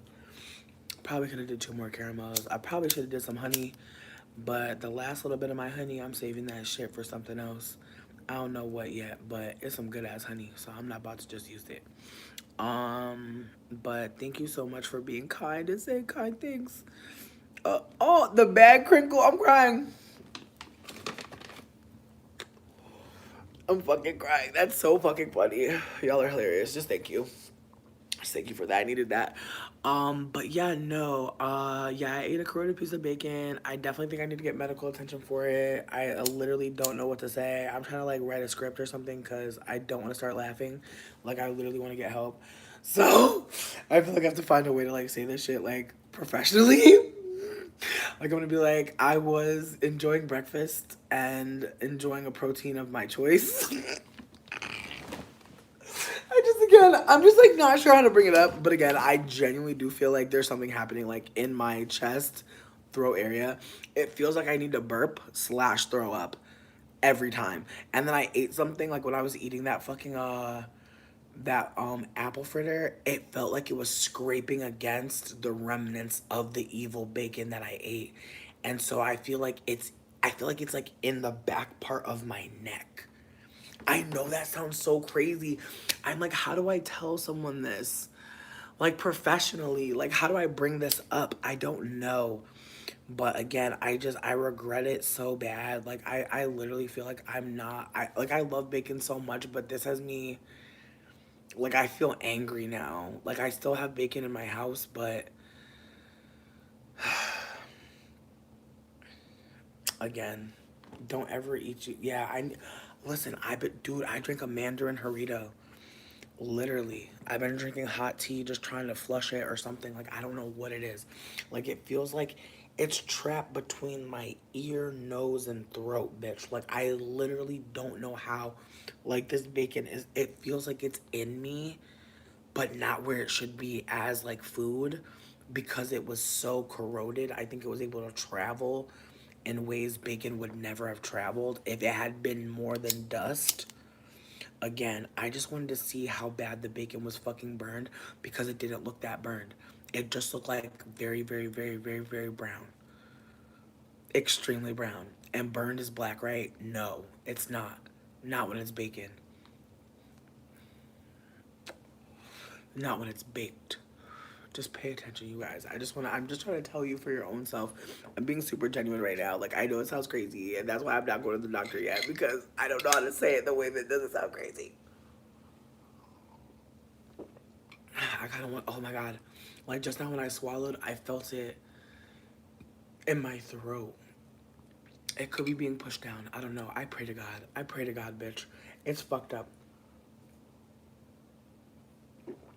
What up, Eddie? No, literally, I felt, as I said, like, I felt like there was a burp that needs to come. It feels like one of those, like, hard burps. If you're a burp girl, you know what I'm talking about. It wasn't one of those like little chill burps. It was like one of those like guttural burps that like shakes shit inside of you. Like I literally feel like one of those is like struggling to come out of me and it's trapped. Like I feel it in my sternum. Like I feel like it's inflammation. I may need to take a fucking antacid. Like I think that could also be it. I could just be like having like an inflammation. Not flying out. I really think it could also be I need an Alka-Seltzer Plus or some shit. And I'm like, damn, bitch. Like, I'm that age where I need to buy some Alka-Seltzer Plus. Like, I'm not trying to play games because, like, low-key, I have had acid reflux before. But I feel like I usually don't really eat stuff that gives me acid reflux too much. But yeah, no, I definitely think like I need an antacid. But again, the original story I told is again why I did not go to the doctor because I really had no idea that it could be that until just now. I was literally just like, oh shit, like this bacon, like it's in my cartilage. Like I was like, how do I bring this up with a medical professional and actually get the care I need? Because honestly. Yeah, listen, I'm not trying to play anybody who uses Tums. I'm not trying to make it seem like it's an old people thing, but I am trying to say that once you hit 30s, you definitely need to have Tums on hand.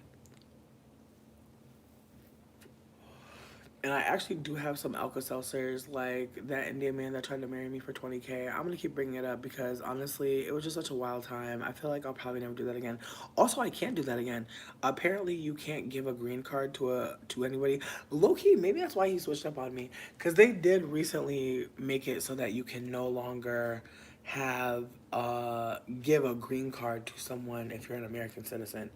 Like, you can't just, like, marry someone and then have them get the benefits of being an American citizen, which I think is really fascinating because, like, I didn't realize how many people were doing that shit.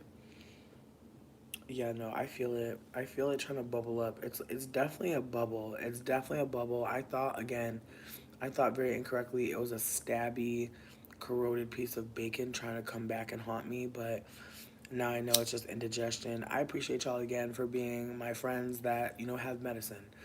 and go to the doctor and things, because I literally was like, hold on now. It can't be an evil bacon. It can't be that, but it feels like that. I know it started with the bacon. I know it did. It low-key affected my mushroom trip. I feel like my trip didn't hit like that, and I'm hoping to try again with my second batch. But I have to wait till like next week, and I'm shook because Mercury's in retrograde. So I'm just like, damn, what's gonna come out of that? Me don't know. I don't know. The Martin episode where the guy tried to marry Pam. I never seen that episode. I'm shocked. I'm shocked. I've never seen that.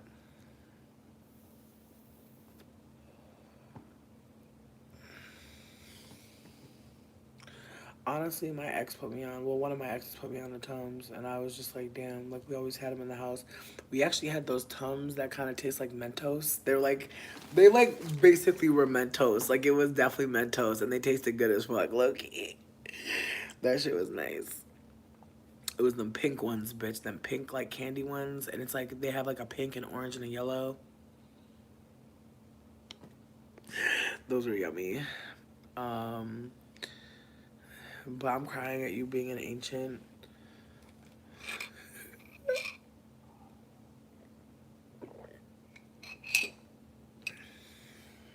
Ooh. Wow. Tea just tastes like a hug inside your body. Like, thank you so much. What energy. But yeah, no, right. I feel like I don't be eating the chalky ones. No shade to the chalky ones. Like, they're fine. But I feel like the chewy ones, I like when medicine is tasty. I really do. Like that bubblegum antibiotic shit that we used to get when we were kids. Oh my God, I used to be so excited to drink that shit. I used to be like, yes, God. Like, I love this fucking medicine. My mom would be getting mad because we would be just drinking that shit casually. You know what? In retrospect, I don't regret it because I feel like as much as I be getting sick, I feel like I be healing. I be getting through the storm. I really didn't play about that antibiotic. It was good as fuck. Honestly, I would do it again. Because there was one that was pink, and then there was another one that was like kind of clear and tasted like kind of lemony. I don't know, dog. All I know is I made sure to get me hands on that because that shit was tasty. But yeah, no. I was gonna say also, I want to say shout out to the people that hit me up like after I did my little call to action about my business. I feel like I'm still getting back to like people on like some of my older shipments. So if there is a desire to get things quickly, please get me. I mean, no shade when I say this. I'm just trying to make sure that I prioritize all the people that are, yes, Earl Grey with a little bit of cream. You can do heavy cream. You could do some milk. I was going to do some vanilla Nesquik because I have some left over, but not enough to do nothing with. But yeah, the caramel's not even all the way melted, but it's like slowly leaking caramel juice everywhere. So I would say add honey to it though. Definitely check on it. It's not as sweet. It's more creamy. It has a very light sweetness, but I feel is usually I get like the pump. Not get the caramel. I would not use caramel candy to do this just because caramel is like a temperature based candy, and so once you heat it like this it's gonna lock up and get real hard and take a long time to melt. So lowest of keys, this was not the best way to use my caramel. I could have done different things. I didn't. But if you like caramel, I would suggest just getting yourself like a little bottle. If you got the money, baby, get that Ghirardelli. If you don't got the money, don't do it. But I only do this shit when I go out somewhere and get a tea, because then they'll just pump the shit in for me for free. Again, if you try to go get a tea somewhere, after they charge you, be like, oh, can I get some pumps of caramel? 9 times out of 10, they're not going to play with you, because, like, who the fuck gets caramel and tea? It's not something that they usually charge for anyway. So, again, it's just a little way to put something different in your tea. It tastes yummy. But as you can see, it still is existing on the spoon, so. Oh, this is wild. I'm gonna be real with you. This is not drugs. This is I don't know if people fuck with what are they? High Chews. High Chew makes soft caramels. They were on sale for like $2, so I got this bag of them, and I figured they'd be good in like a hot tea. But as we're seeing here, the caramel's taking time to melt, so I wouldn't do that again. Homemade caramel sauce. Oh, is it like dark? I'm obsessed. Yo, High Chews are good as fuck. But yeah, no, High Chews makes a salted caramel. That's really nice. I feel like it'd probably be yummy, and you know, they're yummy on their own.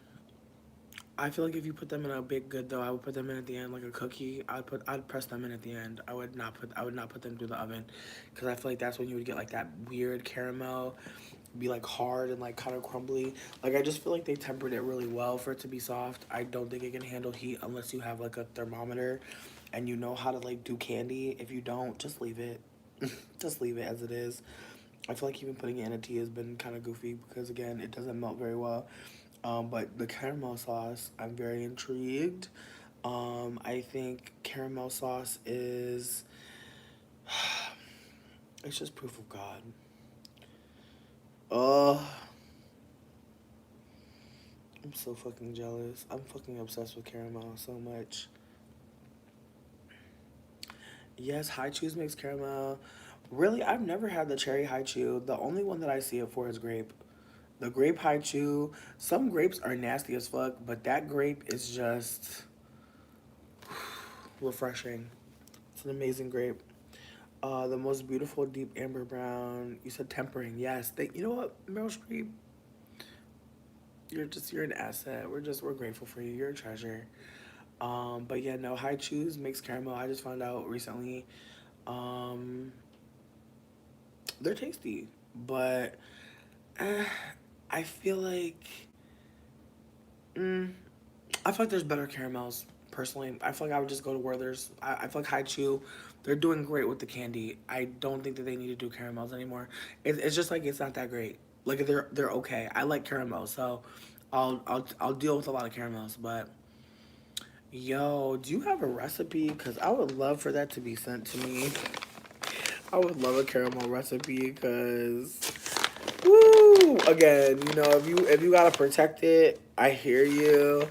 Let me know. I'm so here. In Canada, you have lots of fruit flavors, but no caramel. Really? That's fascinating.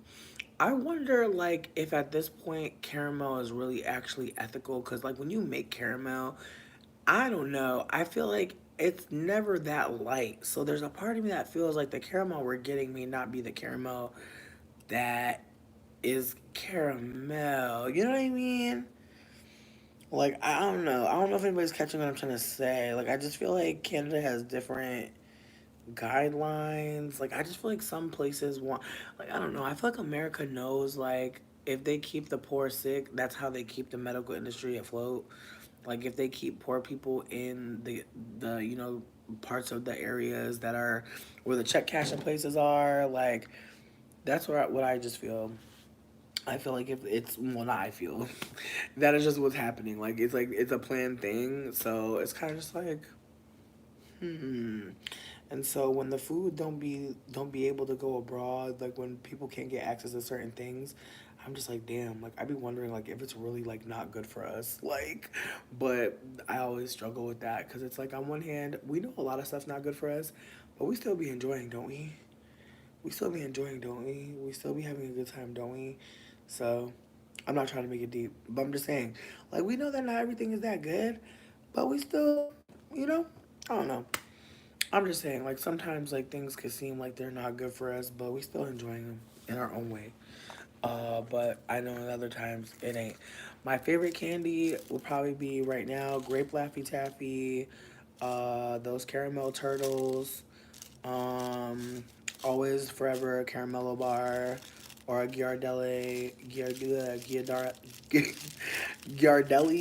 fucking caramel chocolate bar, or the ruby chocolate bar from this other place that I can't remember the name of, but it's good as fuck. If you ever get a chance to get some ruby chocolate, it's so worth your time.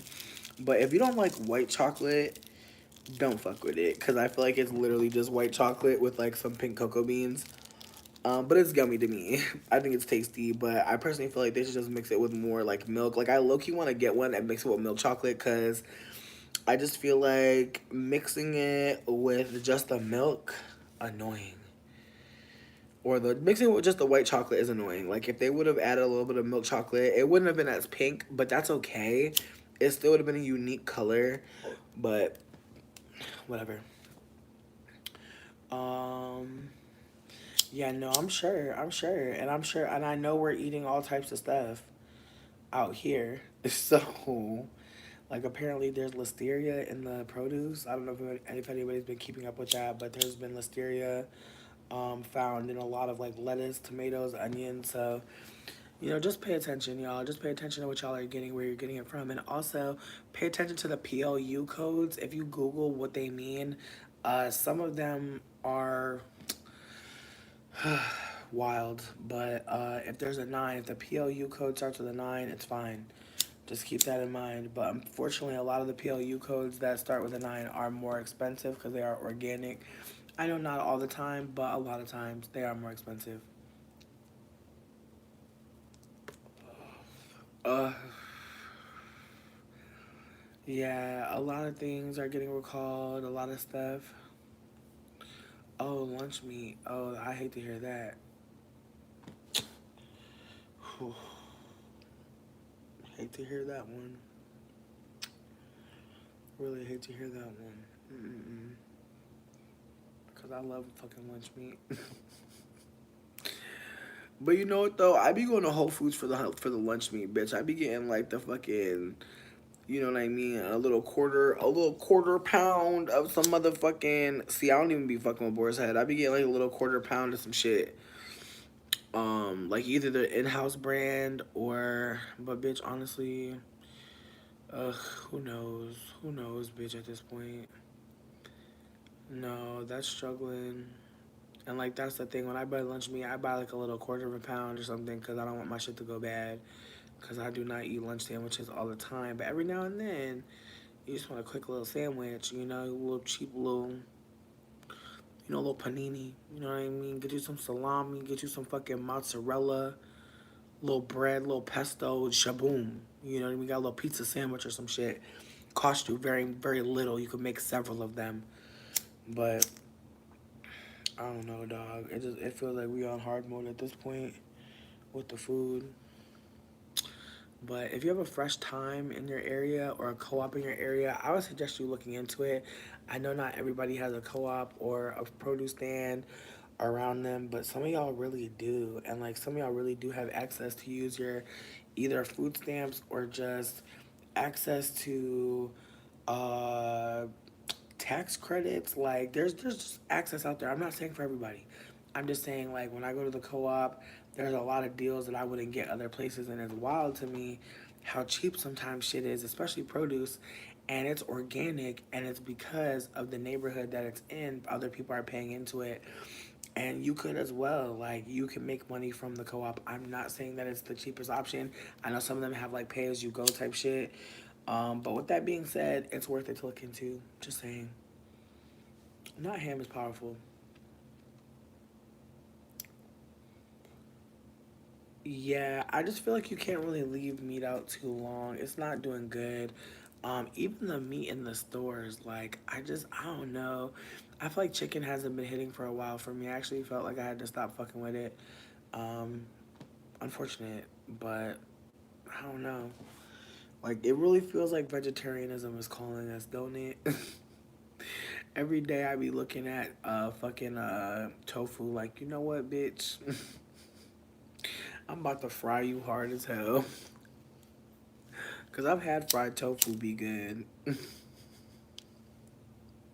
Not nope, you got me dead. I'ma be real, bitch. I feel like everybody and their godbrothers open up a food truck. I swear. There's food trucks everywhere I go these days. Like, everybody's selling a plate. And I'm not mad at that. But I'm just like, damn, dog. Because these restaurants are not giving. And the food trucks really are. And the food trucks really got reasonable prices. Like, that's the thing that's really crazy.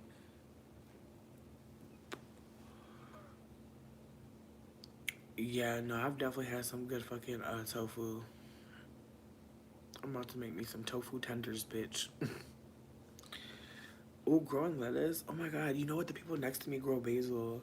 And I definitely be snatching a few sprigs every now and then. Because, baby, it's a giant motherfucking basil bush. I'm just like, whoa. There is nothing like motherfucking fresh basil. That shit is just so sexy. Yes, plucking some leaves of fresh lettuce. That is beautiful. Listen, why can't you sell plates though? Like, what do you need? Like, talk to us about your idea. If you sell, you know what? I actually watched a video. This girl was like, if I needed to get $500 in, you know, in however many days, she's like, I would start selling plates. She's like, I would perfect like 2 dishes, a chicken and a seafood dish, and I would do a pasta or some rice as like sides or some veggies. Like, she had some good ideas. Like, she was really giving some really great ideas. But if you really did want to do it, let us know what's holding you back or stopping you. Because I low-key, I was this close to becoming the icy lady. But I don't want no kids knocking on my door all day, bitch. Like, that's the only thing. Because sometimes I know the icy lady be sick. Because, bitch, the way it would be a nice day and all of us will go at different times. And we'll be chilling together, but we all go at different times to get our icy. Nobody ever bought in bulk. You know what I mean? It was just one icy per person, usually. Maybe two. Maybe two. But I feel like it's a little side hustle, you know what I mean? Being an icy lady, like, that can't be your whole income. Because it'd be like 25 cents, 50 cents.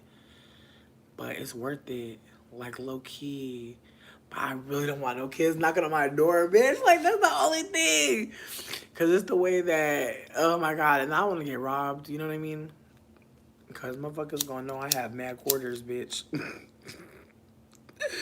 not trying to get robbed of mad quarters. Please, God, no. That'll be too much. I can't have no fucking, they took all my quarters story time. Oh my God. Story time, I was the icy lady. I'm so sorry, bitch. It's just some shit I can't do no more. You know, it's a thought. Definitely a thought. It'll never be a thumbnail. Not Little Bear. You're adorable.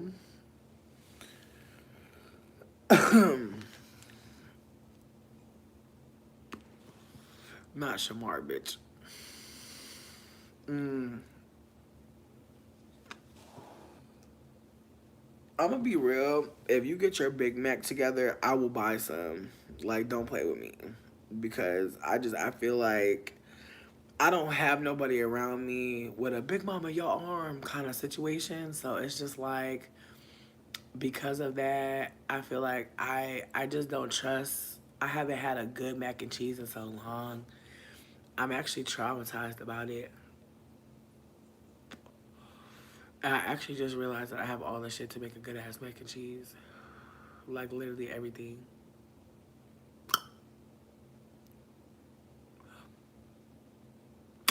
Now, I don't want to put too much on me.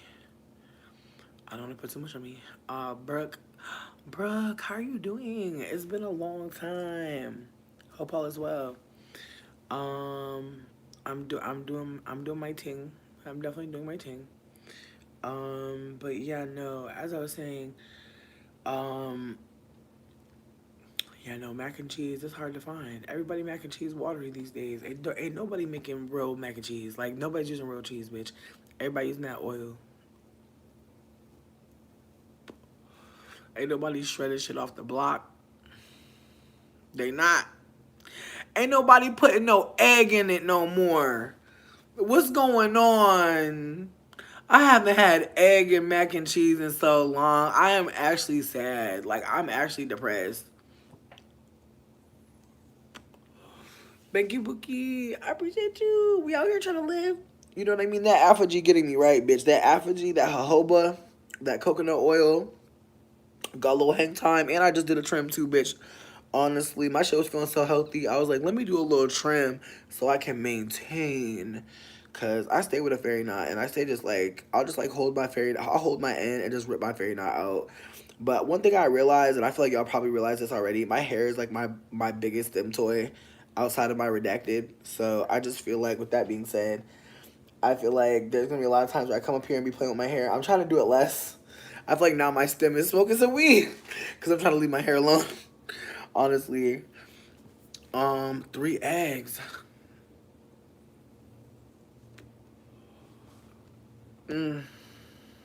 Oh my god! If anybody has a mac and cheese recipe, please let me know. Please let me know. Not too much on the roux. Ooh, see, I like making it with a roux, bitch. I was just thinking about how I got some flour. I was just thinking that shit. I feel like the roux could add some richness to it. That's how I feel. But personally, I feel like fuck a roux, bitch. I'm making a Mornay sauce, ho. Fuck a roux. I'm gonna let the cheese speak for itself. I feel like a roux low-key cheating. Bitch, I love saying redacted because it's like you're not about to catch me in nothing. There's no soundbite. Like those who get it, get it. Those who don't, thank God, there will be no lawsuit. There will be no lawsuit. Like, there will be nothing, okay? Because I feel like you be wanting to say stuff and it's like, just say redacted. Let them imagine what they want. You know, some people want to think certain things. That's fine with me.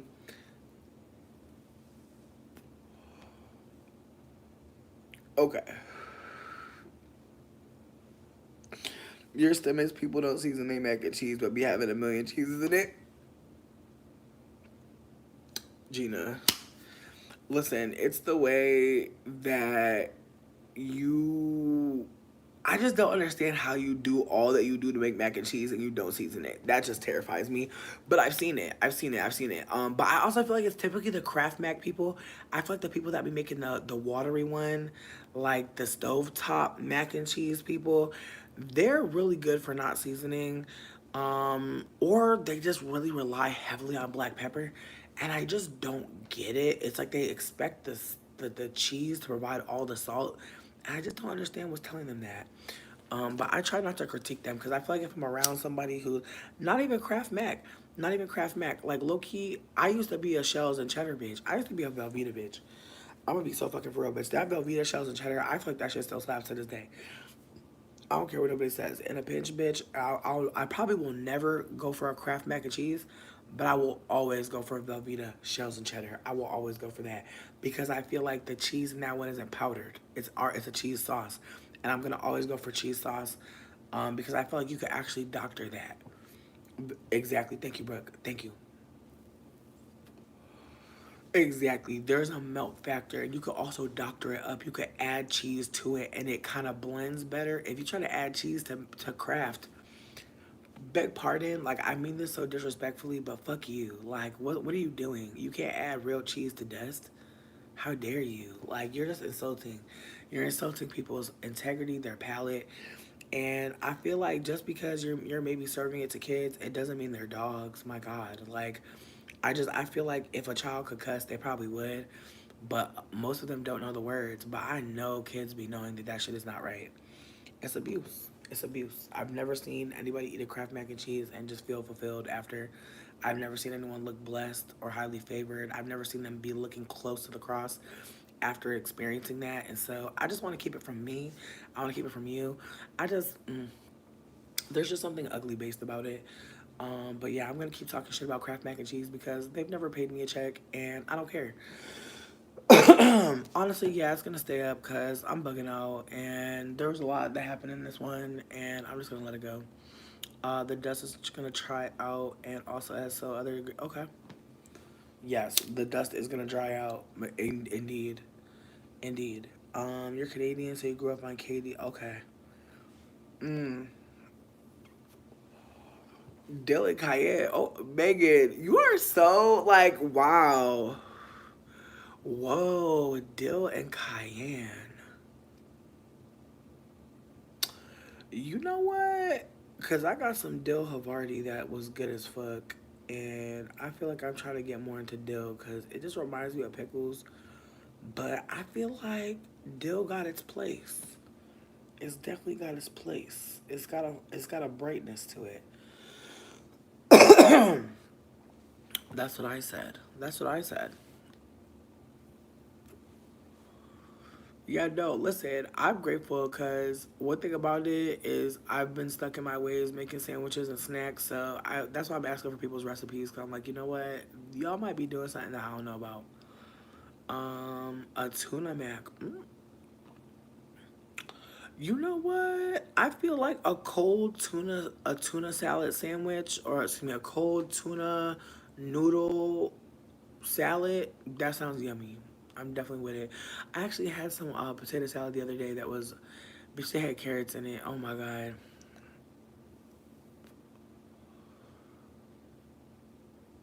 That shit hurt me. Like, they should say that there's carrots in it.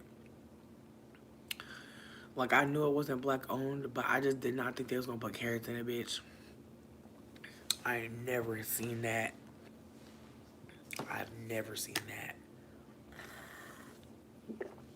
It wasn't the right color. You know it's supposed to be yellow. It's supposed to be yellow as fuck. That shit was beige with carrots in it. It had herbs in it.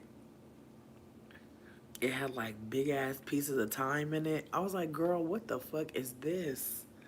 Like, it was flavorful, but like the fucking energy was very much like it was mashed potatoes, honestly. Like, the most of the fucking heft came from the potato. Like, they really cut down on their mayo bill, cause there was barely any mayo, bitch. It was like a mashed potato, like a cold mashed potato with carrots in it.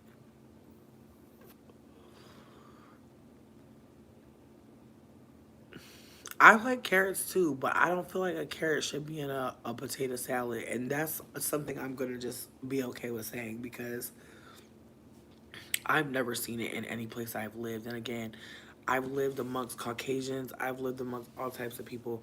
I've never seen anyone put that together. It was a mashed potato salad. It wasn't like, I like mine to have a little bit, like I like it to have the soft potatoes. I like for some of the potato to have mixed with the mashed potato, with the mayonnaise rather, but I don't like it to be like just like a cold mashed potato with like a bunch of like crunchy bits in it, and that's what it was. I love macaroni salad. I love mayonnaise. I'm gonna be real with you. My Caucasian ancestor has made it so that even though I'm lactose intolerant, I can still enjoy a mayonnaise and a cheese. I know mayonnaise not really like lactose, but still, I feel like not everybody can handle mayonnaise. I feel like a lot of people cannot handle mayonnaise, but I definitely can, and I love it. I crave it. Like, I'm always like, I'm that girl that's like, can I get extra mayonnaise, extra sour cream? I need extra of the white stuff. Put it on there immediately, please. I do not want to eat anything that's dry ever in my life. I would rather die. I'd rather literally death. Bitch, fuck that. I cannot handle it. I can't handle eating dry food. It stresses me out. I don't want my esophagus to be scratched up. I can't handle it. Like, even eating that fucking apple fritter, like, I want to dip that shit in something so fucking bad because it was dry as fuck. Like, it looked like it would be tasty. And I don't even be eating apple fritters because I kind of already know, like, girl, you never about to be as sopped up as you need to be. Real talk is just some shit I just can't eat. Like, my favorite thing to eat, honestly, is a cupcake because you could take the bottom of the cupcake and put it on the top and eat it like a sandwich so you get all the cream. Because for a long time, I was just eating, like, I was trying to eat it on the side and rotate it so I could get cream in every bite. Now I know what I was doing wrong. And so now I just always get a cupcake because I already know that's all I want. Mayonnaise is ultimate if used correctly. Exactly. Where there's fat, there's flavor. The bacon says otherwise. I'm fucking crying. Yeah, no, I definitely. Yeah, again, I thought it was gonna be like a chicharron, promise, but I forgot that chicharrones are cooked completely different, and like there was nothing chicharron about that. But I really thought like, oh, it's giving chicharron energy, like it's not gonna be bad. But I really thought it went down and wouldn't come back up. But my whole body is just like, again, cupcakes are just really that girl. However, it's hard to fuck up a cupcake. Like, it's rare that I've had a bad cupcake in my life, but I'm grateful. I'm grateful that I don't have to tell a different tale because I'm sure somebody out there had a nasty cupcake. I'm glad it's not me. Yo, I had cake the other day, and I'm not gonna lie, bitch. Like, My ex-girlfriend's mom used to buy these things called used cakes, which is basically like the slices of cake at the store where they like mark it down. And so I seen a chocolate cake and it said it was like 50 cents. And I wish I would have just said no. The frosting was good as fuck, but the cake part, my God. I just felt like I was eating parasites. Like I was just like, yeah. I just made a really questionable decision. It just, the cake looked so fucking good. It really looked amazing. Yeah, I almost died, bitch, honestly. The fucking frosting kept saving it, though. I kept eating the frosting, being like, it's not that bad. I had to throw that shit out. And meanwhile, fucking Dane got, like, this fucking cake from... He got this... Bitch, he got fucking tres leches cake from white people. And I tried to be like, don't get it. And then, like, I felt bad because, like, I was like, you know what? Maybe it'll be good. Like, I don't want to be prejudging the white people tres leches. Sweetie, there was nothing tres leches about that. Like, I don't know what the fuck they did. Again, nothing tres leches about that. It was just like, when I bit into it, I was like, it was very much a Caucasian interpretation of tres leches. Like, it was very much that. It was some cake in some fucking white liquid. Like, it wasn't tres leches. Like, it wasn't tres leches. Like, it really wasn't that. Like, it was one leches, maybe. Like, it was, like, literally, like, bitch, it tastes like they put some cornbread and some motherfucking condensed milk, like, dead ass. Like, it was that kind of texture. Like, I was like, sweetie, what is this? But, you know, my cake was rotten. So, I feel like between the two of us, I feel like he made the better decision. But, yeah, no. I feel like when I get that chocolate cake, I'm gonna make sure I get it at the right price. Because that 50-cent cake... Yeah, no. I played myself. Yeah, no, it was very disgusting. Ooh, damn. Ultra, you really be getting it. Do you have a cooking channel?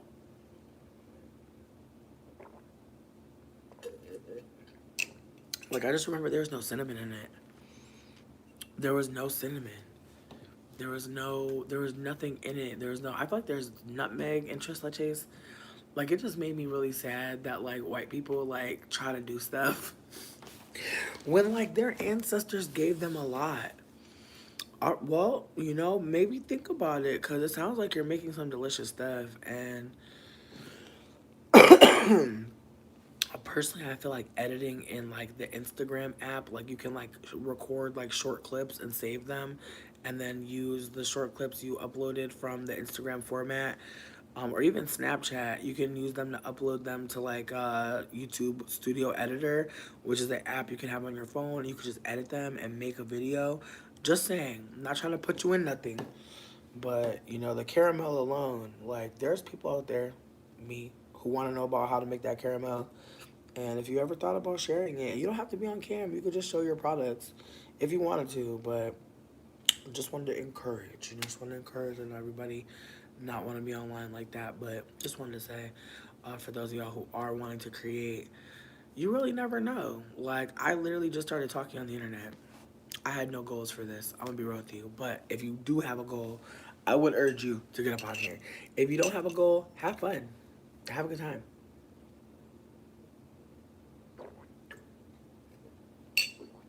Honestly, as my friend Courtney would say, do I want to smoke one more?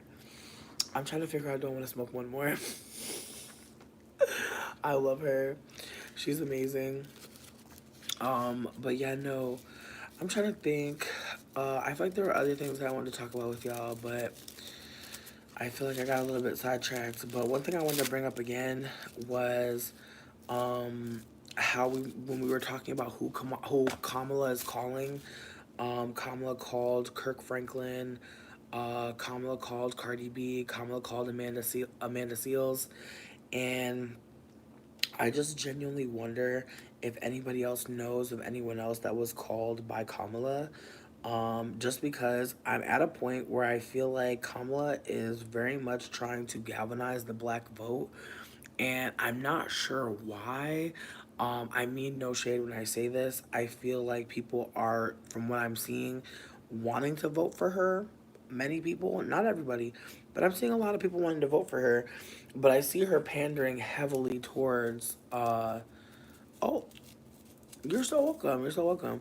I see her pandering heavily towards black folks, especially black folks who, bother to spend time on the internet, uh, having certain conversations or being in certain spaces. And I feel like she's really coming for like many different types of people, not just black folks, but definitely folks who are in black folks' business. But I feel like the Cardi B tap was weird, but there's a part of me that feels like I was reading into how Cardi B apparently has been super candid about voting and was apparently a big supporter of Biden and Kamala. But there's a part of me that feels like that, and I mean this with all love, I feel like that makes her image look better. I feel like Cardi has done a lot. I feel like I remember there being like a lawsuit about Cardi like drugging men and harming them or something. Like I remember there was like this like bad PR she got a while ago. And so there is a tiny part of me that just feels like at this point, I think she's trying to like make sure that like her legacy is like, I came from the hood, but I'm doing better now. I'm a part of American politics in some way, shape, or form, or I encourage democracy in some way, shape, or form. And now that she's like super rich, I do think that people think it's commendable that she cares about politics because it does make it seem like she cares about what happens to regular people. And I do think that like unfortunately like when people do get money, they do change and it's obvious, but I also think that like Cardi getting the tap from Kamala makes me wonder like who Kamala really thinks is going to be voting. Like who really cares about voting? I'm not saying nobody, but I just think about how like Cardi pregnant and going through a divorce damn near allegedly again. There was just an announcement about the divorce, and then Amanda Seales. It's like I understand that Amanda Seales botched it or told Kamala fuck you and then tried to talk about it and people were just like girl and but I really just wonder like I know people fuck with Amanda Seales, but does anybody who watches Amanda, does anybody feel like there's like an idea of like who's watching her? Like, do you feel like it's like majorly black femmes like in her comment section? Do you feel like it's other mixed people? Like I genuinely just wonder. I've never bothered to go into any of her spaces. You know what, that's a lie. I've clicked on her lives a couple times, but again, I just feel like I don't know. I never catch her when she's going off. Like I always catch her when she's like, just put on her caftan and she's just enjoying her couch. I never catch her when she's talking a bunch of shit, but like recently she was talking about Kamala calling her, and as I said before, it's like I wonder what Kamala wanted, but her saying that she like told Kamala like she dragged her seemingly, and that Kamala was like fuck you bye. It's like okay, well there's no news then. You know what I mean? There's really no news. Like I really wish she would have just like listened to what she had to say. But there's a part of me that feels like, did Kamala just want you to endorse her? Like I don't feel like she really gave that context, and so I feel like an endorsement from Amanda. I mean, I don't know. I feel like Amanda does come across like, you know, I've gone through some shit. I've experienced a lot. Okay, word. Word. Again, I just really wonder who her fan base is. Like, I know she talks about whiteness. I don't know how often she uplifts any of her privileges. I'm not sure if she's there yet in her journey. Um, I don't know. I don't know. I mean this genuinely. I'm hoping that, uh, as Zainab Johnson said, like we just want Kamala to be her damn self, like just be herself. Um, yes, the Scream Queen. I literally deleted my last video, but I did bring up that Justin Jay's talking points were amazing. Absolutely, and I do think that a part of like Amanda like maybe not sitting right with some people is that like you were with like I think like I can see it now from this perspective because of what Justin said that like you were on the show Insecure. You had a platform, you had a name for yourself, you had a lot of things going on, and then seemingly things fell apart, y'all weren't cool, or there was just blood in the water for whatever fucking reason. but you decided to go to an event where you weren't invited to and made it seem as if like something happened to you when really people just said our boundary still stands. And so with that being said, there's a part of me that feels now when I think about the context of what's happening with the Kamala thing, it's like you were in the room. And at some point you played yourself out the room. That's how it feels. It feels like you played yourself out the room. Because here's the thing. You were in the room at some point. I think that's the thing. And that's what they're saying about Kamala. They're like, you was in the room. And now you're not in the room and now you're mad. It's not giving integrity. It's giving lashing out. It's giving get your lick back. But did they really hurt you? Or do you feel hurt? Ooh, that might be a good place to stop, honestly. Because that sentence, bitch, did they really hurt you or do you feel hurt? That really could apply to so many things, can it? Ooh, yeah. Reflections.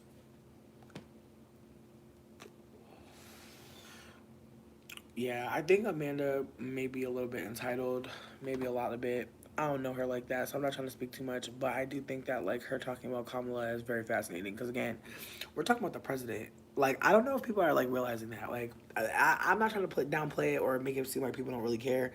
I'm just trying to say like I'm not voting, bitch. I already said this shit. I already said I don't care. I don't mean it to be shady. I just mean it to say that like I couldn't vote if I wanted to, bitch. I still don't have a fucking ID.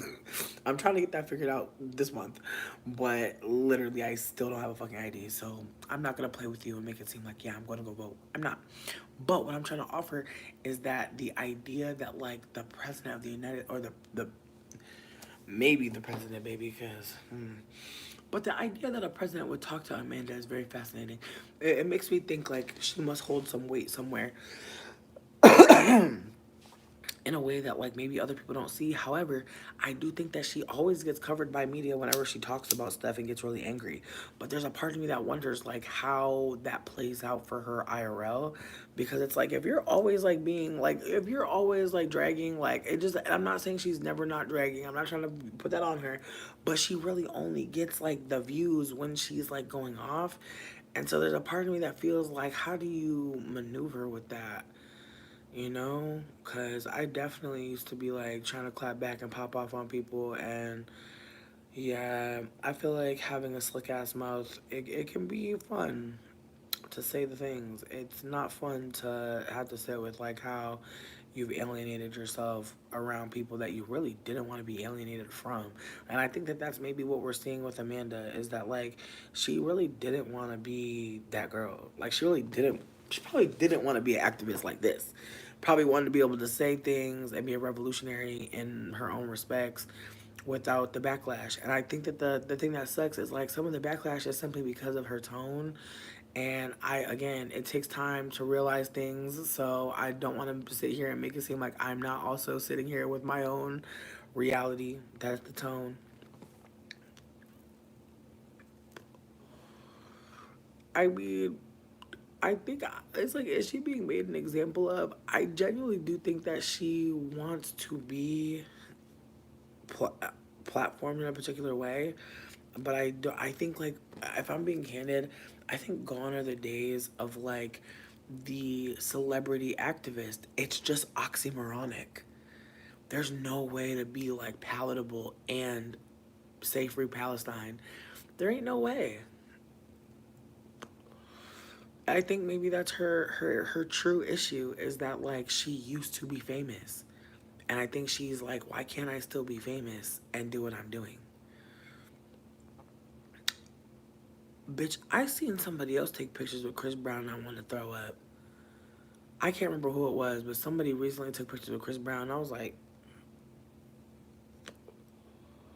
it was Simone Biles and it wasn't that recently. It was like low-key 2 years ago. But when I seen that shit, I was like, really?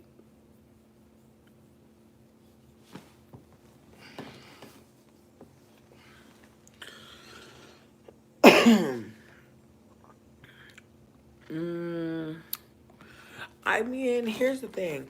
If you feel like she's just being her when she's angry, I'll hold that because I do think that we're really only seeing clips of her when she's really dragging shit. But I do wonder, like, you know, I don't think anyone has to be palatable. I really don't. I don't think that I'm always palatable. I think I'd be saying shit and motherfuckers be like, this bitch is fucking wild. Like, I'm sure. And I'm sure there's times where I seem more reasonable. That's all perception, right? So I think for her, unfortunately, I think that like and this is perhaps my own read, I just think like when you're a light skinned person, I think that like you get the mode, like you get assumed to be nice and sweet. I do think that personally. I think that like when you're light skinned, like people do think like you're gonna be an like I remember people telling me they thought I was a virgin, like just people projecting all these things onto me. Like when I started talking, like people just being like, "Whoa, like I thought you were gonna be like this and that," and I'm like, "Oh, that's funny." And then like at some point just realizing that like the ways that people expected me to be was not just based on like being lighter skinned, it was also being fat. But being lighter skinned did have people like assuming things about me. And so I do think for her, I think that like she has revealed that she is angry in a way that is not like once you come out of like once you take a mask off, you really can't ever put it back on. And I'm sure at some point she was a more quiet, palatable, light skinned person who was getting jobs and getting booked. I think that the more she becomes outspoken, I think the more she becomes outspoken, I think that the more it becomes obvious that she's hurt, that she's been harmed, that she's angry, that she's frustrated. And I think that, like, even in my own experience, like, there's definitely been times where I was just so angry about anti blackness and just the state of the world that it kind of was consuming me in an unhealthy way.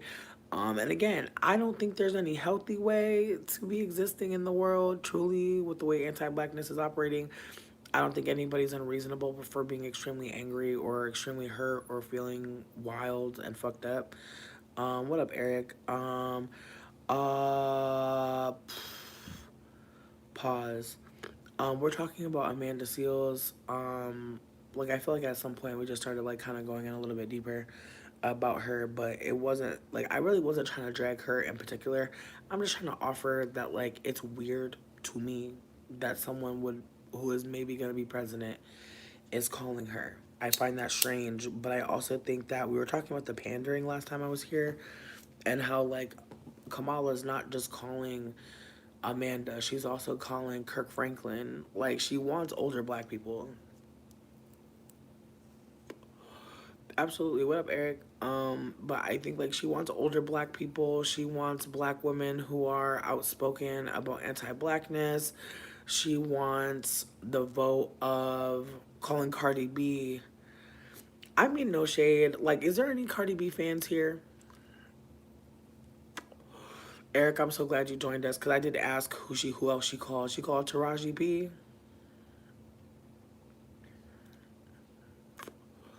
She wants the aunties. Okay. She wants the aunties. I'm surprised she didn't call Tyler Perry. Tyler Perry called her, I think. Didn't Tyler Perry just pop out being like, I want to give $1 million to Kamala? I'm pretty sure Tyler Perry popped out. I want to say.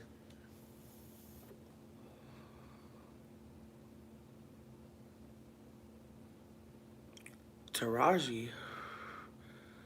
2008. Excuse me. About who? Or you're saying Amanda's been outspoken since 2008? Okay.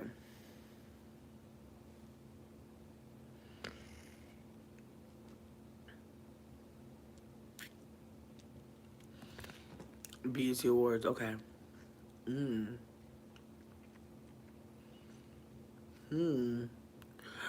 I mean, I did see Taraji get dragged because, like, she didn't remember Keith Lee or he wasn't sitting in the right seat or some weird shit. I thought that was very strange.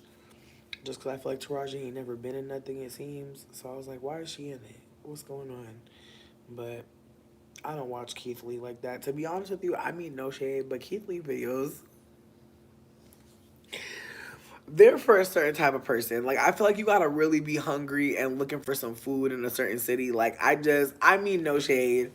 But the way he be talking to them cameras, baby, and I know his fans are kind of wild about him. I know his fans don't play about him. I already saw how they ate Taraji up. for an honest mistake. So I don't want to be getting ate up, but I'm just gonna say the way his videos come across is just very much like robotic and kind of scary. And that's all I'm gonna say. Like, it just feels formulaic in a way that's I just don't like.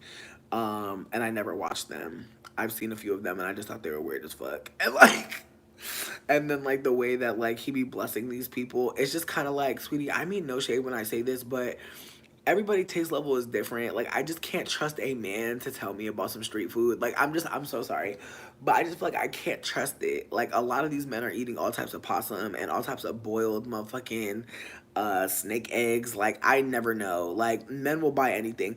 Like, the other day, I mean no shade when I say this, the other day I watched a man buy a plate that I knew was gonna be nasty, and nobody said nothing. They just took his money. Like, I was grateful that I was able to like pick what I wanted to eat, because they were trying to hype it, and I was like, ooh, and I was hyping it too, because off site the shit looked good. Like, I feel like that's the thing, it looked beautiful. And the dude even said, I don't know how good it is, and they was like doing disclaimers while they was cutting it up. And in my mind, I'm like, how did you fuck it up? Y'all said y'all cooked it for like 8 hours. Like, there's no way y'all fucked it up. Sweetie, they didn't even stab it with a fork or do some scoring on it. Like, it was a big ass piece of meat. Like, you gotta do something too. You gotta tenderize it a little bit. No lime or lemon squirted on it. Yeah, Keith is just, yeah, I never know what I'm gonna see him talk about eating, and I don't care. Like, I'm never looking at the food thinking this shit is good. It low-key be giving, like, I mean no shade when I say this, but at this point, I just don't trust it. I mean no shade when I say this. I don't trust it. I don't trust it. I don't trust that he really ate there and liked it. At this point, I really do believe that he probably do be getting paid for reviews. Allegedly. I'm making that up. I don't know that for sure. But it's just like, girl, it's like all these places, I don't know. I don't believe it. And then how he be leaving them a stack of money, it's just giving very much formula. And like, like, who's gonna be mad at a dude who goes to a little mom and pop and blesses the fuck out of them? I'm just like, it makes sense that he got famous, because what is he doing wrong? But I just feel like the Taraji shit was weird. And I also feel like the way that fame is going to his head, it's like, how do you go to like a little mom and pop and bless them and do all that, but you literally got invited to like low-key a pretty big event, one of the bigger events that you've been invited to in your life, and you were upset about a technical glitch, just something off? Like, it wasn't that deep. But I do think that him wanting to be mentioned at the BET Awards was very fascinating. I'm not saying it's a bad thing to want to be mentioned at the BET Awards. I'm just saying, like, for it to elicit that much anger. Yeah, I was thinking about that. I was like, the way he threw that rose, like, I just feel like the way that he wanted her to feel pain or shame. Oh, I mean, that's even more fascinating, because I wonder what the rest of the planets are. Because I feel like Libra sun usually don't give themselves away. Like, not in the beginning, bitch. So I feel like maybe he truly does feel like he's at a point now where he could be his real self. I don't know. I mean, again, I personally don't care about him, but I hope he takes care of his family and just, save some of that money. Like, stop tipping these people so fat. That's how I feel. Give them a reasonable tip, but all this shit could be gone tomorrow, ho. That's how I feel. That's all I'm saying.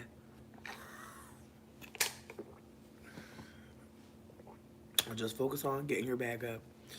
Netta and Charles, I haven't been watching them. I've been seeing people talking shit about them. Medusa Show Off, MEDUSA SHOWOFF. She's funny as fuck. She's a fat black femme. I believe she's married and has a son. And she also does commentary on everything.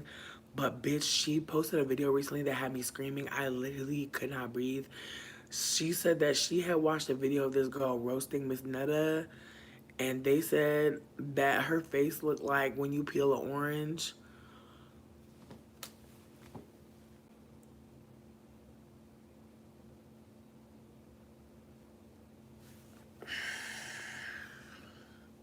I'm not okay. I'm not okay. I couldn't breathe when I first heard that shit. I wanted to fucking throw up. He got 9 more months of low-key fame tops. Wow. Maybe less. But yeah, no, I just seen the shady things that people were saying and I just stayed out of it. But I really don't watch that shit. I'm not a fan. It's not for me. I hope they stay over there. Like, even with the blue face Krishan, I stayed away from it. It didn't give anything. It just looked really depressing. I just like when there's babies involved and shit or old people. I'm like, I hope y'all heal. Like, I hope y'all just eat a snack and lay down. You know? Don't fuck up the money. Just, come up with a scheme or something so I could both eat. I don't know. I don't get it. I don't get being in something crazy and like for the money. Like, I mean, yeah, no, I really don't get it. Like, I really don't get it. I'm trying to hold space for the bad girls club of it all. You know, people love drama. People love people fighting and doing fucking all types of wrestling and shit. But I don't know. Like, there's just some shit that I just don't want to see no more. And again, I be watching Bad Girls Club, but it's on right now, and I'm just like, bitch, like, I hope they're okay. You know what I mean? To this day, it's wild probably to look back at that shit and to look at like what you've done. I know for me, there's YouTube videos that I posted that I'm like, damn, I really posted that shit. Not saying that I regret any of it really, but just to say that like when you post shit online or on TV, like it can be kind of awkward. Like it can be very awkward, and I think that that's what we're seeing with like this Netta Charles shit, because they're not the only couple.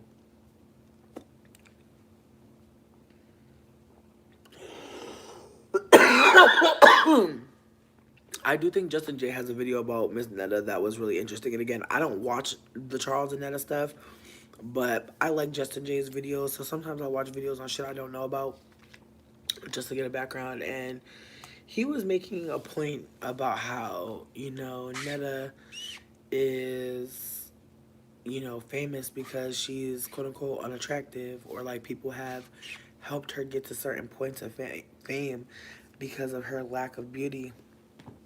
And I wonder about that because, I've definitely watched things like fucking Trisha Paytas. Like, did I give her views? Absolutely. Did I give her clicks? No. But I still gave her views, did I not? And I just think about that aspect of it, that, like, I didn't think she was cute. I didn't think she was funny. I didn't think she was interesting. I thought she was wild as fuck. And so there's a part of me that's just, like, the ways that, like, even passively watching some people can really egg them on to think, like, I gotta come back for my fans. And it's like, oh, no. And there's a part of me that thinks about that with Trisha Paytas now. It's like she's still getting fucking fame. Chella Ray, unfortunately, yes. Again, another video. I literally put a black tracksuit and some fucking bleach and wore that shit to school, and it was a tragedy. It was a travesty. But again, like, these are things that I did when I was younger. I can't take it back. I can't say I didn't do that shit. It was me. No, Bad Girls Club, in retrospect, it's like, damn, bitch, I would have just been using the phone. I understand the girls that was always on the phone now. Like, in retrospect, it's like I would have stayed on the phone. I would have ate up all the food. As soon as they got my grocery list put in the house, I would just put all my food in, under my bed, on some motherfucking TLC on Pretty Video, bitch. Like, dead ass. I would have Tupperwares under my bed. Fuck everybody. Am I single now? Yes. I'm single and I'm glad. Am I talking to people? Sure. Am I going on dates? Sure. But I'm not with nobody and I'm glad. Do I want a boo-boo? Do I want to be in love? Yes, I do. But can I Can I see myself in love right now? Honestly, no. And to be real with you, I feel like I'm really about to start investing more into the polyamory shit, cause I just feel like I be meeting people and it's like we not a perfect fit like for everything that I want, but we still got something. You know what I mean? So there's a part of me that feels like maybe I'm gonna just get like 6 boyfriends. I feel like that might make the most sense for me and my lifestyle. I think having access to 6 men, romantically, financially, energetically, um, sexually, all types of leads. You know what I mean? I think that's gonna work best for me. However, asterisk, are there any on the roster yet? No. Are there some auditions planned? Yes. Um, will there be challenges? Where will there be challenges? Will there be trivias? Will there be stunts, shows, tests, prizes? Absolutely. Because at this point, I've just decided that I'm like one of the baddest bitches on earth, and like ever acting like I wasn't was a detriment to me and my brand. However, players fuck up. That's what I'm gonna say. And so because I fucked up before, I'm gonna just give myself a little bit of grace because again, players fuck up. And so now I'm trying to play to win. And my idea is this. I feel like I don't know who I'm supposed to be in love with, who I'm supposed to like love for real. But I feel like I'm okay with getting a harem together. I'm okay with getting a bunch of dudes that I want to fuck. Maybe not just dudes. I want to put an asterisk out there. I'm not only into fucking men. However, I have fucked men the best and the most, and that is why I continue to fuck them. I also want to be candid that, I feel like my money is not as beautiful as it could be. Like, my money is giving dust, is giving doom, is giving destruction. My credit score is not cute, so I really don't want to put a femme through anything like that. Like, I feel like if I'm dating a femme, I want to be able to spoil her and, like, treat her like a queen.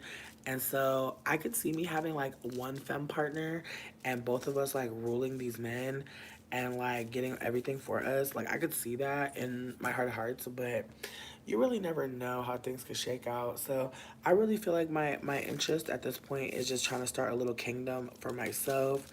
So that I can have all the fucking land, fruits, vegetables, and things that I need for myself and my tribe of hoes.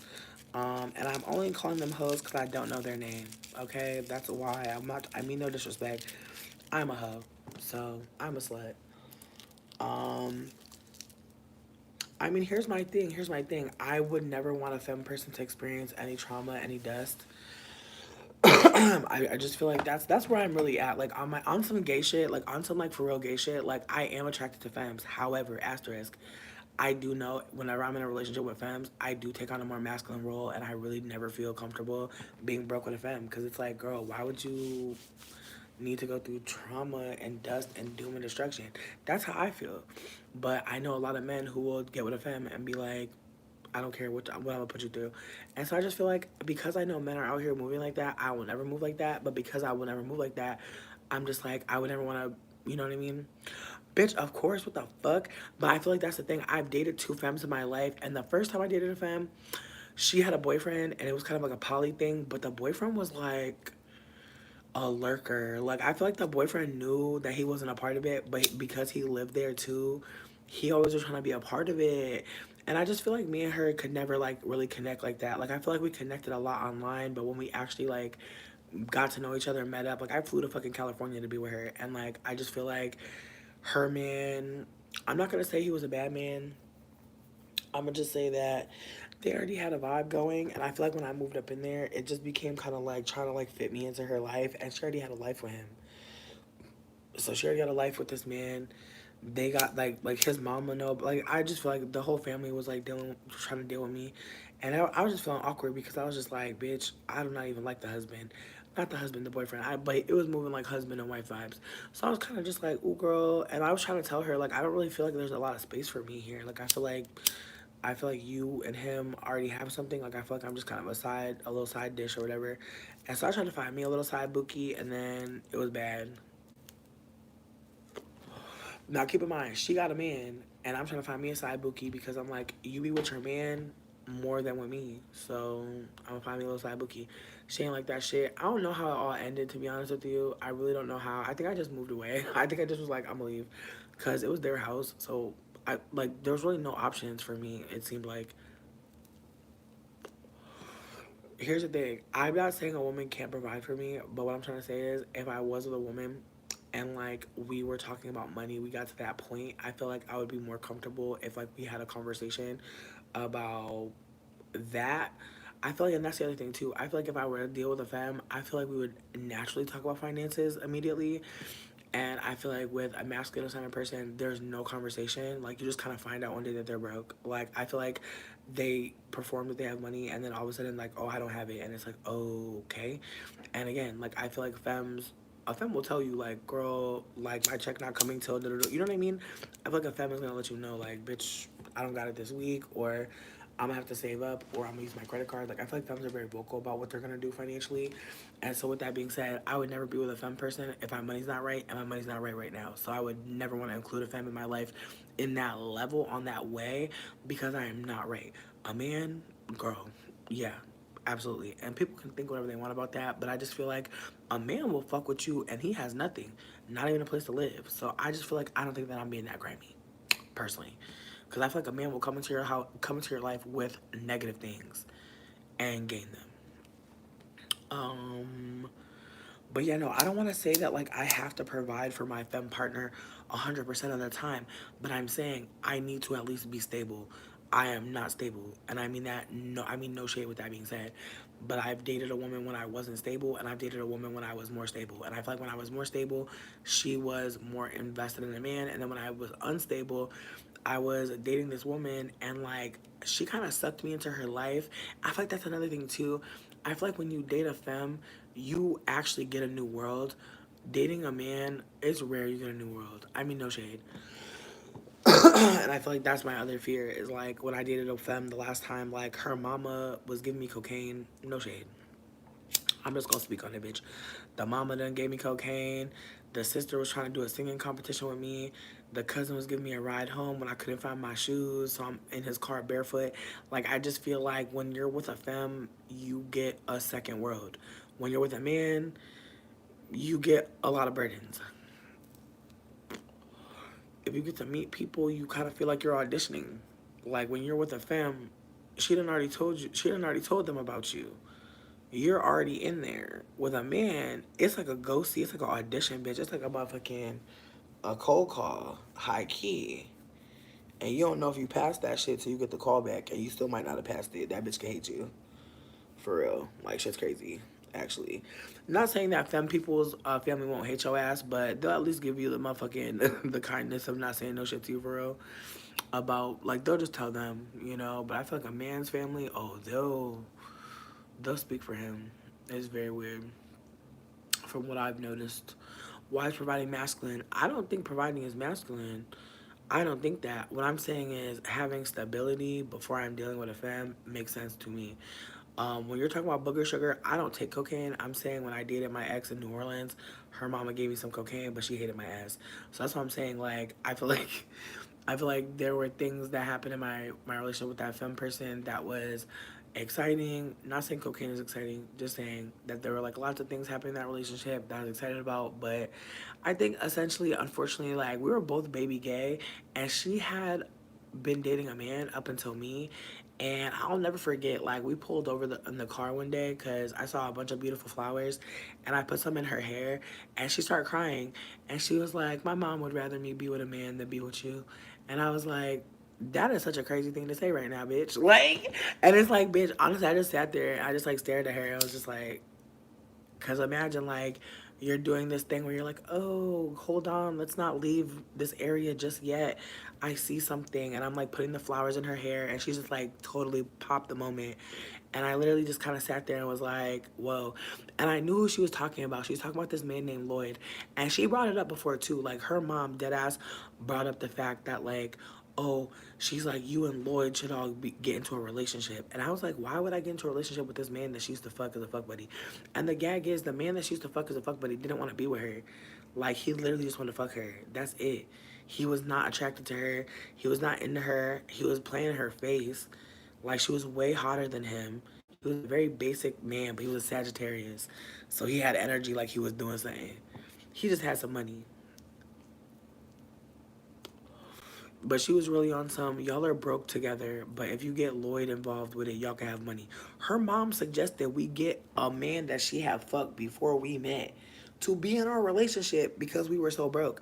That honestly hurt me as a partner because I was just like, damn, bro, like, you're literally saying we need a man together? Medusa, we was just talking about you, bitch. We was just talking about you. We was talking about that video you made about Miss Netta and how the bitch face was looking like an unpeeled orange, bitch. I was screaming. When you said that shit, I cried. I sent your video to 2 people, bitch, to brighten their day, bitch. Just know that. Just know that. But we love you. It's about respect.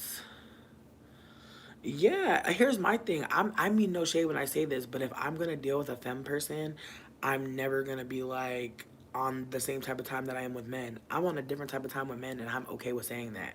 I feel like we live in a patriarchy. I'm never gonna have the same relationship with a cis man that I'm gonna have with a cis woman or a non-cis woman or an agender person. It's just not gonna be the same kind of relationship. Like, if somebody's assigned male at birth, I'm going to definitely tax that ass. Like, that's just that on that. Now, if you don't think that that is something you want to do, that's fine. I'm so glad to hear that. But yeah, no, no, a man's family will really attack you at the door, or they will wait till y'all are in a more serious situation. That's what I keep experiencing. Like, me and the man be in a more deep relationship, and then next thing you motherfucking know, the mama pop out and hate your ass. And it's like, bro, and you're trapped. You know what I mean? I met a lot of girls, like, they move in with the boyfriend mama and dad, and then find out that the mom is a slave, or that the mom is an indentured servant, and that the daughter was expected to be that too for moving in. Fuck the fact that she got a job and got to take care of herself and the man she's with. Like, it's just layers to the shit. So listen, that's all I'm gonna say is, like, my ex's mama deadass told her, like, you need to include a man in your relationship. And I personally feel like because her mom was ex-fed and .gov, I feel like her mom was like, bitch, I don't want to have no gay daughter. Like, I gotta still be out here in the world, being a whole, like, her mom was like low-key like black elite vibes. Like, she had money, she's a Virgo, and she also, like, she was, I just feel like she really didn't like the fact that she had a gay daughter. Like, I feel sad to say that, but I really don't think she liked it. But then after me, my ex got with a stud, and I just feel like, personally, I just feel like I was never going to be what she wanted. Like, she really wanted a masculine centered person, and I feel like I was not hitting that for her. And, like, I don't mean that, like, to be disparaging or to be like, oh no, like, we were supposed to be together. Like, it's no bitterness. It's just like, when I seen who she was with after me, it literally looked like the dude that she had just fucked, only it was a femme. And I was like, well, you got a type, bitch. And I felt less bad at that point, because I was just like, damn, like, you know how you look to see, like, who they're gonna be with next. And every time a Libra leaves me, I swear to God, a Libra never leaves me for someone that look like me. I swear to God, every time a Libra dips on me, I'm like, you never like me. Like, maybe you like my energy. Maybe you like my energy, but I don't think you were attracted to me. Because I'm just like, how did you go from me to that? I mean, no shade. But then again, there's times where I'm just like, I'm attracted to a lot of different types of people. And somebody could really think based on who I'm fucking with. But when I think about it, I'm like, the last couple people that I fucked look nothing alike. Like, one of them deadass looked like a goblin. And I don't care. Yes, I did fuck a goblin recently. I'm okay to say that. I'm not fucking a goblin now. I can talk about goblins past, as long as there's no goblins present. You know what I'm trying to say here? Like, it's easy to be like, in the past, it was a goblin. So I fucked a goblin. Damn. Would I say 2 goblins? No, he was just goblin height. So I would say 1 goblin confirmed, 1 goblin height, not goblin, like model, but tiny. But 2 tiny people, 1 goblin, 1 non-goblin. And then right now, I feel like, I'm trying to think. I feel like I was telling him his celebrity doppelganger is young Uncle Phil from fucking Fresh Prince, or motherfucking another celebrity doppelganger that I feel like I see when I look at him is Sinbad, the comedian. Doesn't goblin imply ugly? No. Was this person a fat mixed person who's also an academic? JJ, who are we talking about? No, I feel like you're talking about someone else, and I'm kind of crying. That person was a Leo. I'm talking about my ex-girlfriend, who I definitely have videos of on my channel. Not Yunkle Phil. You're funny as hell. But yeah, no, I dated this woman, who was a Libra, and this was when I was in New Orleans. Like, I'm definitely not talking about homegirl. I know who you're trying to imply I'm talking about. No, we never dated. But it's funny that you implied her today, because, like, I seen her pop up on TikTok, and I was like, oh, shit. But I didn't look into it, because I really don't have nothing to say. Also, it's her season, so I'm not trying to fuck with no Leo right now. Hell no. Hell no. Hell no. Fuck that.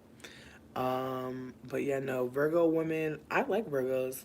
I feel like Virgos are great, but it's the men for me that are kind of whack. Not what's a good to a goblin. Good night. Goblin doesn't imply ugly all the time. No, I don't want to gaslight you. Goblin is ugly. What I'll say is this. I feel like Nat, the person I fucked that was living here, like, okay, for me, attraction is not just about how you look. I feel like I can see someone look a little scraggly, and I'll still see like their halo, especially if they're nice. Like, you could be missing a front tooth and still be looking kind of sexy to me. There's a lot of things that could be going on, and I could be like, you know what? I'm talking about Nat. Nat was the goblin, but I personally feel like I don't believe that Nat's ugliness kicked in fully for me until I realized that he was a deadbeat dad. Like, when I realized he was a deadbeat dad, I was like,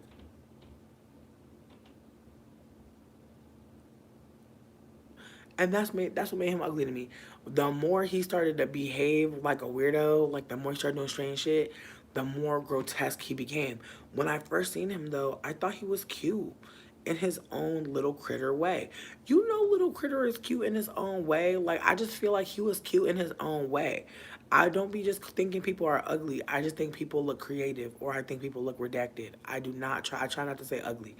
But I feel like Nat was looking, if I could be super candid with you, I feel like before me and Nat ever like had any beef, and I really was looking at them objectively, I felt like they kind of looked like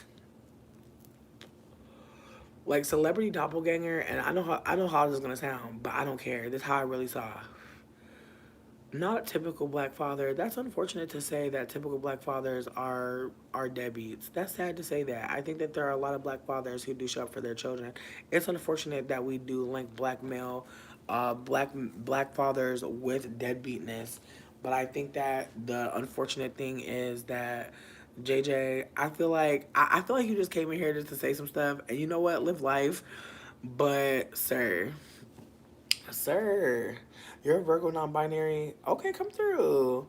Listen, I'm interested in your chart, Megan. You seem fun. But yeah, no, Nat. I think Nat to me, and this is at the time. At the time, this is what I thought. He was a mixture between Adrian Brody and fucking Haley Williams, like, in the face, and they were non-binary. So in my mind, I'm just like, okay, like, I can see like the Haley Williams, like, they were a white person with lips, and they had they had a very interesting nose. I like interesting nose people. I like people that a nose that's not like just, very symmetrical. Like, I like an interesting nose. With that being said, I saw them looking like a mixture between Adrian Brody and Haley Williams. I thought they looked really cute, and they were very cute, interesting white. They looked more ethnic as a white. Like, some whites be looking very Wonder Bread, look very Kraft mac and cheese. They were giving an ethnic Eastern European Caucase. That's what it was giving to me. It was giving a sim met another sim, and you didn't really know what was going to happen next, but there they go. Again, they were exactly Adrian Brody finding a weird way. That's what I'm saying. Like, he had a cuteness about him, but then he had like the lips of Haley Williams. I'm not even trying to be dramatic, but I really feel like he has Haley Williams a little bit, Adrian Brody a little bit. It was very bizarre. So I was like, oh, you're cute in your own little way. And there was a part of me that was kind of like loving the idea of me being like a super masculine like person, like of center with like this like person that was like, you know, AMAB who was like presenting more femme. Like I kind of like the idea of that dynamic. And also they were presenting like when we were connecting as very like femme, very sweet, very kind, very loving, like just was giving like something that they turned out to not be at all. But again, I say that to say that they are a goblin to me now because I feel like as we lived together, as they revealed themselves, I just started to notice things about them and they started to become grotesque to me. And like I feel like again, people like I feel like if I was like talking to you really crazy and being mean to you, you'd be like, this bitch is fucking a meatball head. You know what I mean? Like, you be like this Miss Puff looking bitch. Like, you know what I mean? Like, you could think I'm cute all day, but like, let me be mean to you, bitch. Then I'm a fucking yellow starburst. Like, let's be honest. Like, so that's what at the end of the day, I feel like it really depends on what the fuck somebody really giving you. Cause I'm over here giving them like Adrian Brody, Haley Williams. It's like, girl, now you look like a cigarette. Like, now, bitch, you look like motherfucking Phineas and Ferb. Like, fuck you. Like, now you look like motherfucking... motherfucking worms to me. Exactly. Like, once you start, like, morphing and changing and... Okay. Like, now I see you, bitch. Oh, fucking doodle bop ass. Like, I'm good. Like, you're ugly as fuck. Like, and it's from within. So you can't even get that. You can't even get a surge. That's tragic. Like, even if you got a surge, it would not be enough. Like, that is so tragic. Like, hate to hear it. That's how I feel. Like, they look like a critter. I literally hate them so much. I seen them on Facebook as a person you may know. I blocked I blocked and reported that bitch. I was like, nah, like, I don't care. It's on site. I'm blocking and reporting every time I see you, bitch. Hell no. I got the nerve to have they baby in every picture. They're one of those deadbeats. Every picture of them on anywhere is them and they fucking baby, bitch.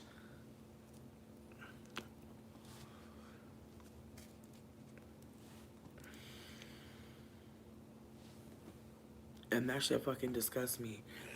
And I'm still mad about the fact that the child's mother called me for 2 hours and was trying to talk about, yeah, I'm about to put him on child support.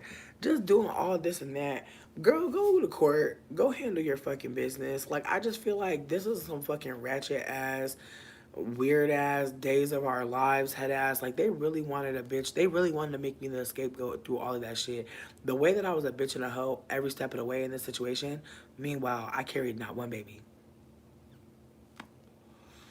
My name is not on one lease. Like, bitch, how am I a bitch and a hoe? Like, I came into this situation being told one thing, then I'm a dumb bitch. Then I'm unsafe for the baby to be around. Then I stole the apartment. This motherfucker going around telling people I stole his apartment. White people are so creative. Are they not? How I stole the apartment, but I had to put the fucking utilities in my name. Like, girl, you canceled the fucking utilities. Like, girl, you left. The fuck? But let him tell it. Let him tell it. Let him tell it. I came into this apartment and said, give me the keys. Let him tell the story, bitch. Let him tell the story.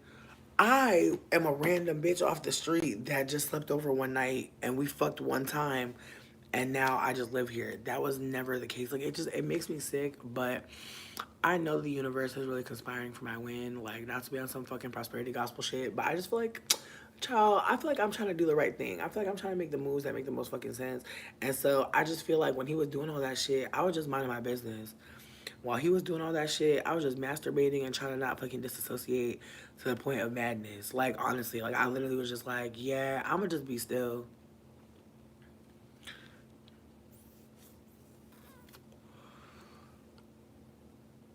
Exactly. Exactly. Exactly. And I feel like that's the thing. Like, I feel like that's why I said, like, Dane is, like, a cool person. I'm very attracted to them. I like a lot of things about them, top to the bottom. But I think we all know it's way too soon for me to be engaged with somebody romantically. And I'm saying that for myself, but you're watching me, right? Like, you've seen, like, I almost got killed by a man. literally tomorrow marks, not tomorrow, yeah, it's been a little over a month since a man tried to kill me. So yeah, I'm gonna be super real with you. I'm trying to just, you know, yeah, no, again, I'm not trying to put myself in anything crazy. I'm not trying to put myself in anything wild. But I really am trying to, as I said, feel safe in the space, and I don't. As I showed some of y'all, the bathroom door is still destroyed from when that man tried to kill me. So anytime I go to use the bathroom, anytime I try to go do anything, I'm reminded, like, if I have anyone come over here to visit me and they go use my bathroom, I have to tell them what happened. And so I'm not able to just move on from this shit. I feel like I'm reliving it every day, to be honest. And they already know about it. Like, the maintenance people know about it, but they've decided that as a punishment for me being here, they're going to make sure that I don't get any requests. So if anything breaks in here and anything goes wrong, they don't give a fuck because they won't even fix this door. And they even told me, they were like, it'll probably be 2 weeks. And I was like, okay. They told me that shit at the end of motherfucking June. So, excuse me, they told me that shit, yeah, they told me that shit at the end of June. Like, they came like a week after the shit happened. And then they were like, we'll be back. And they never came back. And I've seen them do all types of things to fix all types of stuff. So, again, it's a lot going on for me mentally. I've not been well, but I've been trying to, like, just come here and just try to have a silly little time and smoke weed with y'all and vibe with y'all and hang out, because it's been a lot. And so that's why Dane is around. Like, I want to be super candid that, like, being here by myself was feeling dangerous. I know some of y'all can't relate to, like, having someone that you don't really know very well come to your house and kick it with you for several days, sometimes several weeks, and just be, you know, present, help you, you know, get to the grocery store. Like, there have been times where, like, I was low on toilet paper and I didn't have to think about a damn thing. Like, Dane saw that shit and bought more. Or the other day, like, when Nat moved out, he took the broom. And I was thinking to myself, I'm going to be here for 2 months. I'm not buying a broom. I have a vacuum cleaner. Dan bought a broom. Like, I'm not saying that, like, these are not things that, like, I would never buy for myself. But this situation is so temporary. I wasn't really trying to, like, live here. And I feel like he's been the one washing my dishes. He's been the one making sure I have food in the fridge. He's been the one making sure that, like, you know, if I need a massage, a foot soak, a tea, whatever the case may be, like, he's made sure that I was good. So I feel like I said, I'm not going to be around any man that's not going to treat me like up here. But at the same time, like, just because he's doing these things doesn't make me feel like I need to be in a relationship with him that's romantic. Like, we've had several combos about caring for one another and being invested in each other. Like, we're attracted to each other insanely, but we are both not in the best place financially. And I think that that's a very important thing. I feel like a lot of men wouldn't really care about their financial situation and they would just want to jump into something. And I feel like we're having a combo. Oh, it's absolutely punishment. But I feel like that's the thing. Like, I'm not gonna lie. Like, Dane has been such a help to my life. Not just like financially, because I know I've been talking a lot about finances. I'm not gonna lie. Has he been financially helpful? And yes, God. And yes, God, bitch. And yes, God. And honestly, I will never suffer a man if he's not gonna help me financially. Fuck that. But you know what? Y'all do what y'all wanna do. Y'all live how y'all wanna live. I would never, ever, ever purport to tell anybody how to live, because I barely motherfucking know. But I'll tell you this, I've lived enough to know that a man being around me for free is goofy as fuck. And that's just that on that. I know what I bring to the table. If people want to act like they have nothing to offer or that their presence isn't a present, that's fine. I don't care what you think about what you think. I don't care. You live life. You do what makes sense for you. You do shit that makes sense for you. Always, right? I trust you. So with that being said, like, he has been helpful financially, but also just as a fucking person to laugh with. Like, there have been so many moments where he's just brightening my fucking spirits, bitch. And I feel like there are a lot of men that will steal your motherfucking spirit. Yeah. And that's the thing, like he's been a supportive person. He's been very supportive. He's been very kind. There have been definitely moments where I was upset about things that, not necessarily that he needed to do, but like things that I expected that I didn't realize I was expecting. Things that I wanted to be done. I was kind of expecting him to show up this or that way. And if I'm being candid with y'all, I feel like I'm learning in our friendship that like I really want a lot from a friendship. I really desire a lot of things. And I also feel like when I'm dealing with a man, I feel like I do put him through a lot just to see like where the line is. And I feel like so far, like I've really tested him. And I'm not trying to be like a testy bitch, but I just feel like there's times where at least now, ever since that man attacked me, I would have never thought that man would have put a knife on me. So there's a part of me now that's kind of like, let me see what's going to get you mad. Because I never thought that man would be mad at me. But I just feel like I'm still trying to figure out, like, who this man really is. I really don't know him. So I'm still trying to figure it out. But again, if he wasn't being kind to me the way he is, if I didn't, brag on him to my friends, if I didn't feel like, protected when I was out and about, if I didn't feel like he added to my life, I would not be dealing with him. But I feel like literally the other day I had a situation happen where some money didn't go the way it was supposed to go. Some situation that was really unfortunate, and he reached out to his brother for me on my behalf, and he had already reached out to his brother for something else. And his brother was like, honestly, like, I'll do anything for you because you're my brother and, like, you've done so much for me. Like, I just noticed, like, he was really willing to, like, put himself out there to somebody who, has seemingly needed more help from him than the other way around. And so his energy was like, you know what, for you, I'm willing to cash in on a IOU kind of situation, and it worked out. But again, I feel like a lot of men are not willing to do that shit. A lot of men aren't willing to do this or that. And again, that's been my experience. If you're experiencing other things, cool. But I think so far as a friend, they've been really loving. Have we had sex? Yes, but not as often as you would maybe want to think. Like, I feel like we've been kicking it for like a month. I feel like we've hooked up maybe 2 or 3 times. I feel like for the most part, I think our friendship really hinges on the fact that like we enjoy good music. We enjoy doing physical activities together. We go swimming together. I feel like we have like a lot of silly times together. It's just been really, it feels like teenage hood vibes, and I feel like after going through the traumatic experience I went through with that man, I just feel like I need to laugh. Like, I need something silly.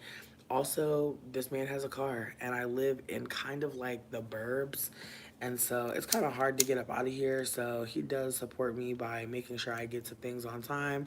Like, I wouldn't have got to court without him on time. It's just not realistic. So there's just been a lot of things that have transpired, especially after going through a man trying to kill me, that has me just like, you know what? I'm going to let my angels come in. And I know some people may not see men as angels, but I think some men can show up as angels, like in ways like ancestral angels. Not necessarily they're your ancestors, but just be doing things on behalf of your ancestors. And a lot of men are not. A lot of men are not. Like, there are a lot of men that are like showing up as demons. So I just want to be candid that if Dane starts to show up as a demon, he could get cut. He doesn't have to be here in my life. But until that happens, I'm good with him in my life. I also want to say that I think from what I've experienced recently, like, I know I can't handle no romantic relationship. As much as I really want one, I feel like I know that I'm not there. I also feel like, as I said, I'm trying to be polyamorous and have many boyfriends. What I mean is I'm trying to have, like, connections with people that are not necessarily hinging on me living with them, moving in with them, being their whole world, making decisions for them over myself. And I can't always have been on that. So I am trying to like have different types of romantic connections that are not like so consuming. But I've definitely been doing the opposite of that and switching that, changing that. Not easy. Like, after meeting Dane, I definitely wanted to be like, oh, let's be together. But I think if I'm being candid with myself, like, there's so many other people that I want to hang out with and meet and things that I want to do that me and Dan would never naturally do. Like, there's a lot of things that we do together that I love about our connection. But I feel like there's so much more life out there. And I told him the other day, I was like, I don't want to hyper focus on you because, like, there might be somebody else out there that I'm supposed to connect with and we're supposed to meet and we're supposed to vibe. And you too. I was like, I'll never feel no type of way if you wanted to kick it with someone that you meet out in the earth and, like, we all hang out together because I don't want him to ever think, like, I'm all you got. I don't want anyone to feel like that. And I felt like that in relationships. I felt like it's just that person. And if I don't have them, what do I have? And it's like, that is not healthy. That's so scary. So I'm trying my best to just have healthier relationships moving forward. Am I going to succeed? Bitch, I pray. But at the same time, I don't really have a lot of experience. So I'm trying to give myself a little grace because I have made some silly mistakes in the past in terms of connection. And I've been romantically just kind of sloppy and just like not as deeply thinking. And now when I think about connecting with someone romantically, it's actually like quite serious to me. Mainly because in the past I've been romantically with people and I just didn't think to myself, this could last forever. Like I was just like having a good time in the moment. But now I'm like, now that I'm 34, I'm not even gonna lie. Like now that I'm in my 30s, I'm just like, damn, you know, I don't want to set up my life to be, not with people. I want to set up my life to be around people that I can see myself pouring into and being around and saying no to. And like, I like don't want to be around anyone that's, unwilling to shift with me and unwilling to hear me change or know that I'm changing or be with me in transformation. Like I'm saying, like I know some people may not be able to hold all the parts of us, but I just feel like I'm around so many loving femmes, so many great people, so many really cool trans people that I just couldn't see me like dealing with any cis man. That's weird.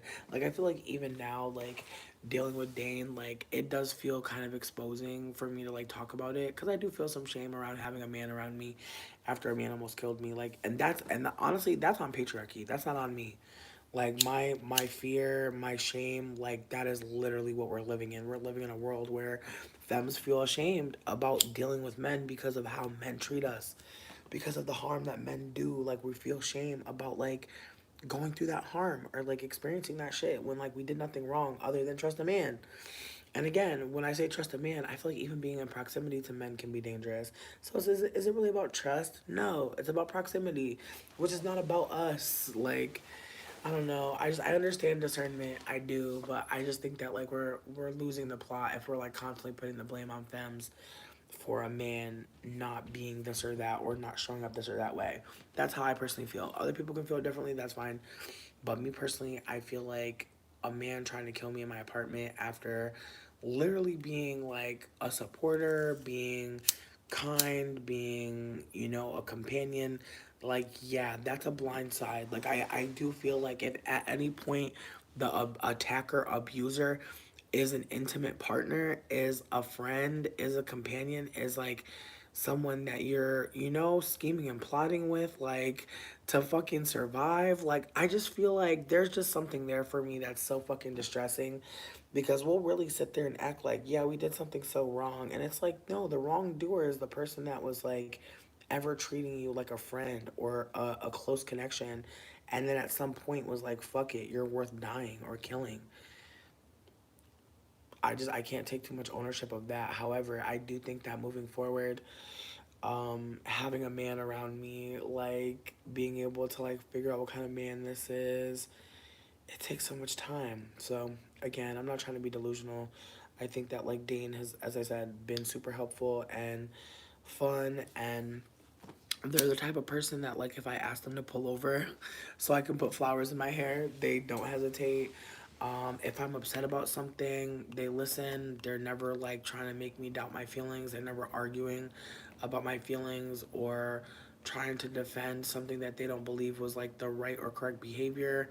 I just feel like for the most part, it's been really chill. It's been so chill that again, it's triggered me because like there's times where I kind of like am waiting for them to be mean to me or be shitty to me, And it just, again, reminds me that I'm not ready for a relationship, because I think that, like, that kind of poking and that kind of, like, are you gonna do something different? Are you gonna do something fucked up? It's obviously because I've been harmed. And so I just want to be candid that, like, I'm aware in some ways of, like, how much, like, I'm not well. And, like, I'm grateful. But at the same time, I don't think anybody really knows how fucked up they are in terms of, like, connection or relationship. And I also think every relationship brings up certain shit out. Like, I think when I was with one of my exes, I realized that I had a lot of, like, sexual growing to do, because I didn't know how to initiate with a woman. And that kind of fucked me up. But it was the truth. Like, I did not know. And so I kind of spent a lot of time just being, like, moving like I was asexual, or rather having my sexuality for myself. And the ways that, like, I was only, like, used to being used as masturbation for a penis, and, like, not knowing what I really liked or how to communicate that shit. Like, there's just so many layers to, like, what relationships have really taught me and the wisdom I carry. But I do think that moving forward, I don't want to be with anyone that isn't growing, isn't, throwing themselves into experience, isn't asking questions, isn't laughing, isn't offering me fruit from their world. Like, I just feel like I come with so much fruit from my world. I want to be with someone who meets up with me and realizes, like, the bounty that I carry, like, the happiness that I have in my soul. Like, I really want that kind of connection. And so far, I think that, like, being around Dane has just felt like Christmas vibes. Like, it's felt kind of like hanging out with someone who's gonna just hear you out at least. And, like, even if they don't know what to say, it still feels like they're happy you told them, if that makes sense. So I think that it's nice being in connection with them, but it's also terrifying, as I said, because there's so many things that they're doing right, that whenever they do something that I don't like, I get, like, really annoyed, because I'm like, why won't you be fucking perfect? And it's, like, not healthy. So again, we've been, like, building a friendship with obviously desires of more at some point, but we're not there. And so there's a part of me that does feel like, because of that, um, I think that I think there's, like, a little bit less pressure to be anything right now, but there's still a lot of conversations that happen that I think will help us figure out, do we want to have anything romantic? Because as it stands right now, it's just very much, like, we're we're having a good time. But I think I told y'all, as I told him, I'm like, there's moments where I'm like, if we don't work out romantically, or we build a friendship and we stay in that friendship, I do personally think that, like, there is growth from both of us. You know what I mean? Like, I think that, like, being around him has really calmed my energy a bit.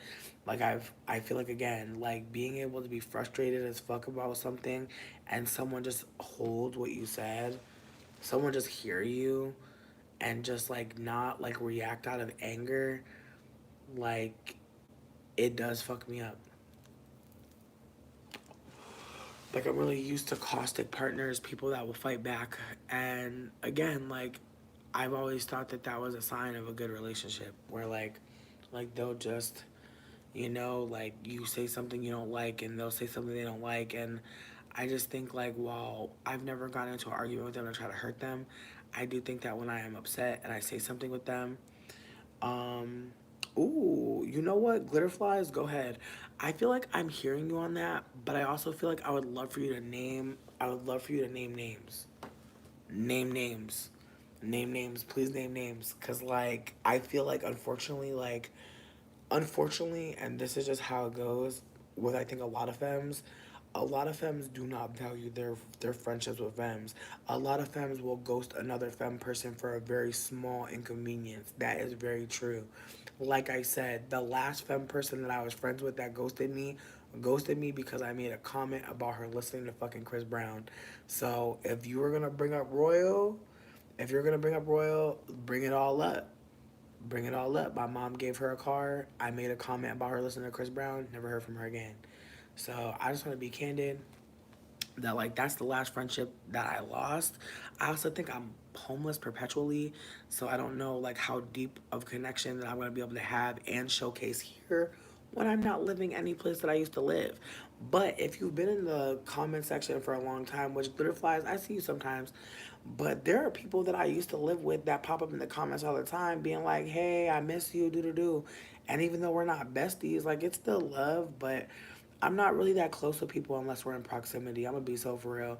I feel like it's like right now, my closest friends is like one person that lives in New York and one person that lives around the corner, damn near. So those are like the closest people to me. And then outside of that, like the second tier circle is Dane and the Aquarius lady. Like I feel like I don't know. And I feel like the other two people like they were from the internet, so I feel like those are friendships that I could maintain easier than like someone in real life. But again, I do think that like men being in our lives, again, men being in our lives is something that we see as a prize, something that we see as important. And I think that unfortunately, I think that we're not gonna always have connections with femmes, even if we want them. Like I'm right now having to go through a friend breakup because it's very clear that this person doesn't want to be my friend anymore, but they're not saying it. Like they're just kind of like doing like a quiet distance, which is like that's fine. But Alterel, thank you so much for sending me that recipe and all that information. I was seeing you. Thank you. But yeah, no, I do think that like, Glitter Flies came through and said something about how they feel like I give men a lot of like bandwidth. And I think it's more that like I don't really talk about my friendships with y'all. I don't really feel like there's a need to do that. Like I feel like talking about a man is a little bit more relatable than my friendships, but in retrospect, I feel like it's more that I feel like friendships are more sacred than a romantic relationship. That's how I really feel. So y'all don't really know who my friend is, and even if I say someone's my friend, baby, I be calling people my friend and they are my fucking acquaintance, and that's my bad. I feel like I give people the potential to be my friend, even if like they never get there. So that's just how I feel.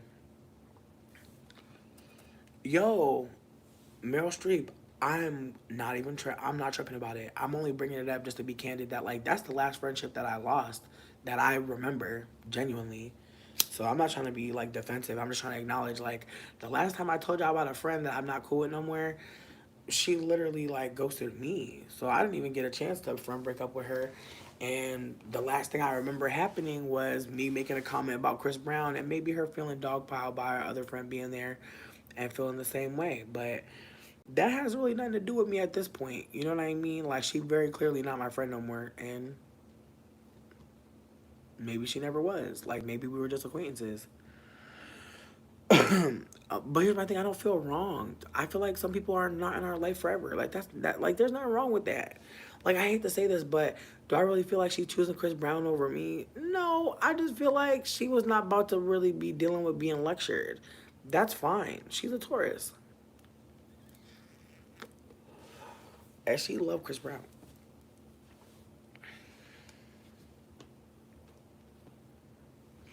But outside of that connection, I don't know what other one you could be mentioning. If you want to name names, I'd appreciate it. But I do think that like having friends that are femmes is important. However, because I'm like broke as fuck, I'm not even really out here like that. I feel like most of the friendships that I feel like that's another thing too. What is a friend? Like low key. Like I feel like people showing up friendly and doing friend things, that's nice. But sometimes I'm just like, like some people are not necessarily our friend. Like they a cool person. Like I remember when people used to say a chill partner? I literally feel like that's what Dane is. Dane is my chill partner. Like we chill hard as fuck together. We run little errands, little jugs and shit. And yeah, we've hooked up before, but like we're also like damaged as fuck. Damn, bitch, we are damaged like Danity Kane, bitch. So damaged, I think you blame the one before. How you gonna fix it? Fix it? What are you gonna do?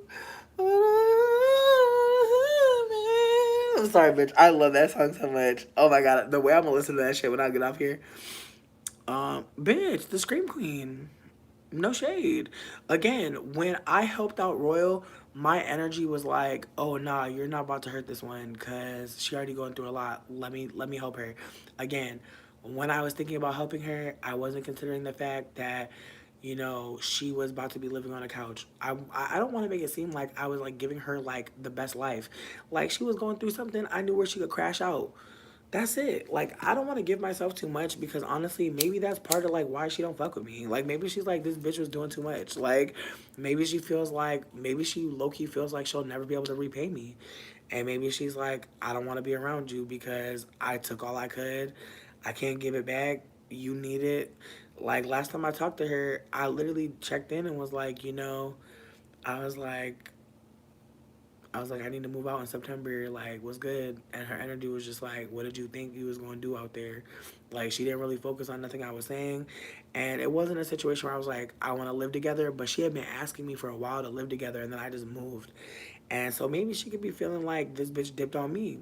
I was trying to figure out the information. I appreciate you. But yeah, no, I don't mean no shade when I talk about her. Because I don't want to make it seem like she wouldn't have made it without me. That's crazy. I think the reality is like there were times where like bitch, my little Dolly Parton shirt, she got that shirt for me, bitch. When I have like maybe 5 pieces of clothes, like she came through as a friend, you know. Do do yes. Do you got a first aid kit handy? Do you know how to patch up a wound? Tell me, are you patient? Understand?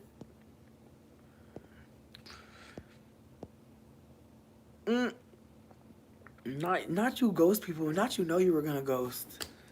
I'm crying. Not you see the ghosts. I don't disagree. I also think like I feel like there was a video I think that came out. I gotta find it, but it's like if you have a mom that was mean, I personally feel like there's a lot of pressure on you to be a nice person or be nice that you may not necessarily innately just have. Like you may be actually feeling like, my mom was mean, so I had to develop a meanness to survive that bitch. And now, now you feel like you're gonna be mean forever. So there's a tiny part of me, if I'm being super candid with you, that feels like, I'm not trying to be a mean person or be shitty. And I feel like because my mom is low-key demonic, like I feel like I have to like work really hard because I feel like my mom is also an Aquarius. So my mom, I think, has been able to see many ways to be shitty, many different paths of meanness, terribleness, and I think that she's unfortunately shared them with me. So I just want to be candid that like when you have a narcissistic mom or just a mean, evil mom, I think that it can be hard for you to have good relationships with femmes, and I do think that that's part of it too. Is like I was raised by a white lady saying she was black. I don't know about you, but that sounds like the catalyst for a horror film, girl. Like, come on now. Imagine Miss Becky telling you that she's not Miss Becky. And then how the fuck am I going to have Caucasian friends for real? Like, I just feel like I never understood what was going on genuinely because I'm like, okay, so she's white, but she really black. Like, I don't know, girl. It's a lot. So, with that being said, I feel like I spent a lot of time with white women as friends. And then I feel like, were they my friends? Probably not. But even that, like even just feeling like my friends, my Caucasian friends, were they really my friends? I have to go pee so bad. BRB.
hungry right now.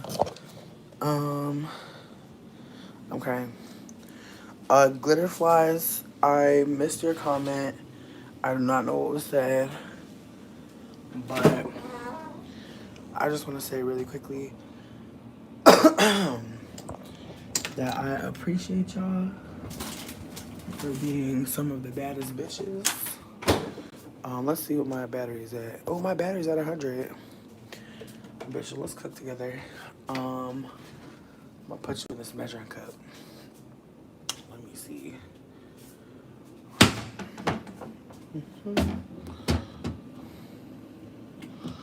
Yes, yes, yes. Mother wounds, indeed.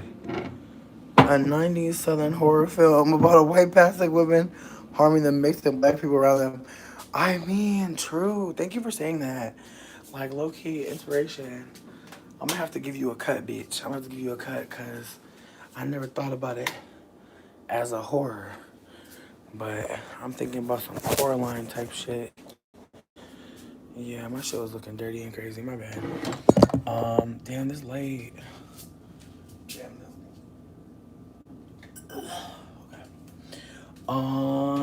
You have a treasured ingredient in this measuring cup. You know what? I didn't put you in the ingredient. I didn't put you in the measuring cup. I leaned y'all against it because I didn't want the acoustics to be weird. But yeah, I'm about to make a good ass fucking grilled cheese because I'm hungry as fuck. But I don't want to do too much. But something told me to take out this bacon, so clearly that's a lie. Actually, I'm gonna do it in this bigger pot. Bitch, why I found this pie at Walmart? Bitch, the way I want to make arroz. The way I want to make arroz, bitch. The way I want to make arroz. Like, that's fucking old world shit, is it not? Is it not? Shit is giving open flame. Shit is giving fire. Damn, y'all can see how fucking crazy my stove looks. I hate that for me. Yeah, bitch, I'm not cleaning my stove right now. But just know one day it'll be clean. I don't know when. There's a part of me that feels like I really don't care. But I know it's looking crazy. I know that burner. I know it's looking crazy as fuck. That's fine. You got grilled cheese. Oh, okay, bitch. I'm doing bacon with mine. Oh my god, bitch. The way that there was no girl, the way that this shit never lit. The way we was just blending. Oh my god, bitch. Oh my god.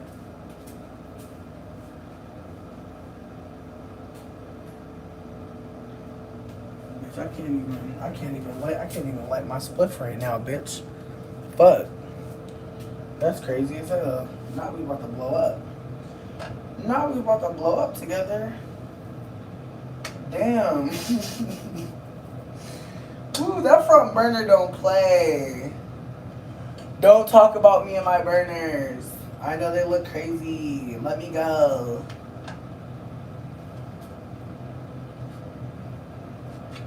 Okay. Damn, bitch, I'm scared. I'm really dead ass scared. No, bitch, I use fucking softened butter. Psychological thriller, I'm crying. Listen, after bacon hurt me, yes. And I'm frying it in a pot. What you know about pot fried bacon? It's just nice. But yeah, no, I'm gonna let that fan do his fan thing. Do something else. Actually, I might make a BLT, bitch. Actually, hold up.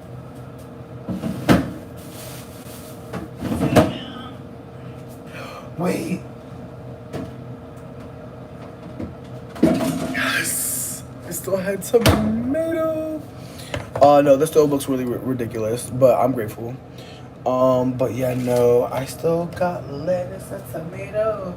Yeah, I'm about to make a BLT, bitch. Like, I love grilled cheese, and I like a bacon and tomato grilled cheese, I do, but I got pesto, and I got chips. It just makes sense. Oh my god, I don't know if it's been too much time. I'm shook. Let's try it again. Oh, damn, the light is off. Oh, damn, the light is off. Damn, only one burner worked. That's crazy. Well, you did butter on the outside, mayo on the inside. That's very fancy. That's very fancy. Yeah, I got some bread. It's looking like it's honey wheat bread, so I don't know. I don't have nothing to really say about it. I've never gotten this brand before, but what was interesting was how thin the slices were and how wide the bread was. I kind of live for it. I feel like I can get a lot of stuff on there. I love a lot of surface area for the breads. Love a good big bread. But yeah, my plan is to just get this bacon going so I can have that as the fat for the bread because that'll cut down any work. And then I'll probably come back after I'm done smoking and do my veggies. Ooh, you know what? Actually, since the pan is cold, I'm about to just slow cook it. Because one thing about this fat back bacon, bitch, if you put it in a cold pan and you put it on low, it'll confit. Meaning basically it'll cook in its own fat. So it'll kind of break down really easily. So when you bite into it, it'll be like like biting into like a piece of good ham. Because bacon can be kind of hard and soft.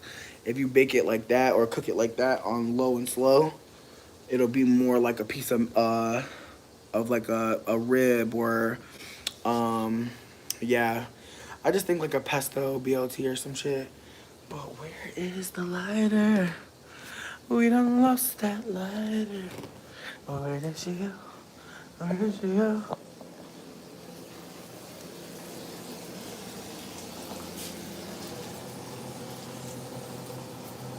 This is dangerous as fuck. I need to not be doing nothing too dangerous right now. I need to calm down. Ooh. Ooh. Ooh, I found a letter. Yeah.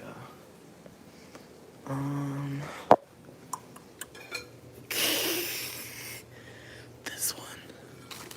I'm crying. But yeah, what are y'all eating for lunch? What are y'all up to? Does anybody have anything tasty to report? Oh my god, this bacon.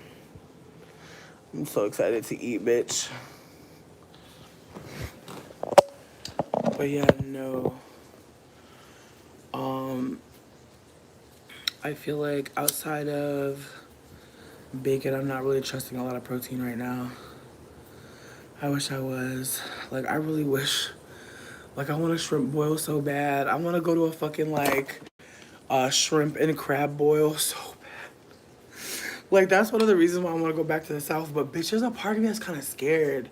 Because inflation has been bad up here. Like, I'm really wondering what the South is on. Okay, nachos. That sounds tasty as hell. Did you make them yourself?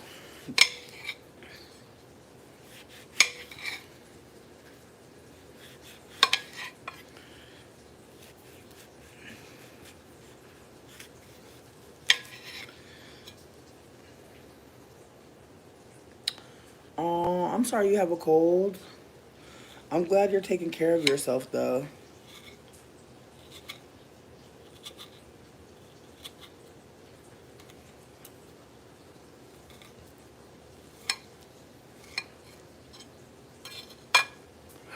Ground beef. Yes, God.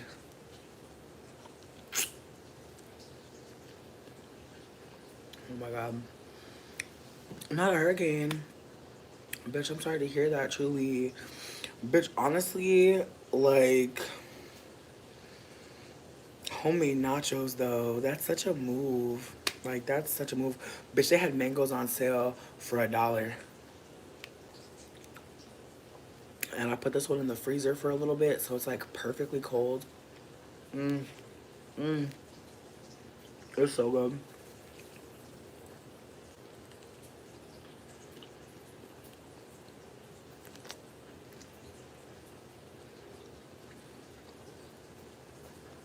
I'm starving.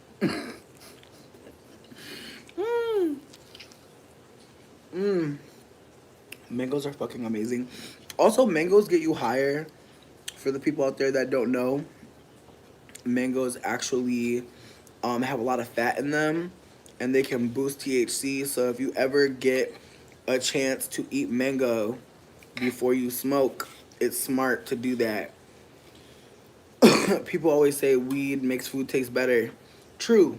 True, true, true, true, true. But you want to eat something before you smoke. Just a little something. Mango. Trust me.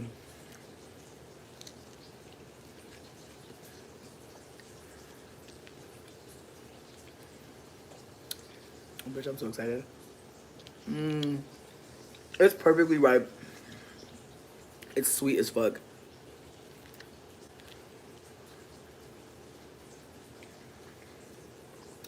I ate one early. It was such a tragedy, bitch. I tried to like keep letting it age. I wish I could make you some tea. It's so easy when you're not sick. You know what I mean? But I really wish I could make you a little caramel tea. Honestly, friend. Oh, my bacon. Yes. I don't know if you can see it. But see it's ooh. I'm not trying to give you all my tea. My camera looks crazy.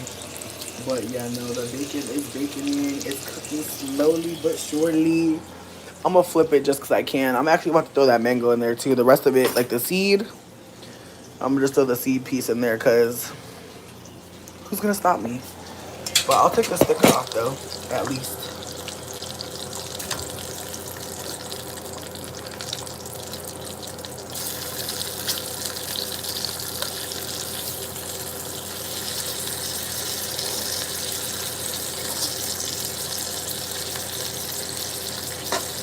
I know the group chat about to roast me. I already know. I already know my thread about to go off. Like, this fat bitch put the fucking mango in the bacon. And did.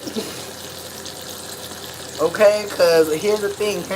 People be making al pastor, do they not? People will take a pineapple and throw that shit up in there, will they not? So,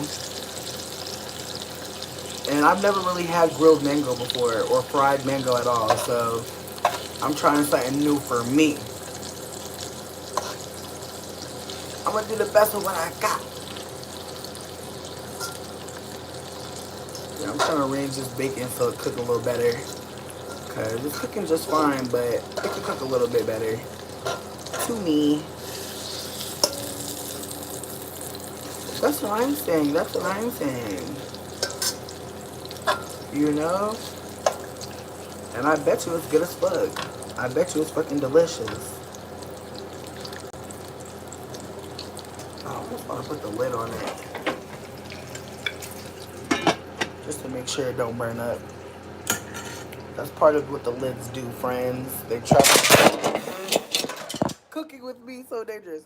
When you put a lid on something, it just keeps the moisture from going into the air too quickly, so you could cook something a little bit quicker. Also, if you put the lid on it, it can elevate the temperature in the pot. So just a PS on that. I know some people don't know how to cook, and it's no shade, bitch. It's scary. Cooking is scary as fuck. So I understand people who don't do it. Definitely burned myself many a times trying to, bitch, I burned myself off a microwave, so. Word. I mean, I don't know what's gonna give. A love-hate relationship with mangoes. Oh, damn, they got a mango tree. You know, personally, you could freeze them and then you thaw them out a little bit and like low-key, you could mix them with condensed milk, make a little mango ice cream. You could do a lot. You could make mango tea. You could just put a fat little piece at the bottom of a cup. Or you could muddle it. Whatever's feeling good for you. You could add some, like I had some mango and some fucking mint in my water when I was drinking it. It was very nice. But again, you can use your mangoes to do so many things. Maybe make a luxurious face mask or something. Just saying.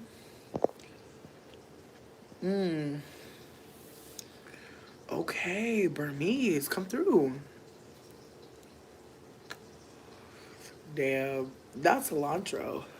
Damn, cilantro is so tasty. Okay, you know what, Ultra? You got me about to go check it. Because before I get too comfortable, I'm not trying to burn up the house. There's been too many almost burn up something. Okay, yeah, we're still good. Still got it on low. But thank you for reminding me. Ooh, yeah, it's almost done too. It's getting crispy. I usually just do bacon in the oven just because it's just better to me.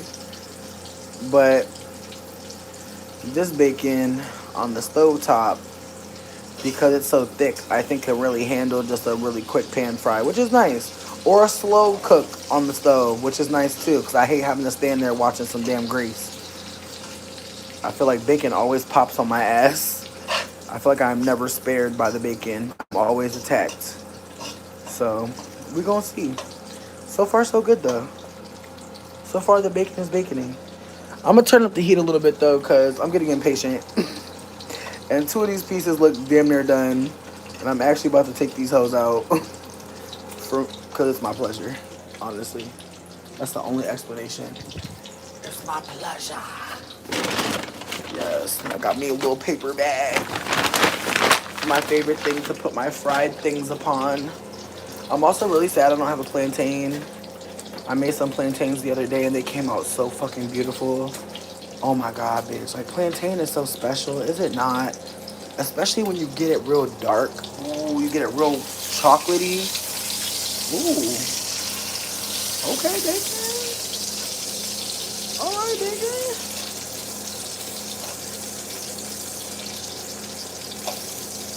Okay, but Lotus of Keys, I don't know if that person JJ is still here, but were they not giving, like, I'm trying to date you and tell me more tea about a man that you would be into?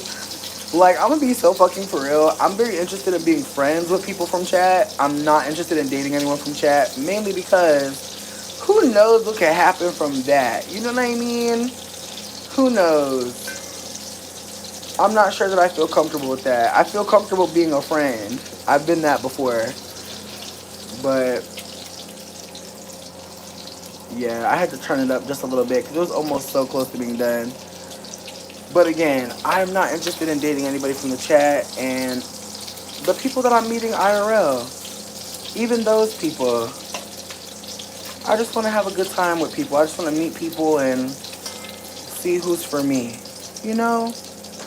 I appreciate you because, like, I was trying not to embarrass. I was just kind of like, oh, okay. A lot of points being made. A lot of points being made about romantic partners. Then that weird point about black fathers kind of threw me off. I was like, where are you going with that? This is what I said, and I said this in many lives. I really never know who I am to someone in the room. And then they start saying certain things. I'm like, okay, so you expect me to know something about this. Ooh, I bet this mango is so fucking good. Let me bite that bitch.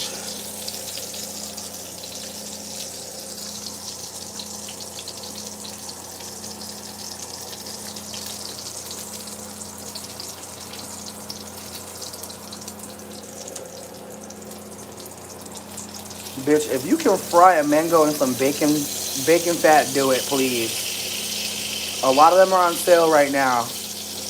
At least in Michigan. In the north. Get yourself out there.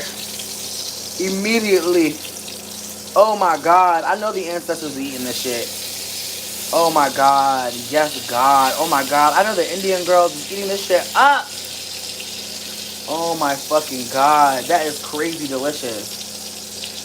Damn. A bacon fried mango. I ain't never thought to fry no mango. I'm glad we did it. We did it, Joe. Good God, this mango. Ooh.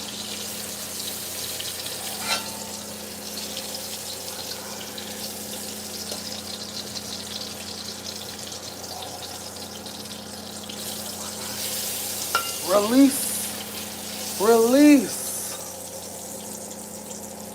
Please don't splash me with the grease, please. Let me leave with my prize. Oh my god, the skin is like extra strong. The skin is so strong. Bitch, I've been frying you for how long? Good God, okay. This is what it's giving. Oh, this is what it's giving. I know it doesn't look like much. I know it's looking very strange. That's fine. Oh no! Thank God it fell back in the pot. Jesus Christ.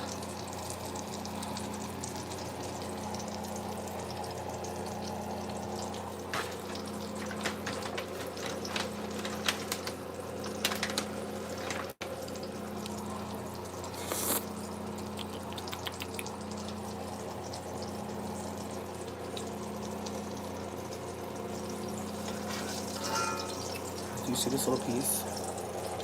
It is fried. Do you see the underside? Do you see the goldenness? Yeah, bitch. I was trying to eat it, but it was just way too hot and it was looking crazy. So I just refrained from that, but then I came back to it. I almost just burned myself up again. Yeah, it's a lot going on here. But I don't know if you can see, this is some mango fried in bacon.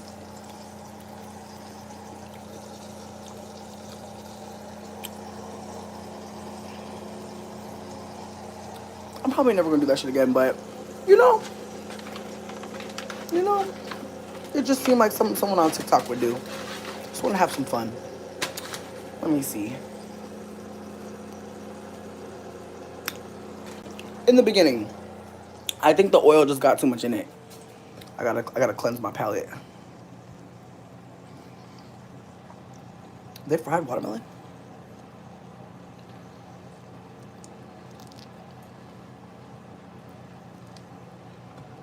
I'm glad. I'm glad they've done all they can. But yeah, no, I know how I said I was gonna make something, but I think I just wanna eat some bacon.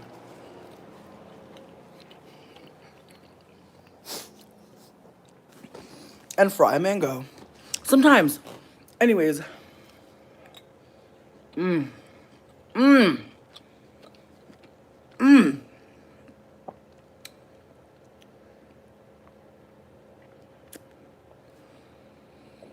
Wow. Wow. I'm still gonna make a BLT. It feels like BLT today. But yeah, no. Thank y'all for hanging out with me. Like, for real. Like, I'm gonna finish smoking my L, but it's just been really fucking lovely to just sit with y'all and vibe. Like, I think, like, that's another thing. Like, when that person was glitter flies, when they said the thing about, like, not having, like, femme friendships. I feel like I'm actually, like, the person that doesn't walk away from friendships. I feel like I don't give a fuck if I moved away. If you and I talk again, it's gonna be the same shit that it was when we met last. Unless either one of us was people pleasing, then it's gonna go left and we're never gonna be friends.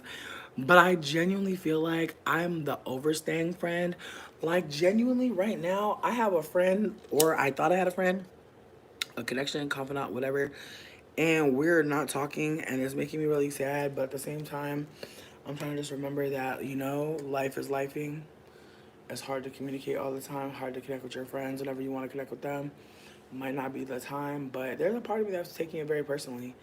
And as much as I want to, you know, like, kind of poke a little bit more, I'm trying to just remember that, like, the phone is a two-way street. It's not a one-way coconut road. It's not a one-way coconut radio. Thank you for listening. But I'm trying to just remember our friendship. You know, it don't gotta always be I'm here right now all on time. Like, sometimes we're not gonna be on time with each other. And low-key, I feel like the friendship was so or is so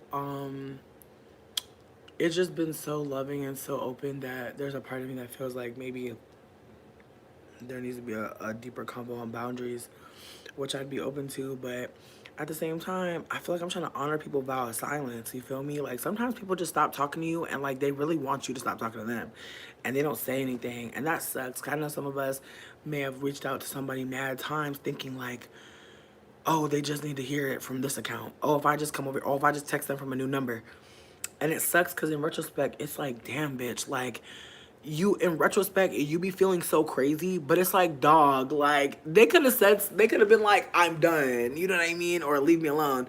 It's just like one of those things where it's like, not only do you find yourself doing the most, you also have to, in the end, realize that you did, like, it's insult to injury. Cause you chasing, and then you realize you chasing, then you want to pull back. Then when you finally do pull back, you're like, whoa, like, I was doing so much. they weren't doing nearly as much, and then you start getting angry, maybe get embarrassed, maybe be feeling ashamed. It's just so much. And so that's what I've been kind of trying to battle with, that like I've been feeling ashamed, like low key, for trying to chase after a friendship or trying to just see.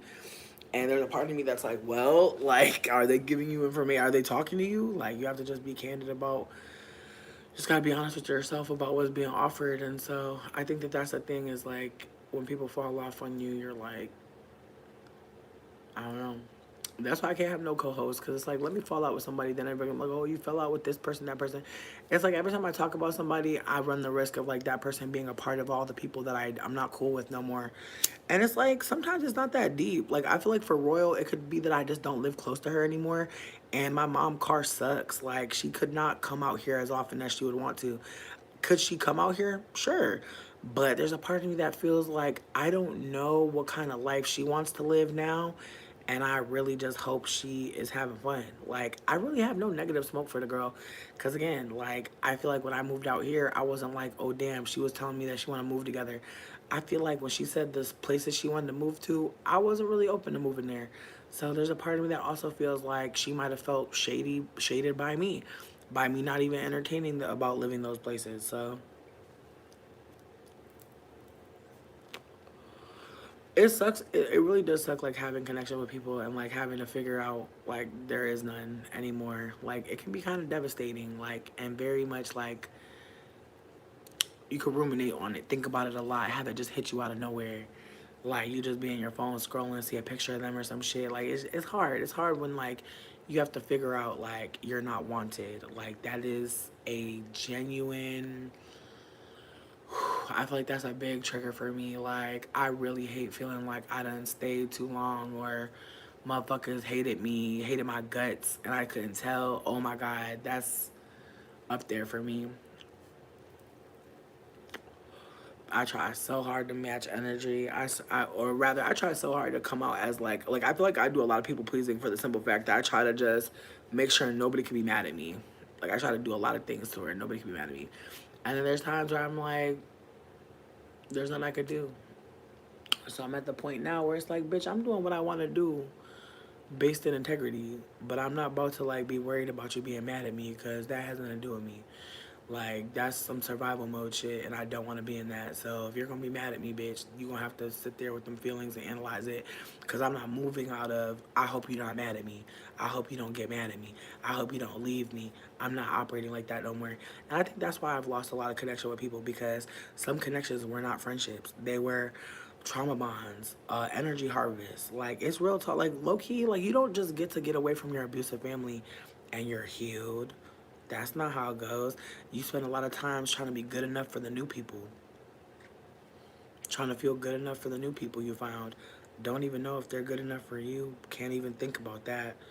Feeling like you're just grateful to have friends, connection. That's why I be by my fucking self. Like, I'm a valued community member. I have people I'm in community with, but I feel like the concept of friendship is hard.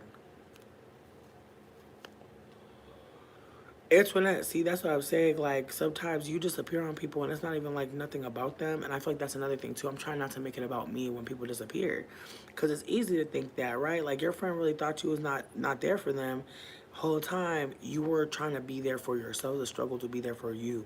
So I feel like I said, I do feel slightly abandoned by this friend, but I feel like, to be clear, we probably had like a disproportionate boundary situation. Like, I think like we would talk a lot, and like it used to be like we could just call anytime. I feel like friends like that are rare. Most people, you gotta be like, are you free? Can we talk now? And if I be a candid with you,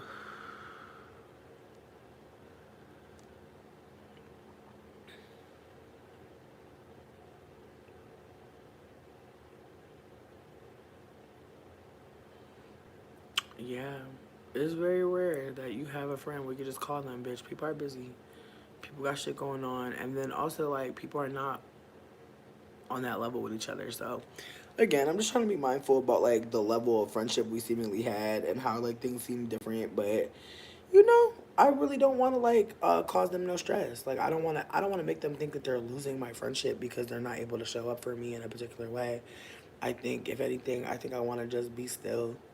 Mercury retrograde coming up on top of that. So the last thing I want to do is put my fucking foot in my mouth. And I feel like I got a fucking email to send today just so that I can, again, avoid getting fucked up this Mercury retrograde, because I already know it's coming. Mercury retrograde, bitch. And don't forget, y'all, Mercury is ruled by Gemini. Okay, Gemini is ruled by Mercury.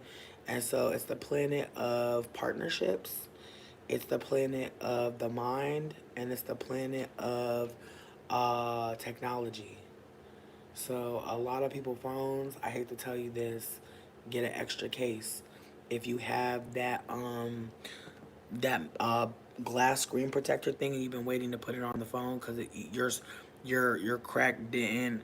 People are saying it started today. I heard that it started on the 5th. I was reading it started on the 5th. People are saying the 4th, but I was reading it was on the 5th. So I mean, there might be some conflicts. It might be a time thing. Like maybe for some people it already started. Maybe for different time zones. I'll hold that. I'm in Michigan, so I believe I'm Eastern Standard, and people in Chicago are Central. Yeah. Again, fix your phone.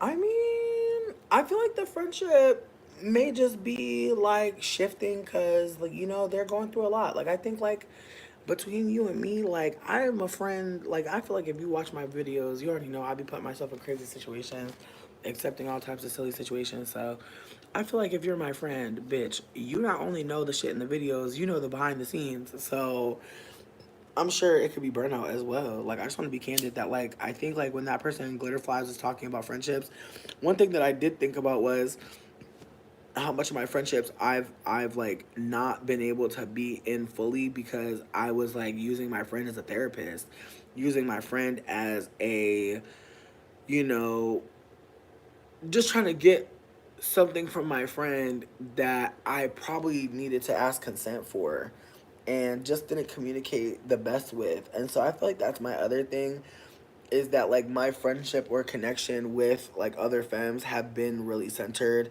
around like connection around arts, crafts, activities, but also men. And so I do think that like that's part of my connection. My connection is not really like going as well as I would have wanted them to, is like how much I was like fucking with men and then also like having to talk about these men somewhere and sharing it with my friends in a way that I think could be really fucking disturbing or distressing in a way that I wasn't thinking about before.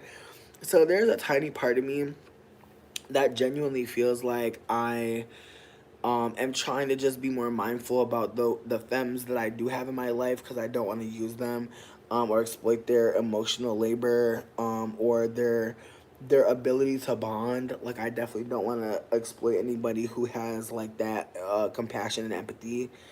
um I don't delete pictures of old friends. I look at them and I just smile at like that time that we had. Like I have a picture of me and Jody on a roof doing a photo shoot, and honestly, like I like there's times where I want to send them the picture and be like, bitch, so bad, but I don't want to disturb them. You know what I mean? Like I just feel like they're more of like a in the cut person.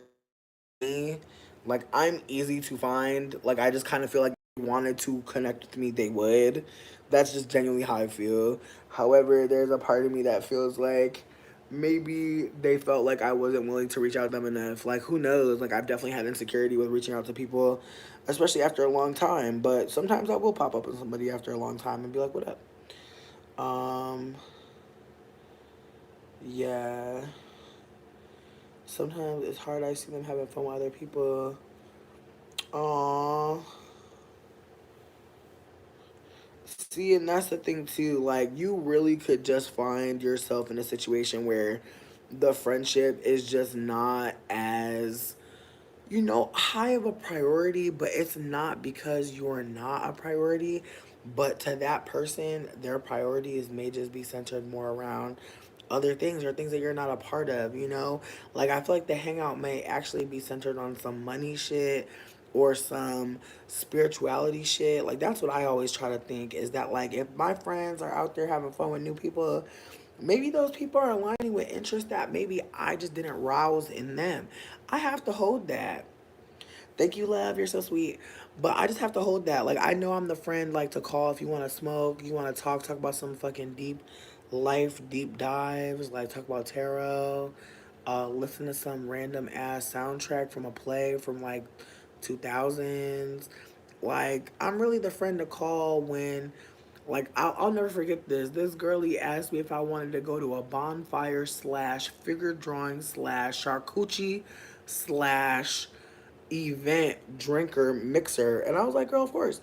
And it's like, only, like, I'm not saying only I, but there's not many people that will want to go to a bonfire slash art event slash drinking event slash I think somebody was doing some sort of poetic reading or something. I'm not saying nobody want to go to that, but I'm just saying, like, that's the friend I am. Call me for the random shit. Call me for the potluck. Call me for the meeting and the gathering in the woods. Call me for that. And so I just think for the most part, like, that's what I'm around. Like, that's just like where I'm at. And so sometimes I'm sure my friends want to go to like a library maybe or go to a show. I'm never the friend that's going to really want to go to a show. I went to the Baby Mother concert and it was fun. But the last concert I went to before that, a festival probably out on the street, I'm like, when I lived in NOLA, I went to live music all the time, but it wasn't like I was going to watch live music because I wanted to watch it so bad. Like, I hate to say this, but I like live music, but I never really paid attention too much. I just enjoyed it as a background thing. No, bowling is honestly demonic, and I really hate the suggestion that anybody wants to put on some stanky shoes and throw a heavy ass ball. Like, that shit seems so Puritan, so colonizer, so Quaker Oats. Like, it just gives, like, they had nothing to do, so they threw a rock at a bunch of sticks. Like, sweetie, no thanks. No thanks. Like, that's for me. For me, honestly, the fact that there's no prizes when you go to a bowling lane is ridiculous. Like, the fact that you have to pay all that money to eat in that place, like, I don't know. And then there's all those shoes in there. It stinks. I never went to the bowling alley and thought it smelled good. So I think that that's another thing too. And the nachos are always dry. So I've gone to a couple bowling lanes, bitch. Nah. Call me for laser tag, bitch. Babe, you don't have to let it go. You definitely don't have to let it go. You definitely don't have to let it go, but them not even responding to you, like, that's really hard. Like, and I want you to know, like, that you don't deserve that. Like, someone being your friend at some point and responding to your text and then just disappearing, that's devastating. And I feel like that's the thing about it is, like, I do think that, like, my connections with femmes have been way stronger than with men. There's not one relationship that I used to be in that I think could ever replace some of the closest friendships I've been in. I never feel like that, but I do think that people make a lot of assumptions because I have been stigmatized that, like, I don't really care for femmes, but I think it's the opposite. I think that, like, being stigmatized and having friends, that shit don't go hand in hand. Like, I genuinely feel like whenever I have a man around me, it's hard to have friends. Like, that kind of tells me something, doesn't it? So I feel like I'm only being around men that don't give a fuck if there's other femmes around. Like, Dane's met my friend Courtney. We've, like, video chatted while Dane was around. Like, it was a cute time. I mean, NOLA has places to go. Like, here's kind of bougie. It's kind of ghetto. I'm gonna be so fucking for real. But I did think about doing some tarot outside. I keep on saying I want to do that shit, and then it's always like in the afternoon, in the night, and I'm like, damn, and it's late. But there's a tiny part of me that still feels like I might do the shits. I might do the shits, cause baby, it's where I need money, bitch. I got 2 jobs right now, bitch. I'm selling hams and I'm selling fried chicken, bitch. I got 2 jobs, bitch. I got 3 jobs actually. Fuck, bitch. I got 4 jobs, bitch. Oh my god. Yes. Damn. Bitch, every time I chill with people and they find out that I have a Jamaican father, they're like, oh. And I'm like, fuck you. All I talk about is work, bitch. All I talk about is my job. And this job, they're like, oh. I'm like, fuck y'all. I hate y'all so much. Bitch, I live in America. I cannot only have one job. It's not realistic.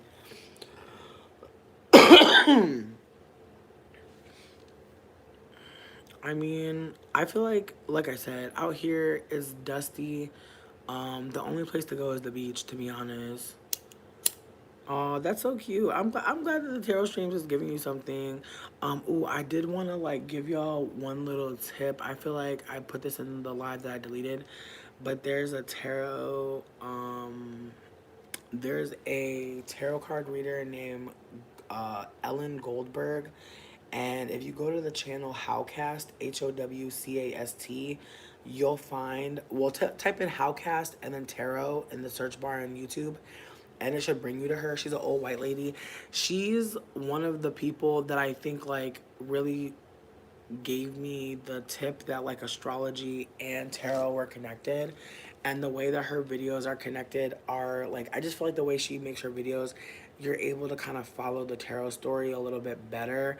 I've seen a lot of videos about the tarot, just trying to like, strengthen my own knowledge, and I just want you to know, anyone who knows how to read the tarot cards, at one point they knew nothing. Keep that in mind. At one point we knew nothing.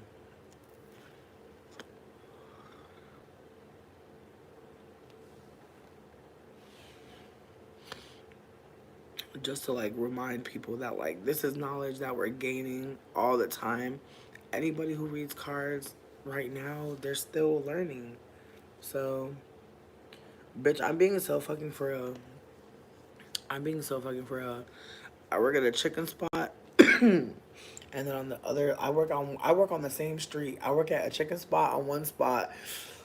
I'm crying at my FBI agent looking up my fucking looking for a chicken spot and a ham spot on the same street. But I literally work with my upstairs neighbor lady, the Aquarius lady. It was very easy, bitch. Like I handed them the application and she was like, "When can you start?" I said immediately. She said bet, and then that was that. And so obviously I'm gonna be exploited at this job. But I already have a plan to, steal some hams and sell them on the low. You know what I mean? Ooh, what did Antoinette say? I missed her piece. Someone to fill that void. Ooh. Yes, Antoinette, you're not wrong, but baby, you're here.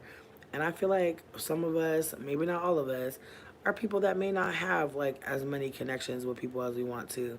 May be a little weary of over connecting and over committing to groups and connections with people. May be worried about losing their self and their individuality. I feel like that happens to me all the time. I get into a group of people, and it's very rare that people allow you to still be yourself. Like, some people really want you to become them or listen to what they say or do what they do. And that's just that on that. But there's nothing wrong with like feeling kind of alone out here. I feel like that's unfortunately a part of what the world is offering us to feel. Like, the world we live in does not make us feel connected. Why would it? It benefits too much off of us feeling disconnected. So I just want you to know, like, whatever you're feeling, honor that feeling. I want you to think about why your feelings make sense versus why they shouldn't. Because that's something that I definitely got from Ayanda Stood, Ayandastod. She's like, your behavior makes perfect sense in the context of you as nature. And I love that. Right, but keep in mind, Scream Queen, remember how, like, they're trying to make it seem like we're in a male loneliness pandemic? Like, we're supposed to be focused on lonely men right now. Meanwhile, everybody lonely. And it's not just about loneliness, it's also about intimacy. Like, a lot of people might not necessarily be lonely in the sense that nobody is around you, but the people that are around you aren't able to pour into you or care for you or be there with you. Because we're in the house minding our fucking business, trying to figure out if we buying hot wings or paying these bills. I'm telling y'all, a lot of the issues is capitalism. Most of us don't have energy after we work as much as we do. Or if we aren't working, we're spending our energy trying to get this money so we don't get put out of our house. A lot of people are struggling in ways that we can't really see, but we can feel it. We can see it in the way that our friends don't get back to us. You want to know why? They're burnt out. It's unfortunate. Like, I mean that so sincerely. Like, I have a friend. You know what me and my friend do? I go to her house. I sit at her kitchen table, and we smoke weed and just laugh about the videos we sent each other throughout the weeks that we didn't see each other. We're supposed to be going to a pool party at her sister's house. It got canceled, but I think she gonna do another one soon or invite me over there. I think she going to her dad's house. But whenever we chill, we just smoke some weed and just share some space together. We have a desire to go see Coraline. Also, it's the 15th anniversary of Coraline for anyone that cares. On the 15th until like the end of the month, I think they're playing Coraline all over the country. So, P.S. to anybody who cares about Coraline, they're playing in theaters. Right, the last time we hung out, we went to a park and we smoked some weed at a picnic table, and I almost fell into the river. And she's such a sweet friend. Like, I really love her. She's, I want to say, 7 years younger than me. And it's been very platonic, but I think we've had some spicy combos recently that I would be real with you. My friend fine as fuck. Like, she literally looked like Gabrielle Union, but like fat as fuck. And I'm just like, girl. But she is my homie. Like, that is my friend. And I just feel like, again, like, if I was going to be with her, like, dog, I would need to get a government job or something. I would need to go in the military. Like, she could never work. She could never experience any stress. So that's what I'm trying to offer. Like, I feel like our whole family is very high esteem. And she's the homie. But she had said that, like, because, like, bitch, we were just, like, sitting on the bench and, like, Dane was there with us. And, like, bitch, it was hot as fuck and we're going to go swimming. We were supposed to go swimming. And so we're sitting at the river smoking weed. I'm like, girl, why wouldn't I go into the water? And so I took my shorts off. I already had my bathing suit underneath. And so I got in the water. She was like, bitch, when you took your shorts off, I was like, yo, this bitch is cool as fuck. Like, she literally don't give a fuck. And I was like, bitch, I literally just wanted to go in the water and I don't care. Like, I wasn't gonna leave y'all forever, but I was gonna jump in that water real quick because it was hot as fuck. My plan was to just jump in, jump out. I jumped in and the river was strong as fuck. And I literally, because I'm fat, I never expect the elements to take me. Like, when the wind be blowing and I see skinny, frail hoes, like, blowing around, I'm like, oh, shit. Like, I'm like, that sucks. Like, I can't relate. I feel bad, but I'm like, let me keep going on my sturdy bitch business. You know what I mean?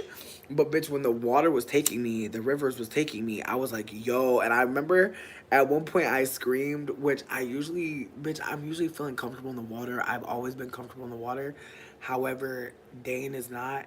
And so I'm literally being carried by the river and I'm screaming. And Dane is just standing there watching me like, this motherfucker can't even really swim like that. Like, very much not comfortable in the water. So he gave me this look like, you better figure it out, because if I get up in there, we both about to die. And it was like, yeah.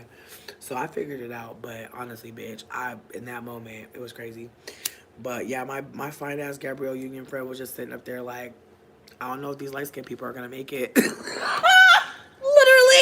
Like, I live for her. She literally just sat there and just was eating an edible. Was just smoking her weed like, whatever happens, happens, bitch. All I know is y'all are gonna get me home, right?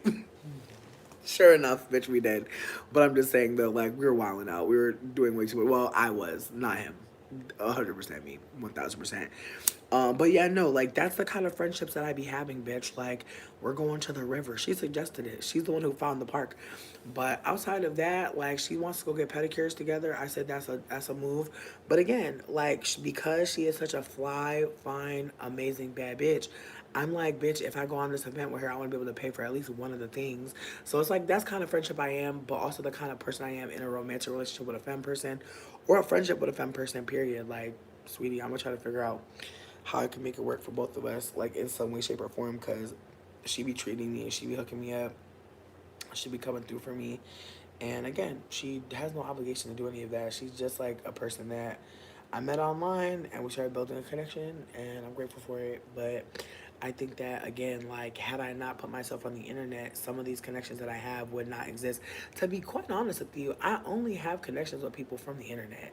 Like, not even to be funny, but like, I actually don't think I'm connected with anybody right now. Like, I don't think there's anybody that I talk to right now that I just knew because of me being alive and just living my life. Like, I feel like that's just not the case. So I think I'm in a different situation. I feel like most people, like, go to work and, like, go and interact with the public. It's a man. Absolutely.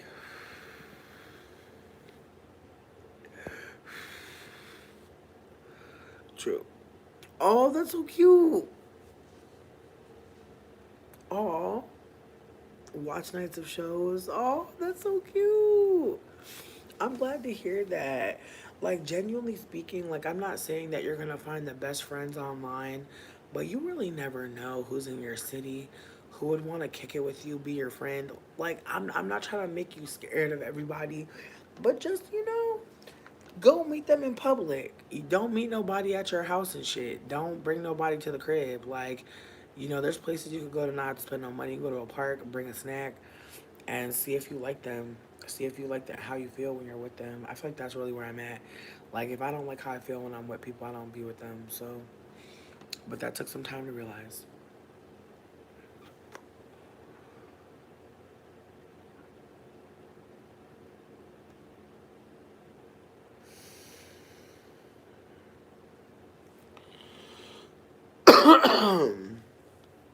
I feel like when I first started making content, I didn't really think about what I was saying for real or what I was doing for real. I was just sharing whatever I wanted to. Well, I was just sharing what I could share, I guess. Like, I didn't know what I should share, but I was like, I just want to be candid. Like, I think there was just a desire to be candid, but I think at the same time, like, I think vulnerability is something that can be it can be seen or perceived, but it could just totally not be there. You know what I mean? Like, I've definitely lied to y'all before. Like, I just want to be super candid, and I feel like there's no way for me to say that and say that last sentence. But I feel like if I'm being super candid, I've definitely lied. I feel like me and one of the mods had a conversation where like they were like, "Bitch," they were like, "I heard you lie in the fucking chat," and I left. And I was like, "Ah," and it's like they only know I lied because they know the truth. So, not saying that I should be lying, just saying that like the motivation for the lie was I didn't want to like own up to the fact that I'd been sexual with Dane, but like at the end of the day, who the fuck are y'all? Like, not to be mean, but it's like, who the fuck am I? Like, I'm a random bitch. You know what I mean? I don't mean that to be mean, but it's like, who the fuck are any of us? Like, I'm sure you're fucking somebody right. You could be fucking a pastor. You could be fucking the pastor's wife. You could be fucking the man at the bodega for the chopped cheese. You could be fucking the man where the cat sleep on the bread. Fuck out of here. I don't care. Like, I don't care about what you're doing. So if you care about what I'm doing, like, I don't know. Like, I feel like my life could be interesting to somebody, but it's just mostly bizarre. Like, honestly, like, it seems like I either have to go into comedy or write a screenplay. Like, that's just where I'm at. Like, it just doesn't make sense. Like, all these motherfucking plot twists and tales. I have several series in my mind.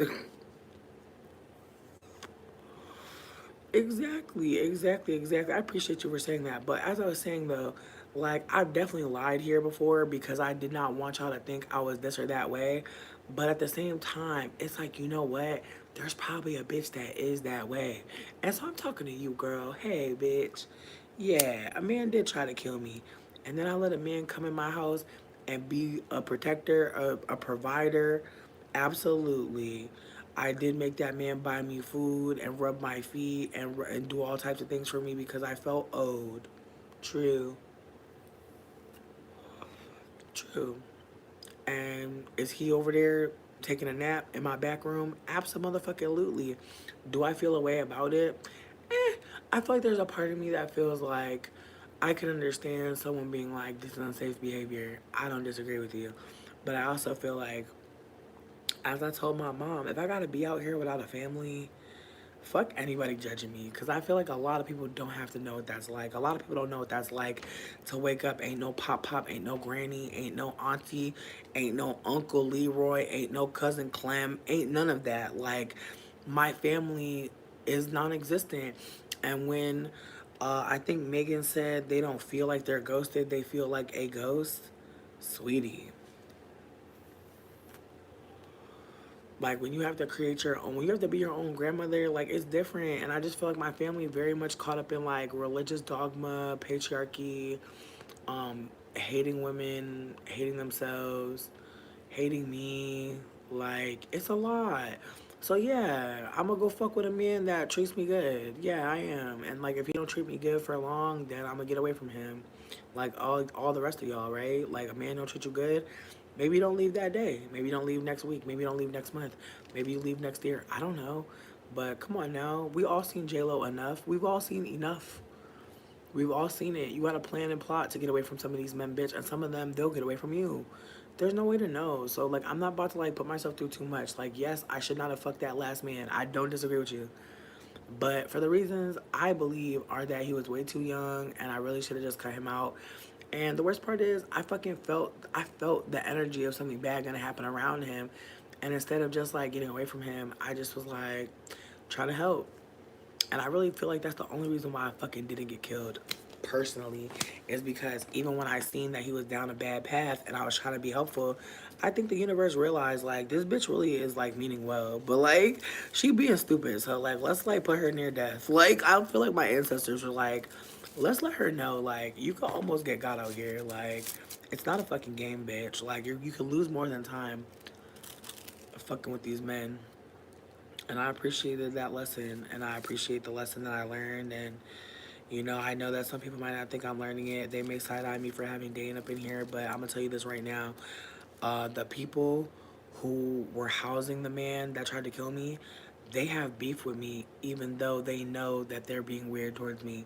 Like the people that are the family member of the man that tried to kill me, they be side eyeing me in the parking lot. They had the nerve to make it seem like um, Dane, I like they're the ones that said that Dane was my security guard or some shit, and I was kind of dying laughing because I was like, you know what, and he and is because what are you doing? Like I just feel like she feel bad about what happened with that dude, but I think that she's also like a pick Misha, and it makes me sad because I think that because she's a pick Misha, I think that she can't be real. Like when we were sitting on the back stoop talking, she seemed genuinely feeling bad that her baby father fucking cousin was like trying to harm me, but at the same time she told me out her own face that, you know, she thought that I was just a bitch to get played out here. Like she really looked me in my eyes and was like, well, I told him he could try to live with you. Like that kind of hit me like, damn. So with that being said, I don't care how anybody perceives Dane and I's connection. Yes, I fucked Dane. I did feel bad about it at first, but I think it's because we live in the body count era, and I feel like I've been out here thotting and bopping. Honestly, I had a friend try to like fucking slut shame me recently, and it was so funny because I actually want to get a tattoo that says slut on it so fucking bad because I really do think that like outside of like STIs and just like the stress of like, you know, just trying to make sure that we're being as safe as we can be or safer. I do think that like having sexual experience or feeling sexually liberated, it's not promised to all of us. Like I know so many people who feel so comfortable having sex and being sexual, and I always wasn't. Like I really feel like even exploring sexuality for myself or finding out what I like took a long time. And so I do think that for some of us, finding our sexuality or learning our bodies, or learning how to express what we want and need from partners, I do think that like having sexual experience, you know, it can be something different for all of us. Oh, I love to hear that. I definitely love to hear that. I definitely want to get a slut tattoo or a slut shirt for sure. Because again, I do think that like being sexual and having access to sexual um, experience, like not all of us are there, right? Like a lot of us don't get experience with sexuality in the ways we really want to. Like I think like for a long time I was being used as like a masturbation tool for cis men. I don't think I thought of like my body or my sexuality as something. And now I'm just like, oh, you know, like I like this and I like it like this, or just the ways that you can feel more free sexually speaking. But I do think that romantically speaking, like I don't know. I just feel like I'm not in the best place emotionally to be with anybody, but I still have sexual needs. And so I do think that like with all that being said, I think that like living in an age of body count, living in an age of like, who are you fucking? It's like, damn dog, like if you're not paying for my pap smear, leave me be. Like I just feel like worry about the warts and the sores on your own cervix. That's how I feel. I'm not trying to play. I should play people. I'm sorry. Watching that battle rap got me feeling fucked up because I can't believe she said that this bitch had fucking sores on her cervix. Like, what a bar. Like, my God, Lady Dawn. Um, this is my last one that I'm gonna smoke for real. Use sex for validation. Yes. You know what, Scream Queen? I appreciate you saying that. Cause I feel like I fuck myself the most, but every once in a while, I just want someone to touch me, and I can't lie. I feel like being with Dane and the way he touches me, it's been feeling bomb. Like I feel like the massages, bitch, and the foot massages. Oh my god. Ooh, the foot massages have been amazing. Yeah, like he very much like had like between me and you, bitch, very much service sub vibes, like very much like whatever you need, you know, like however I could be of service, however I could come through, and I love that about him. I really do.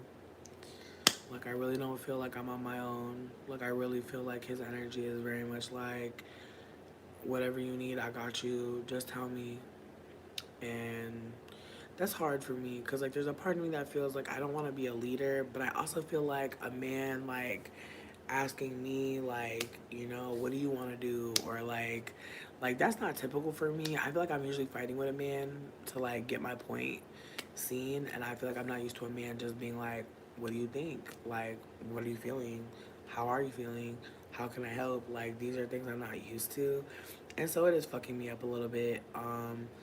And again, also just the ways that like they seem consistent, like it's just again like a mind fuck. So I'm just trying to have a friendship, you know, one where you know they can see the real me, because I feel like who knows if I'm even being my real self with them.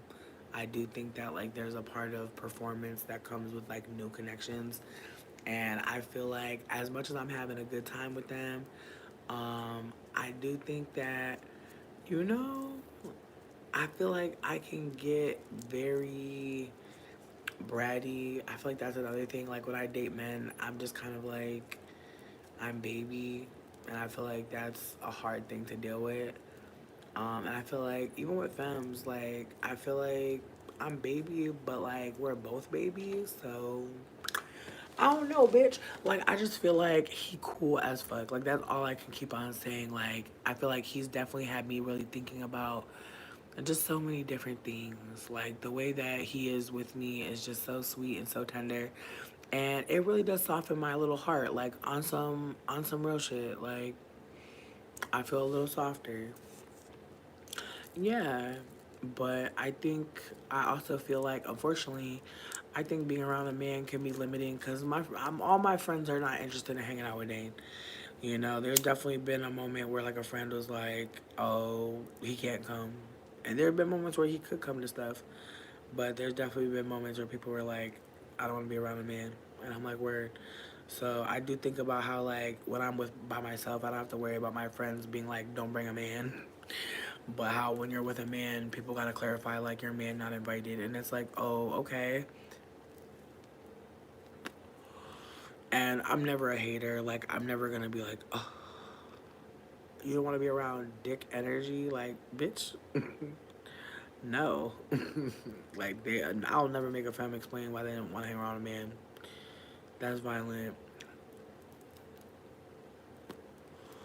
But he is my ride, so sometimes I do limit some of the shit that I be doing because it's like, sweetie, I'm not paying for an Uber to go 2 hours nowhere. Like, I'll make a man drive, and he could wait in the car.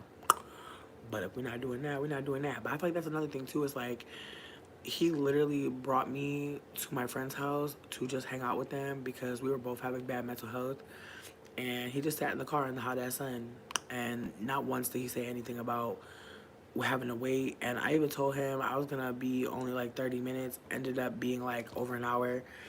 And even when I came to the car to be like, I want to stay a little bit longer, he was like, have fun. So that's my energy. Like I just feel like I'm around someone that wants me to enjoy myself, uh doesn't know my whole story, but definitely knows a man tried to kill me. And was like, well, let's repair, let's do some repair on that rupture. And I feel like a lot of men don't really think about how they can be like kind to you in a way that can impact you outside of them. And I feel like that's what I'm experiencing is like a man who is working through his shit. And there have been moments where I've absolutely called him out for being misogynistic. Like, I feel like that's another thing, too. Is like, he's not a nice guy, but he is a man that is unlearning patriarchy, unlearning misogyny. And there have definitely been moments where I do think that, like, he believes that if he's, like, better than, like, a bad man that he saw growing up, because his mom's definitely been with some weird dudes who have like not treated her the best. And I really think that like his relationship style is like, oh, I've seen really shitty men out there, so I'm not gonna be like them. But I think that like because of that, like his bar is very much like, oh, I don't want to be like this shitty man. When the bar really should be, I want to be better than the best man. But I don't think he's seen a lot of them. And I think that that's the pity is like, I think if he had been around a man that was like honorable and loving, I think he would have like modeled that probably. But I think like because he saw a lot of destructive men, he's like, oh, I don't want to be like them. Which means that there's a big gap between like not being shitty as fuck and like being a man that is unlearning, decolonizing.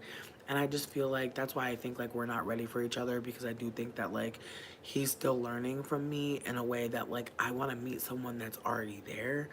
But there's also a part of me that's like, you know, maybe that's part of the relationship is like he's sharing some softness with me that I don't usually get from cis men, and I'm sharing some information with him that maybe he never got from a femme.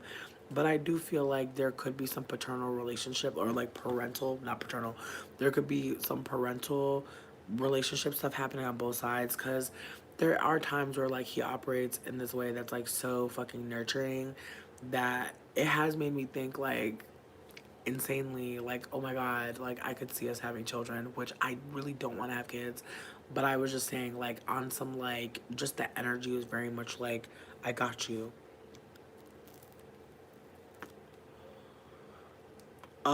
Here's the thing, like, yes, we can do protection work, but I do think that there's an uptick in violence because people are lonely. Like, people are lonely. A lot of men don't really have a lot of like, bitch, I was robbed at gunpoint in New Orleans because of capitalism. Because people are out with guns trying to get money. Like, and the dude that tried to kill me, like, I personally feel like it was a mental health thing, but it was also very much capitalism. He was homeless.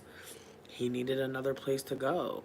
He thought he was gonna be able to shack up with me. It wasn't gonna be that. I knew it wasn't gonna be that the whole time. So by the time he realized I wasn't going for that, I think he thought he could like change my mind. Like he couldn't, but like he thought he could. Listen, let's not victim blame people. Like when people are go through like crimes where like they could lose their life because there's guns and knives involved, let's never say like, why were you involved in that? Why are you having encounters with violent crime? Yeah, like let's just be mindful about how we talk about violent crime, y'all. Cause here's my thing: if I bought again, same thing. The guy with the gun was protecting a white woman who was weaponizing her right to housing over mine. Even though she never put no money into living there. She never put really anything into living there, but she did have access to men with pew pews. So again, like I want to be clear, if somebody gets a gun and they're not getting it for protection, sweetie, they have plans. Why it keeps happening? I don't think anyone has to put anything on anybody. I think like we just live in a world where violent crime is happening. It's unfortunate, but there are a lot of people who have been victims of gun violence. I'm not alone. Think about it. Megan Thee Stallion is someone that millions of people listen to in the music world. Do you think that she put herself in that situation, or did someone with a gun decide to make a decision that doesn't make any sense?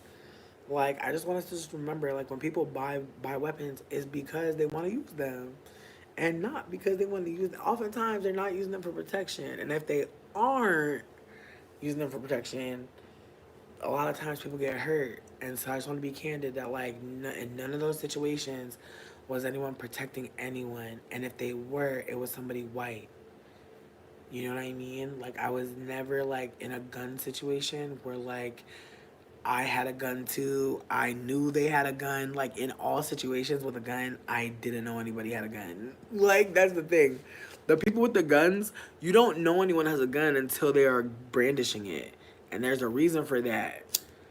If you knew they had a gun from jump, you would move different, wouldn't you? Like, I'm just telling you, like, they can't just be out with the gun. They gotta move kind of covertly. Again, I'm not trying to paint this picture like I know hood law, I know how gangs be or people with guns be. I just want to be candid as someone who has survived violent crime or attempted violent crimes or was a part of a violent crime that did not unfold fatally. I was just a bitch that had some money. Like, I had something. I had something. That's why. Like, I feel like that's the thing about guns and knives. If you're not using it to protect yourself, sweetie, you're doing it to get something. I think that's my crime, bitch. I be having shit. Like, that's the thing about it. If you have something, people will try to take it from you. We just don't live in a time where, like, it's more reasonable to believe that somebody is doing something. I think that it's more realistic that people are just broke as fuck and crime is going up because of poverty. And the gag is crime actually was at its lowest rate before inflation. Inflation is making nonviolent crime go up. But violent crime around capital is going up slowly but motherfucking surely. It just fucking is. And it's more tied to housing than it is physical money. Like, there have been recent deaths. I want to be candid. I want you to type in, like, manslaughter over housing. It's happening all over the country. The most recent victim I read about was a white woman who asked her son to get a job. She asked her son to get a job, and she asked her son not only to get a job, but she asked her son to help out around the house. He killed her with his bare hands. He killed her with no weapon. So I just want to be candid with y'all. Like, people are in a position that they've never been in before, and we're in a position where some parents are able to keep their kids at home and keep them safe and protected. A lot are not. And so I just want to be candid that there's some people that, like, I can't imagine if I grew up, like, in a safe housing environment having to get out. I can't imagine what that's like. My heart goes out to you, truly. Like, as someone who's been houseless so many times because I don't have that stability, I've had to, like, figure out how to get housing. I'm still figuring it out. I cannot imagine what that's like to be safe and then someone tell you your days are numbered around safety and the way the climate is with housing. I can't imagine. So my heart does go out. I would never ever be the type of bitch that's like, ha, that's what you get. Nope. Because I can't imagine being socialized in a system that's telling you you deserve a house, hot water, and then, like, doesn't prepare you to have the things that you need. Like, that's sick. That's sick. And so just like how I'm out here, that shit is fucking tragic, dog. Like, not having a clue on where the fuck you gonna go after your family kick your ass out. And so again, that's why that man almost killed me, y'all. Cause, like, he was about to be evicted from his cousin's house. His cousin's girlfriend or his cousin's baby mom was like, I don't want you to live here no more. And she was trying to push him into my house, and I didn't want to live with him. I was just being a friend to him, but I was also overextending, letting him catch a corner. I'd let him sleep on my floor. Like, bro, I didn't realize it, but he slept on my floor, bro. Like, he would sleep on my floor, and I really felt bad for him. Like, I'm over here sleeping on the couch because I didn't want to fucking buy a new fucking air mattress because my air mattress got a hole in it. So because I didn't want to buy a new air mattress, I just been sleeping on the fucking couch. And so I was like, I got a floor if you want it. He wanted it. That's how desperate his situation was. He would sleep on the floor at a bitch house.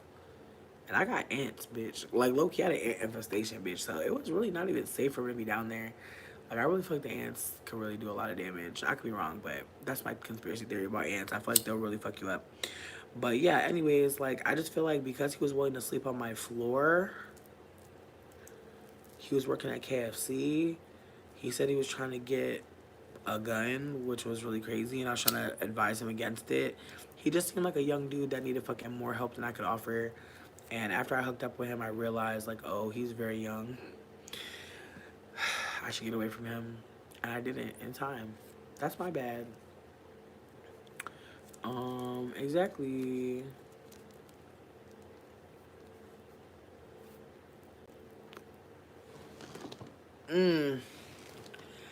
I mean, I'm not gonna lie. I wanted to propose a walkout for labor, but I don't really work at a job, so I feel like I shouldn't be the one to do it. But I really do think that like a lot of people need to start walking out on their job, but I know a lot of people can't because of the money. So like I low key like on some messy shit. I want a bunch of like TikTokers to appeal to celebrities. I want them to hit up like Harry and Meghan. Like I want all the celebrities that take people time and energy and resources, like all these fucking people in the media every week talking so fucking much. I want them to put some money in a fund for people walking out in big business industry. Like I want farmers walking out. Like bitch, in France they put some dookie in front of the fucking president house. Not the president house, like I think like the Labor Party owner's house. Like they put dookie in front of their house, like to let them know like we don't fuck with you. So with that all being said, like I do think that there needs to be a strike of some sort, but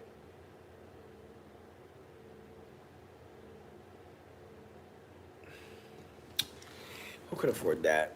But I really do think that like this is the time, because honestly, if you think about it, this is the time to use celebrities.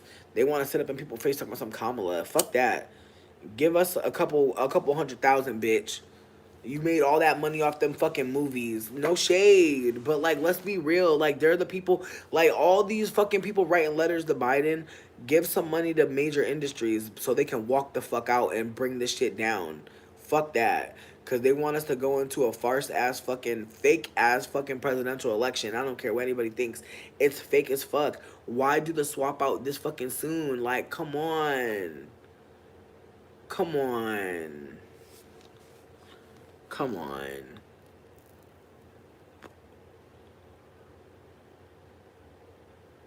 Come on. Come on. It's looking like Trump, bitch. It's looking like Trump so bad. Like, meanwhile, what really needs to happen is people need money. Period. Like, people need money to do what the fuck they need to do. And there's just not enough people. There's not enough people willing to walk away because, again, they can't. But I know the people that can walk away, ooh, I don't think they realize, like, for those of us who can't walk away, like, we're gonna start, like, I feel like that's, just the idea around village, the idea around community, the idea around, like, commune living, communal living, the idea around having, like, land and resources, like, it's like, I feel like we've been seeing it since 2020, especially. There's just so many people that are like, let's hide out. And it's like, no, bitch. Like, we need to rebuild society. I will never stop saying this. The future's indigenous. It's gonna, like, bitch, we're not going to space. So, all the funny, fancy gadgets we got, I'm telling you right now, bitch. I'm telling you right the fuck now. At some point, it's gonna just be a sign of who to rob. And I think about that really. Like, I feel like anytime anybody ever had a gun on me, it's because I had things in that environment that nobody else had. And I'm not saying that to be shitty. What I'm saying is my proximity to wealth and then my proximity to poverty put me in danger. It just did. And so with that being said, like some of y'all are trying to like fight so hard to be like seemingly like seen as wealthy and rich. And that's about to switch. Universal basic income? Oh hell no, bitch. They said here's 300. Here's a couple 300s. Here's a couple 300 balls. Yo, the United States was really acting like they was giving us child support. Like they was really acting like a deadbeat dad. It was really tragic. And then when the payments had come back, we was like,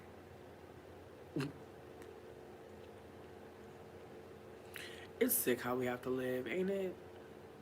I hate it too. I really do. But like I said, I feel like we have so much more to come. I know some of y'all don't want to think that what you're seeing is real, but it is. And I know it's distressing and scary, but let's think about things that are not distressing and scary, like how big of a community there is of people who feel like shit is crazy as fuck and wild as fuck. and we're tired. Like, I just feel like at this point we're watching our politics system, our political system, like it's a TV show. Like, I feel like we're literally hate watching the government, and it's so awkward, like, because it's like they're waiting for people to beat their ass.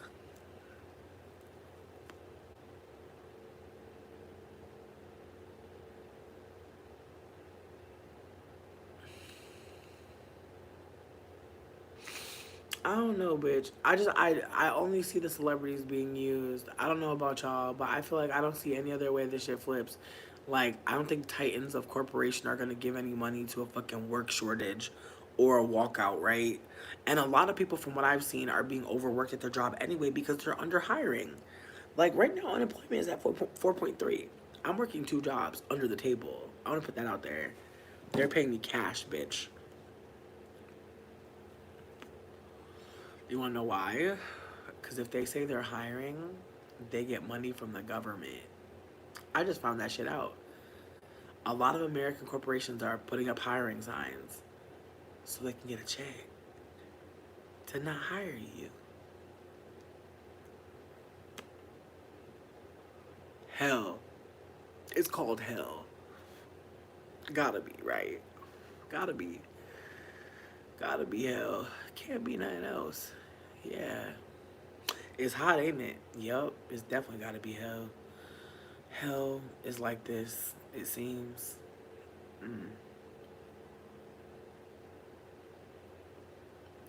It's true, bitch. It's very true. Look into it. I promise you, when I found that shit out, I wanted to throw up. I was like, wow. And you wondering why you on Indeed applying to all these jobs, nobody calling you back, or if they make you do an assessment, they make you do jump through hoops to never call your ass. That shit crazy, right? I promise you that shit is on purpose. Cause the more applications they get, they show the government, look, we're taking applications. We're trying to hire them. We can't find anybody. And then the government bails them out. Bitch, they're getting bailouts right now. And motherfuckers is not seeing it. Bitch, I know. It's really evil. We're living in an evil time. So yeah, I just want to put it out there that, like, shit is getting crazy. But I think that if anybody was wanting to open a business or start a business, I want you to think about co-op. I want you to think about what it looks like for people to get a piece of the business. Because that's really where I'm at with my shit. Like, I feel like part of why I was behind was because I do not have a deep connection with community. I feel like I literally started this business when I was homeless in a van. Like, if I could just be candid for a moment, I literally tried to break up with my ex, and then months later, his mom reveals that she hates me and that she wants me to be homeless in Detroit. At the time, I'm living in Ohio with my ex and his mama and his dad, and I'm noticing that his mama is literally the breadwinner of the family, but also the happiness machine and the wife appliance. So I wasn't operating like her because she seemed miserable. And I believe that me not running around her like a slave and doing a bunch of shit that she didn't want to do, I think that distressed her. Now, am I going to say that I never cleaned up or did anything? No, I'm not going to say that. But she was the type of person where if I was like sitting at the table eating a meal, I would be on my last bite and she would take my plate. Sweet. Like, she wasn't the type to let a dish pile up because she would just do it. And so it felt like to me, like she was like a very, like, just overly aggressive. So I just stayed away from her. Because I'm not the type of person that's gonna try like to be your friend if you're being mean to me. Like, I'm actually gonna like, if you're mean to me, baby, that is the best thing, because I will go out my way to be nice to somebody if they show me a little bit of kindness. You don't have to show me much kindness for me to really rain down love on you, because it's like, baby, the world is a harsh place. Thanks for not making it harder. But if you try to make life harder for me, the way I'll disappear. Be rude to me, stanky to me one time, and I just feel like her taking the plate from me before I could even finish my food. That felt rude. And so I just got away from her, and I feel like she hated that. I also feel like when me and her son met, like we really liked to cook together. And so her son started gaining weight when we first met. He was already fat. Let the record show.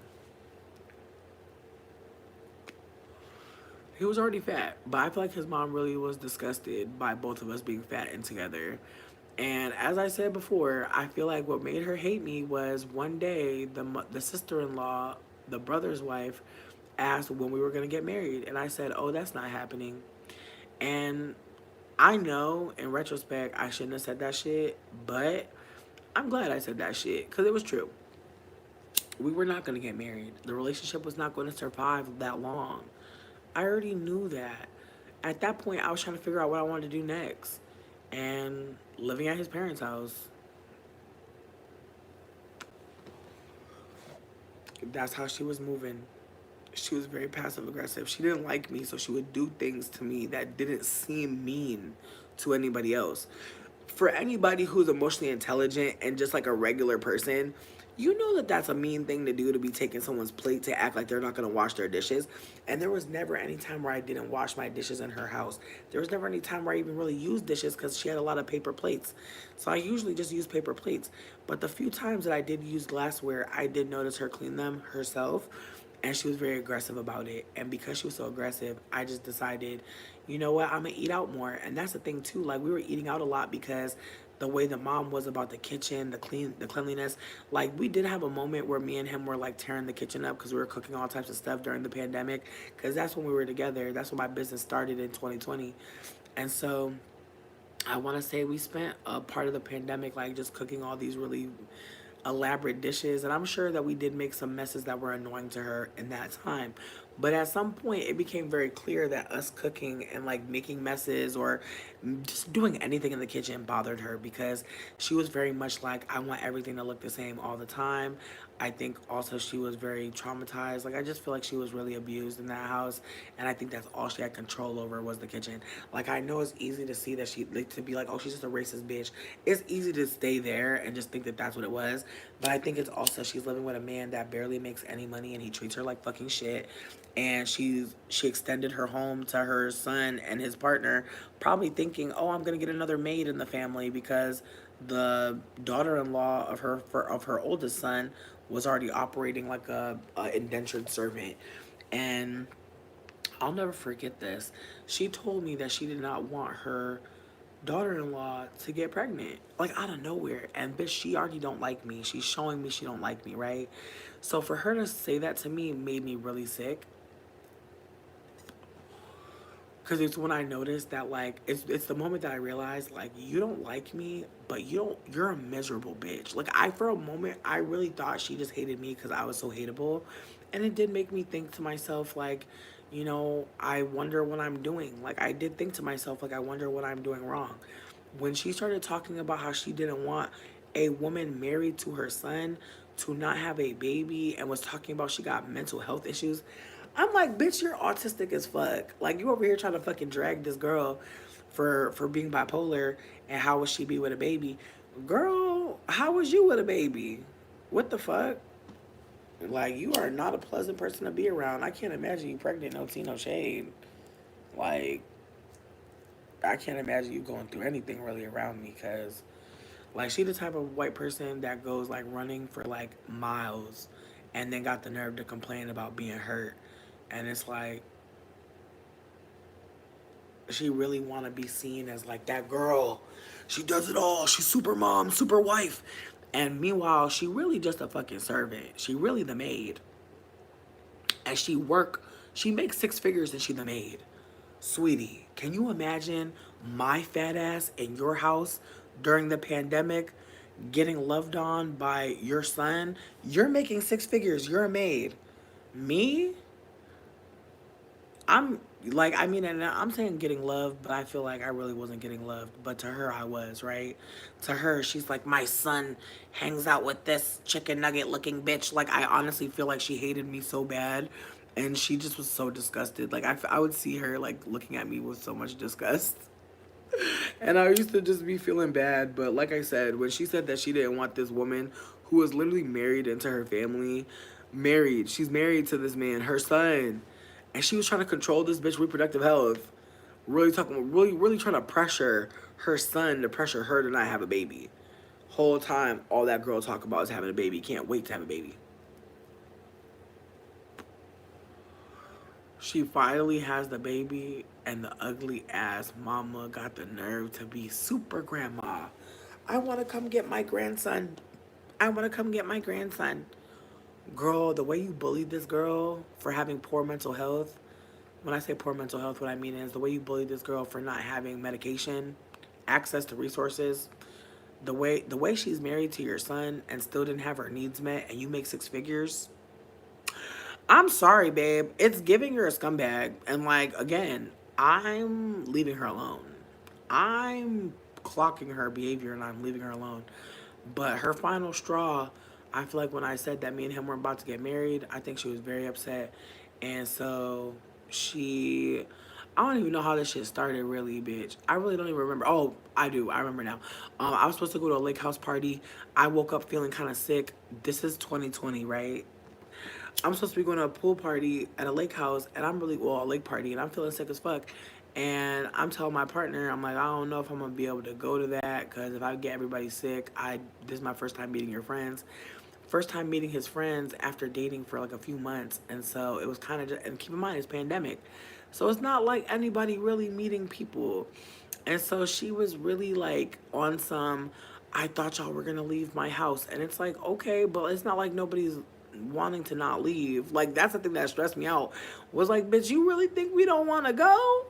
Like, we wanted to go, but we did not go anywhere because, hello. Hello, you know what I mean? Like, I was looking sick as fuck. I was looking crazy. Like, my throat was all fucked up. And I did have some anxiety about going, period. So the fact that I felt sick was like heightened. It heightened everything. And so the mom just out of nowhere started like, the mom literally saw me looking sick and got angry as fuck. And I feel like that's that narcissistic shit. Like, when you're sick and people are mean to you and mad at you, like, that's not good. All I'm saying is just be mindful, pay attention how people treat you when you're sick, because it can give you a lot of information. But she saw me looking sick as fuck. I had the nerve start cussing me out, talking about drop her off in Detroit. Keep in mind, I'm living in Ohio, at least 2 hours from Detroit. 2 hours from Detroit. She's talking about drive me 2 hours and let me loose like I'm a dog or some shit. And my partner at the time was like, what the fuck is wrong with you? It was insane, honestly. And in retrospect, I feel like it's just like one of the more racist moments in my life, because it's just like the idea that like someone is going to just drop me off in the middle of a new state and just leave me for dead. Like, what a crazy thing to purport. But my ex at the time, even though we were not in a good place romantically, we were still friends. And so he was like, bitch, no. And so we became homeless. And that very same day, somebody asked me if I knew where to get mushrooms. And I was like, I started making menus that weekend. And me and my ex just drove to Michigan. Like, his mom wanted me to be dropped off in Detroit by myself. Ended up taking her son with me. We drove to the top of the state. It was just hiding out in the fucking woods, trying to do what we could do. You know what I mean? Getting like a week deal at a motel, here, there, everywhere. There were times where we just slept in the van because we couldn't afford to stay in the motel. There were times where we were staying in the motel and the motel was disgusting and we had already paid, so we here. There were times where we were sleeping by the water and it was beautiful and I was grateful as fuck. There were times where it was hot as fuck and we couldn't afford a motel. There was just a lot of crazy things happening, but I knew that day that we became houseless and I caught that sale, I was like, it's not going to be the worst thing. It's going to be fucked up, but I'm not going to die. And unfortunately, you know, through that experience, me and Christopher relationship, because I'm talking about Christopher, it didn't last. But I do think that, as I said, I tried to break up with him before that situation even unfolded. So by the time we actually broke up, it was kind of just like, all right, And I do get sad at times about how our relationship ended, because I do think that for us to be together for all those years, like we were together for like 2 years, bitch, running this business together. That was wild. Like we were together for more than 2 years, but 2 years running the business while homeless. And I can't imagine being homeless with somebody again. It was a nightmare. It was scary. Having to worry about how we gonna eat because it's two fat people. Try to make sure we get our water, our vitamins, our everything that you need. It's way harder. Trying to keep medicine on deck, trying to figure out how we gonna do this or that. And I'm grateful as fuck that like I had any kind of support during this time. Like it was never my intention to like monetize beyond putting an ad on a YouTube channel. I never came here and was like, you guys, I want to start a business. That was never my goal. I just was like trying not to die. So I want to be candid that if at any point I was giving unprofessional, or if at any point my customer service is not on point, I hope that folks know I'm still learning, and like I take all feedback and all suggestion very seriously, because I don't want to be a bad business person, but I'm also like having to be candid as fuck that like I don't know what the fuck I'm doing all the way. I'm trying to learn. I know I need a mentor. I don't know what that looks like. I'm trying to be strategic. I'm trying to make moves that make sense, but I'm also trying to do some shit that I never seen before. And so with that being said, like I hope folks know like I'm never trying to make it seem like I got it all figured out or I know every damn thing. I really don't. I've been very fortunate. As I said before, if I didn't put my life on the internet and I wasn't candid online, I don't know that my life would be as trying to choose my words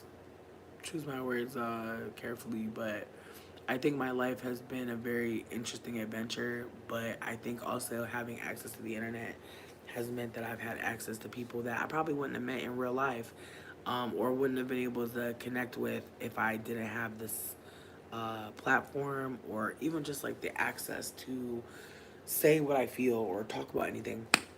And so I just want to be candid that I'm grateful about being able to come here. I'm grateful that I was able to, you know, post a menu and be like, does anybody care about this? And there were people that cared. I'm grateful as fuck. I hope I never come across like I just deserve all this. I don't feel like that. Like I really am surprised like every day that like anybody even fucks with me like that, like considering just all the wayward behavior that I've been exhibiting online, and just things that I've said, things that I've done. Like I definitely don't feel like I have had like the best time online or was even operating the best way.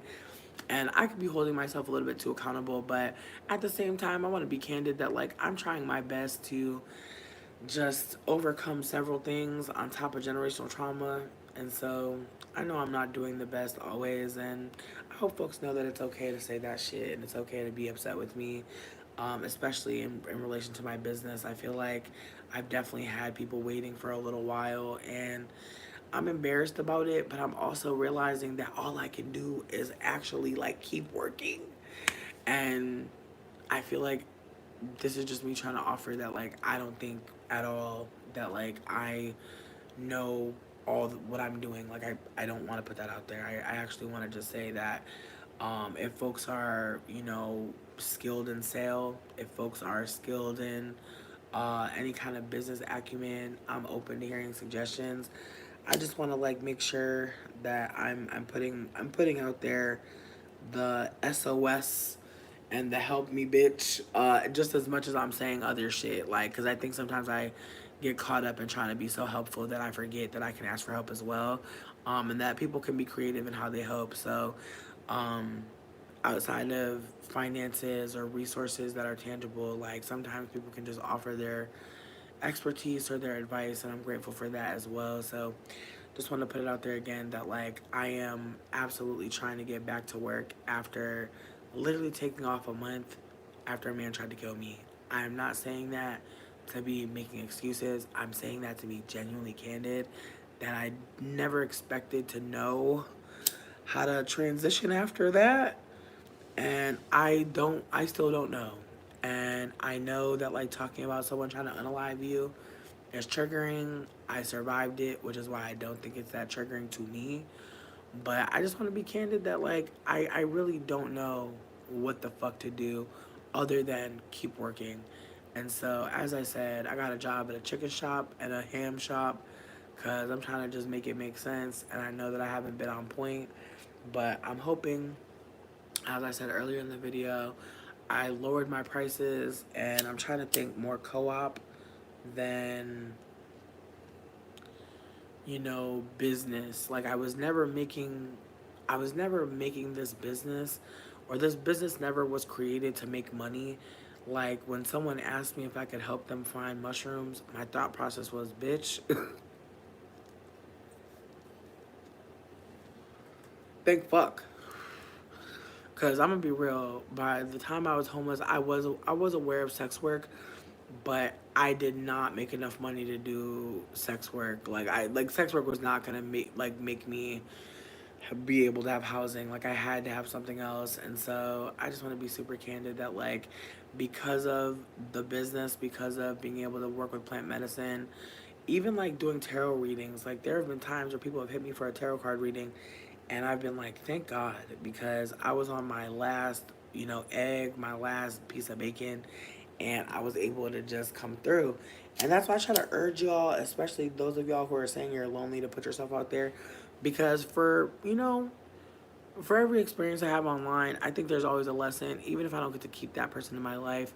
I think that I've been able to connect with people enough to where I can feel grateful and blessed for them ever coming in, even if they had to leave, even if I had to leave. So I just want to put it out there that, like, it truly is better to love and lose, to find connection and lose it, than to be out here searching for it and wondering if you're good enough for it or worthy for it. I do think you are, and I hope that you know that, like, it's okay to, like, think that people are good for you and be proven wrong. It happens to the fucking best of us, don't it? So I'm just in my era of, you know, if people aren't right for me, I know that they'll leave my life. Cause nothing that is for me like, nothing that's for me could ever pass me by. Like things that are supposed to be for me, things that are supposed to be my life, they're going to be there, and I'm going to nurture those connections so that I can keep them. But if it's trying to leave me, if it's trying to run, if it's trying to stress me out, cause confusion, it can't stay in my life. Like it just can't. Like I'm valuing my peace so much more. And I'm just grateful that I get to have that. But getting on the internet doesn't have to be a stressful experience. I'm loving it at this point. But there was a time where I was very consumed by it. But just as, again, another word of encouragement, there's so many ways to be online and express yourself and also be sexually getting paid, not sexually, also be like engaging perhaps in like maybe not sex work should be the word, because I feel like the idea that like anybody is necessarily wanting to engage sexually for money, like I don't think that anyone necessarily thinks like I want to get money from my sexuality. Like I don't think that that's anyone's real desire. I think unfortunately because of capitalism, like we do live in that time. But I've been thinking about hitting up my friend who does the phone sex line, because I tried to do the phone sex line for a little bit, but I think that like it was really hard for me because it's hard for me to stay in character vocally. Like I can do a character for a little bit, but then I'm gonna fall into this. I'm gonna sound like this, and I'm not gonna say nobody thinks my voice is sexy. Some people do, but I do think that it really depends.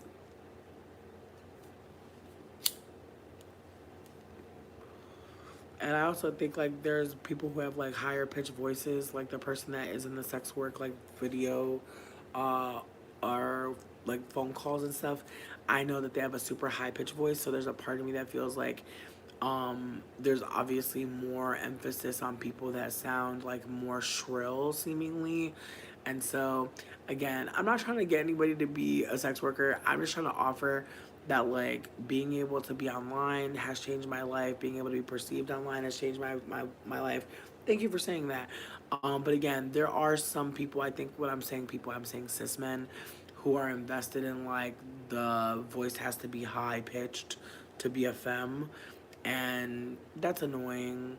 But at the same time, you know, I really feel like my voice and like people who like it, like that it's been, I feel like the people that like my voice, great. The people who don't like my voice, I'm glad that they get away from me. That's how I feel about it. But like I said, though, getting on the internet, putting yourself out there, it can be scary, it can be intimidating, but you don't have to show your face if you don't want to. You can just start making content. Like I've seen so many pages start randomly, randomly.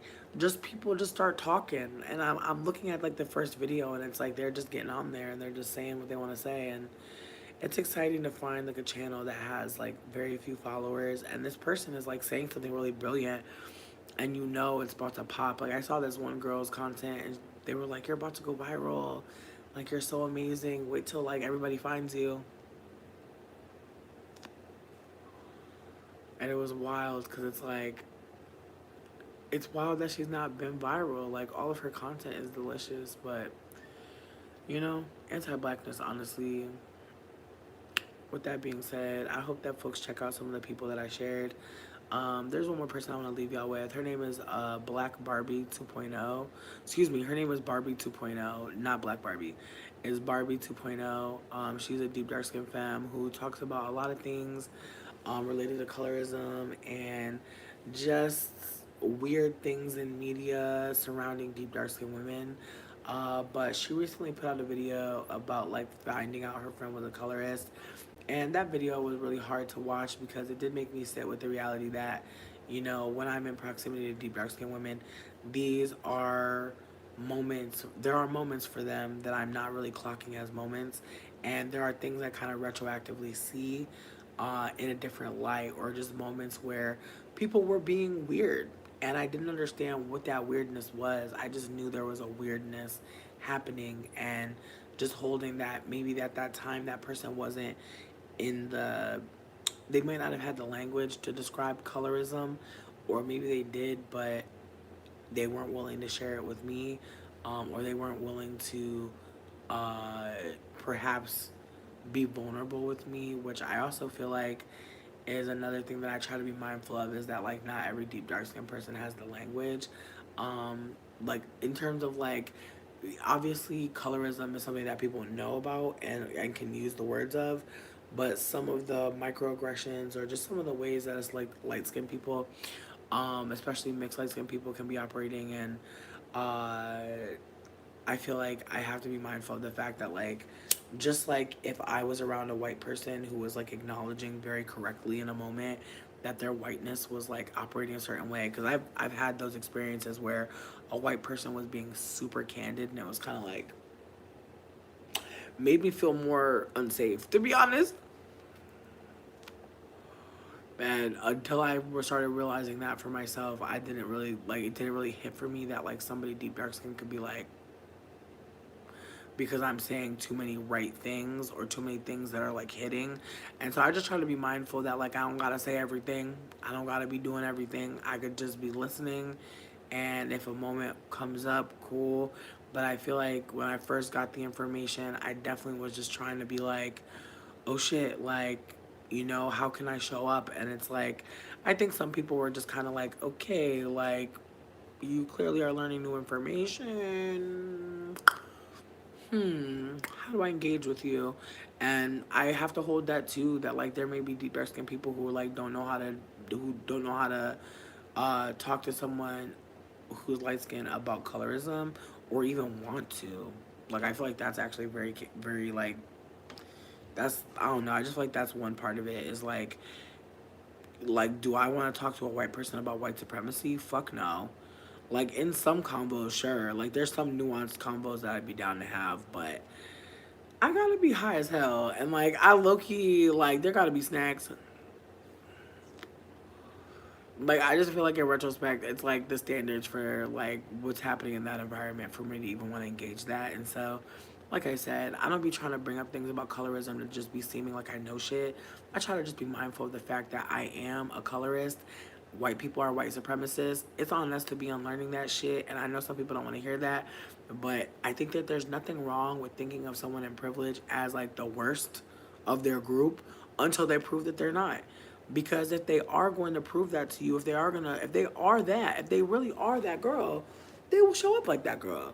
But if they're really not that, you never really invested yourself too much in them being other than that, if that makes sense. Like if you think I'm a colorist and I show up at some point and disappoint you, you don't have to play games with yourself about, oh, I thought you were a good one. There is no good one. We gotta be willing to fuck up and unlearn. We gotta be willing to be wrong and say, oh shit, I was wrong, and atone and move better. Like, there's no good ones, I promise you. There's no good any privileged group at all. And it's frustrating because I feel like that's something that I used to be invested in. I used to think there was good people, but I think that there's people unlearning, and there's people that want us to feel safe, and there's people that don't know what they don't know, and they don't even care to ask you, hey, what do you think about this or that? And that vulnerability to ask or be curious, that takes a lot. So I just want to be candid that like nobody's wrong for being late or being behind on certain information. You didn't get it. That's okay. But now you know that you didn't get it. So what can we do now? I just want us to focus on like moving forward, but also being present. Like, grieve the reality that you didn't know. Grieve the reality that motherfuckers hid shit from you. Grieve the reality that the universe really didn't care if you was a tool to harm others. That's worth grieving. That's worth grieving. It is. I hope that you grieve it. That's all I want to leave y'all with. I hope you grieve it. I hope you don't just pretend like it's okay. I hope you don't just like move on. I hope you don't just smoke a blunt about it. I hope you don't just eat a snack about it. I hope you really grieve it. I hope you really let yourself cry, howl, write that poem, play that loud music, maybe rip something up, maybe burn something. I hope that grief looks all the ways it needs to. Oh, wait, before I leave, though, I wonder if I could play one song before I leave. I want to play one song before I leave because low-key this song has really been hitting for me. And I don't know. Oh, watch them try to flag me. I bet they're going to try to fucking flag me, bitch. I still want to try to play it. Damn. Listen, type in Sonia Sanchez. I know it's on Apple Music. Sonia Sanchez for the Sweet Honey in the Rock. Just trust me on that one, because I don't want to play myself. But for the Sweet Honey in the Rock, I believe that's the name of it. But look it up, Sonia Sanchez, Sweet Honey for the Sweet Honey in the Rock. Just get into that song. I promise you, like I would not have you listen to nothing whack. I only got the bangers. But it's worth it. Listen to that song. Let it go. Grieve it. Don't let it go, but grieve it. Dance it out of your body. Sing it out of your body. There's a lot of things in our body right now. Where do you feel that pain? Where do you feel that grief? Is it in your chest? Is it in your head? Is it a rumination? A thought can't leave you? Like, just consider, like, you can always grieve it. Fuck feeling better right now. Like, maybe you gotta feel shittier. Maybe you gotta cry harder. Maybe it's time to scream. Maybe it's time to fight. Mercury is in retrograde, right? So whatever we say is not gonna sound the right way. The technology about to go left. The communication about to go left. Just keep it in mind, bitch. Don't say too much right now. Write it down and read it first, okay? Write it down and read it first. I love you. Grieve it. I'm gonna say it again. Grieve it. I got some shit to grieve. I've been trying to I've been trying to just act like it happened so long ago. Who cares? I'm still not over it. I'm still hurt. So grieve it. Don't just let it go. Shit, if you thought you let it go, see where it's really at. Just grieve that shit. Feel it. Feel it. If release is possible, I'd love to hear it. If you ain't done grieving it today, that's okay. You're on divine timing, bitch. Give yourself a fucking break. We're in the end of the motherfucking world, ho. We're in the end of the world. And I just mean like the world that we were living in. Not the end of the world, bitch. The earth gonna keep on doing its thing, bitch. Think about how resilient this shit is. Think about how much we're wilding. It's gonna be here for a while. What I'm trying to offer is that the world we were living in, pretending like we're not hurt, moving on from people physically and in no other way, that world is over, you know? That world is over. So I really hope that people really take the time to really do the work of grieving and really sitting with the pain, holding your own hand, holding the moment for yourself to just sit outside, enjoy the fucking sun, enjoy a breeze. Like, some of y'all are really in the same room, same with that song for the Sweet Honey in the Rock. She says some of y'all are sitting in domestic bacteria. My God, I'm telling you, trust me, Sonia Sanchez for the Sweet Honey in the Rock. I promise you, bitch.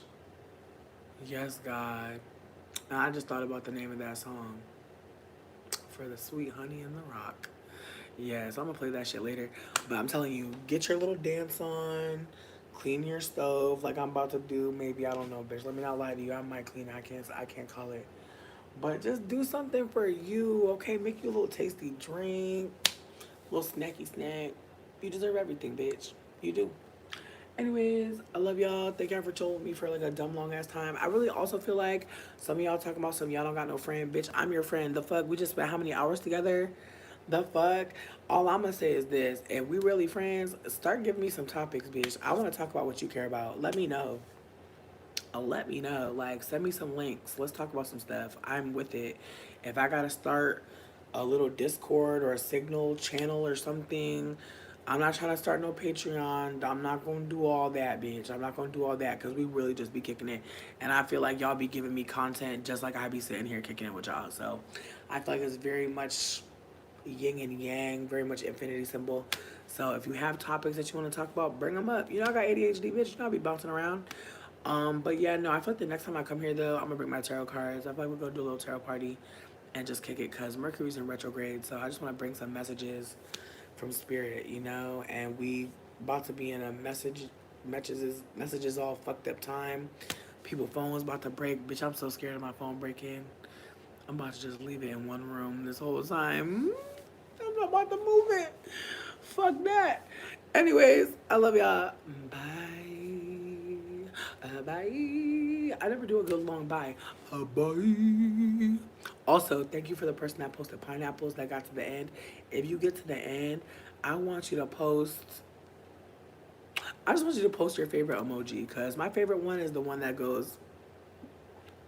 It's just cute to me. It's just adorable. But yeah, no, give me your favorite emoji if you made it to the end. And if you did make it to the end, I hope you used the bathroom at some point because we did do a wellness break a while ago, but I've used the bathroom twice since we've been here.